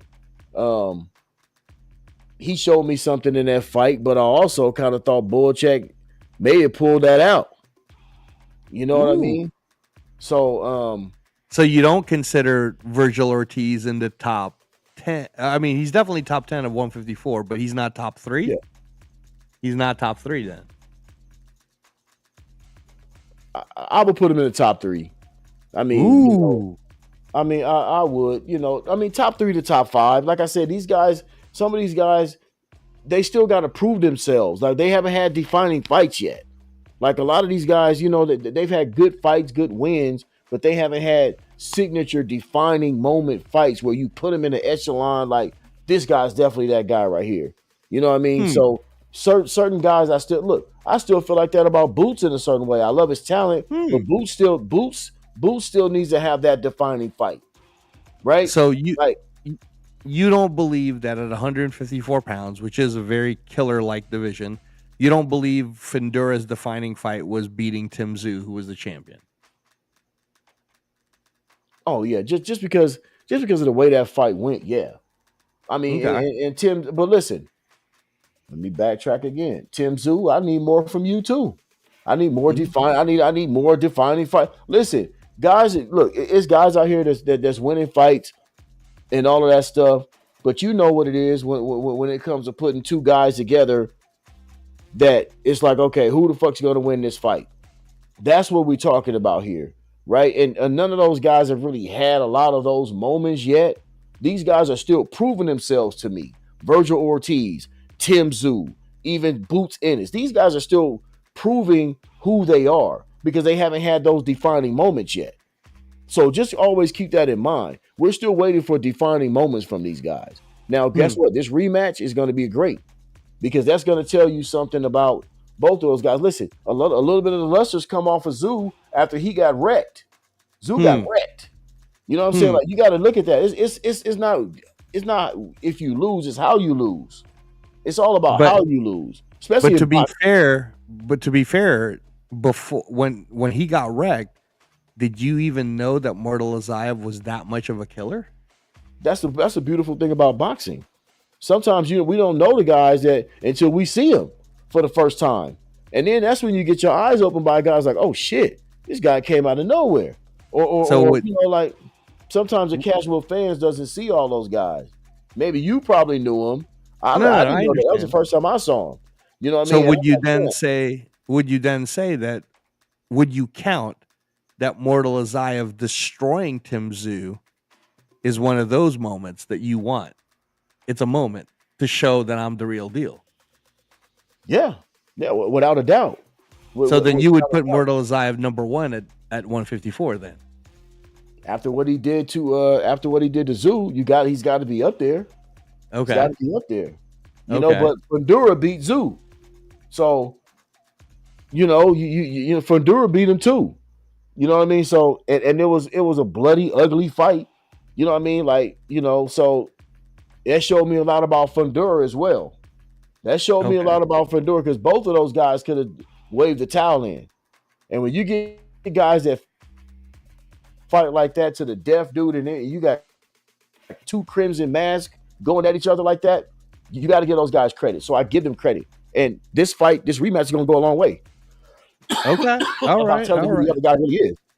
All right. So then with this rematch, because you want that defining moment, who are you picking to win between Tim Zoo and Fundura? And would you count this then as a defining moment?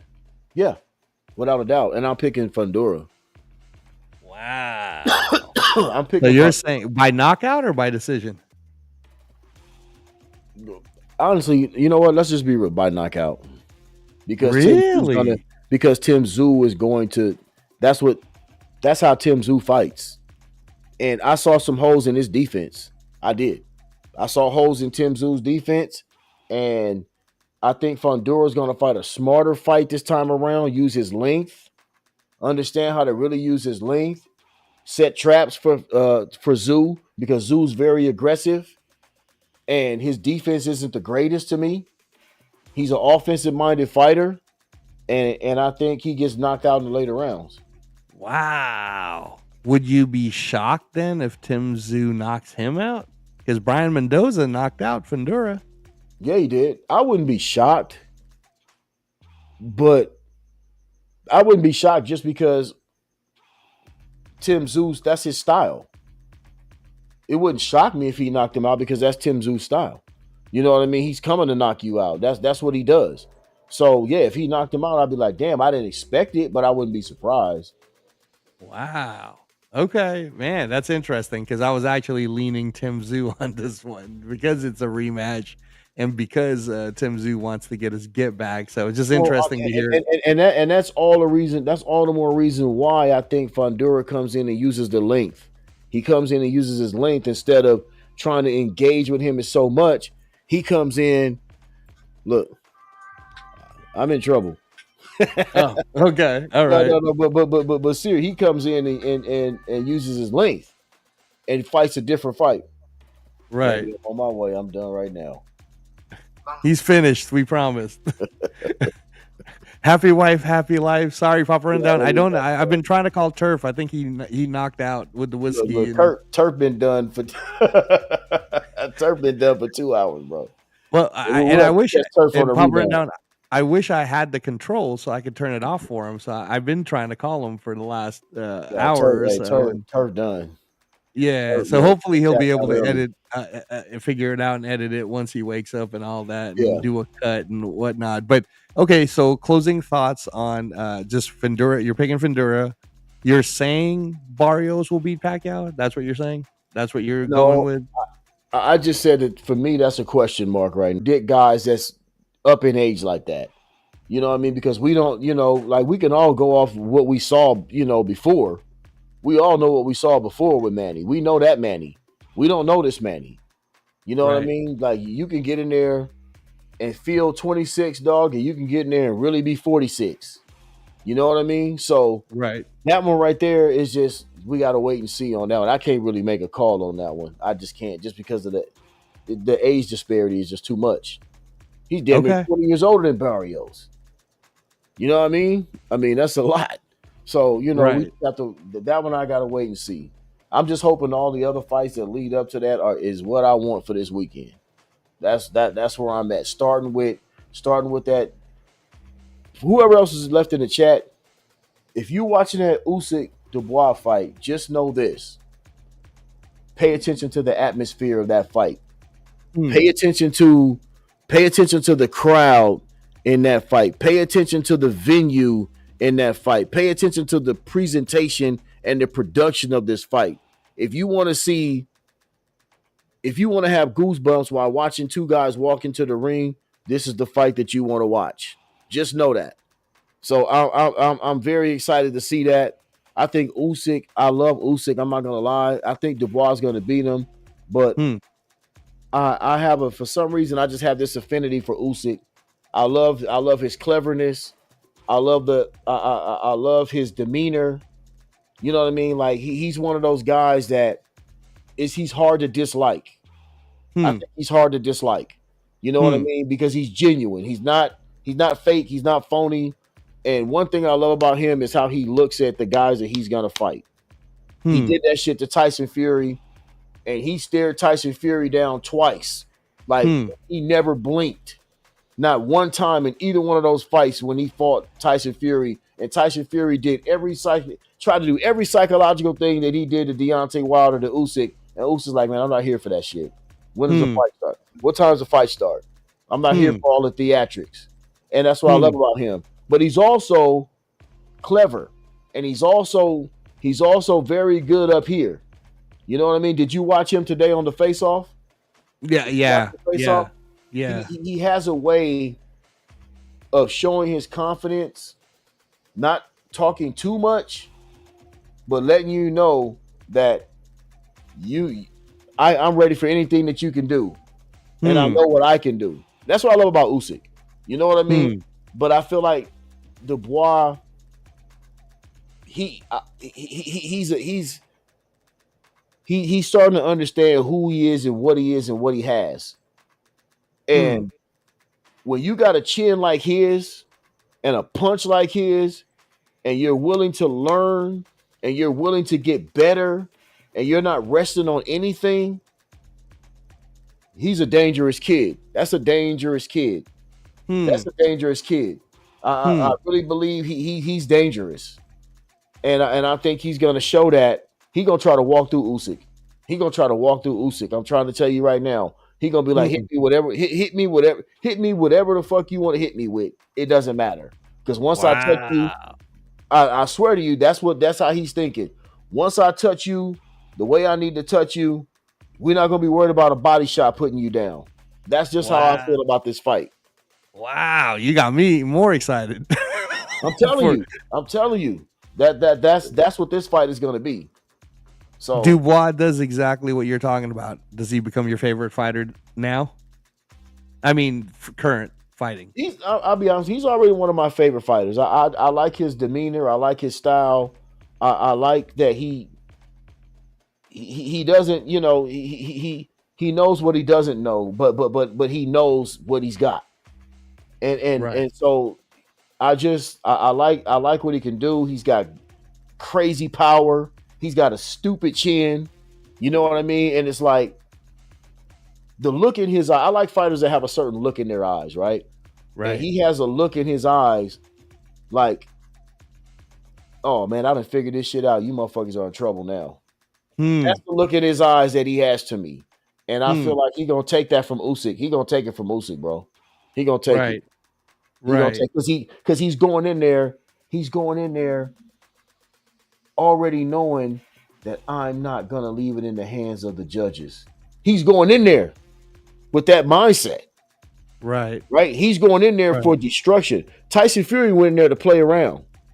Tyson Fury went in there to be a clown. Don't get the two confused. Right. Anthony Joshua is a passive fighter. He's not one of them guys that's like, man, when I get ready to come in there, bro, it's gonna be. You saw the way Dubois looked when they was walking into that ring against Anthony Joshua. That's the look of somebody. I'm gonna knock you the fuck out. I'm not here to play with you, and that's what I feel like Dubois is right now. I just feel like he knows that, you know what, my best bet is to come in here and try to walk through this guy. I'm not here to match witch with you. I'm not here to do psychological shit. I'm here to put these heavy fucking hands on you, and I'm gonna throw in combination, and we'll see. But that's my prediction for that fight. That's what's gonna kick it off for me on Saturday, really. Man, well, Papa Rundown, thank you so much, man. You held it down. That might be the greatest 4 hour boxing conversation. You had it out with Severe. You held your own, backing up your Sugar Ray Leonard. I appreciate y'all, man. We're gonna do it again, man. Look, when y'all get on, man, just hit me, let me know, man. And what I mean, I'll jump on this. We all just sharing great knowledge, man, and that's what we supposed to do, especially being Raider fans. So yeah, man, just let me know and I'm on with y'all, bro. For sure. And Never everybody, unavailable. if you guys are catching this on the replay, and shout out to the chat, Rock, Matt, you guys who stuck it out the whole way through. If you could follow Appreciate Eternal y'all, man. if you can follow Eternal Raider 72 on his YouTube channel, he's just starting out. That's great. I'm sorry you didn't get a chance to run it on your channel, because then it would have been 4 hours worth of content. All good. For You you know what, too. man? I've been on hiatus for a minute, man, but I'm about to jump back in. Football season's coming. We got more boxing. So, yeah, man, Eternal Raider 72, at Eternal Raider 72 on YouTube. It's called Is there Eternal Instagram Conversation. yet? Man, no Instagram I'm old, yet? man. I'm so damn. We got to get you an Instagram. But I got to get an Instagram, man, but we'll talk about it, man. But look, I got to get out of here, man. I'm already, my wife should be asleep, but I don't know what the hell she doing up still. So let the wife know we love her. Thank you so much, Mama Rundown. No Thank doubt. you for giving us Papa Rundown for the last 4 No hours. doubt, man. Thank you. Appreciate y'all, man. Look, we'll text in the morning, dog. Yes, sir. Thank you, Papa Rundown. Everybody in the chat, man, one time.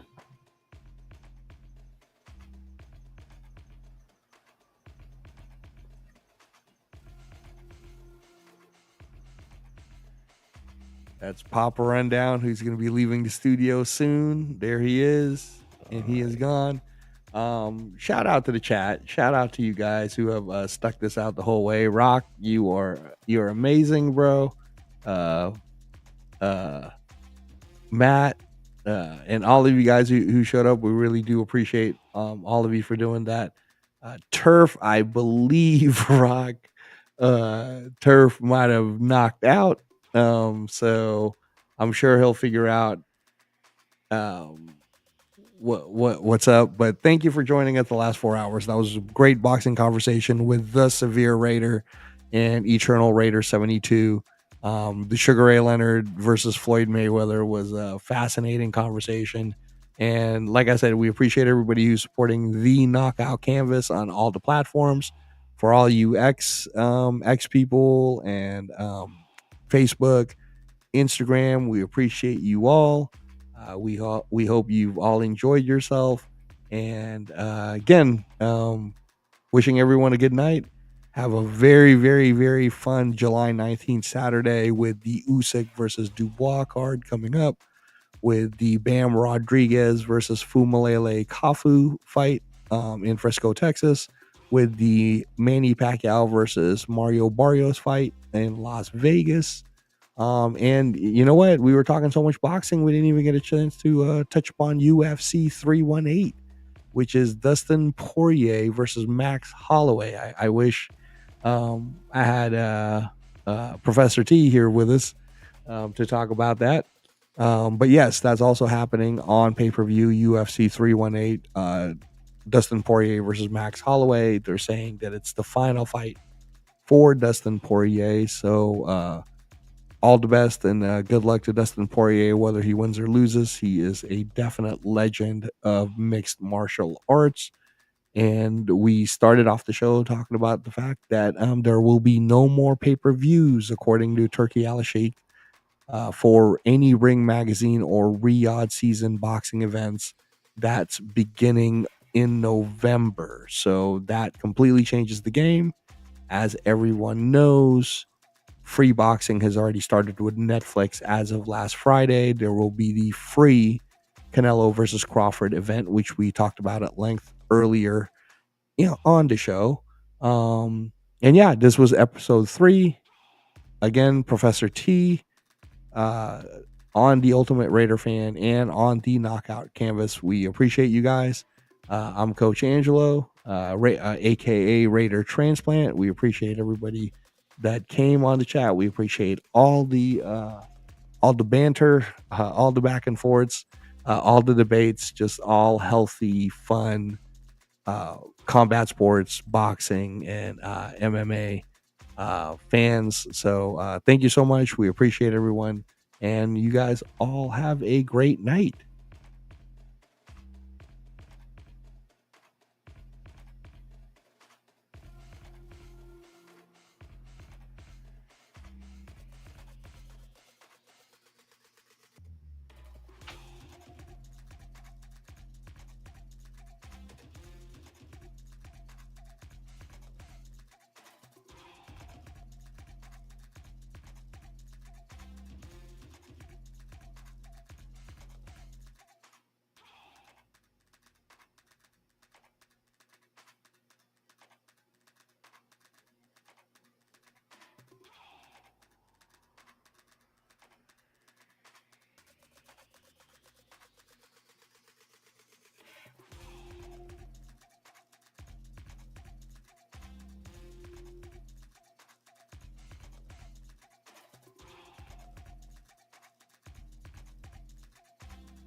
Good morning. Today is Thursday, July 17th. It's 7:10 a.m. Currently, it's 76 degrees with clear skies. You can expect partly cloudy skies until later this morning, clearing until this afternoon. Today's high will be 93 degrees, and the low was 75.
Oh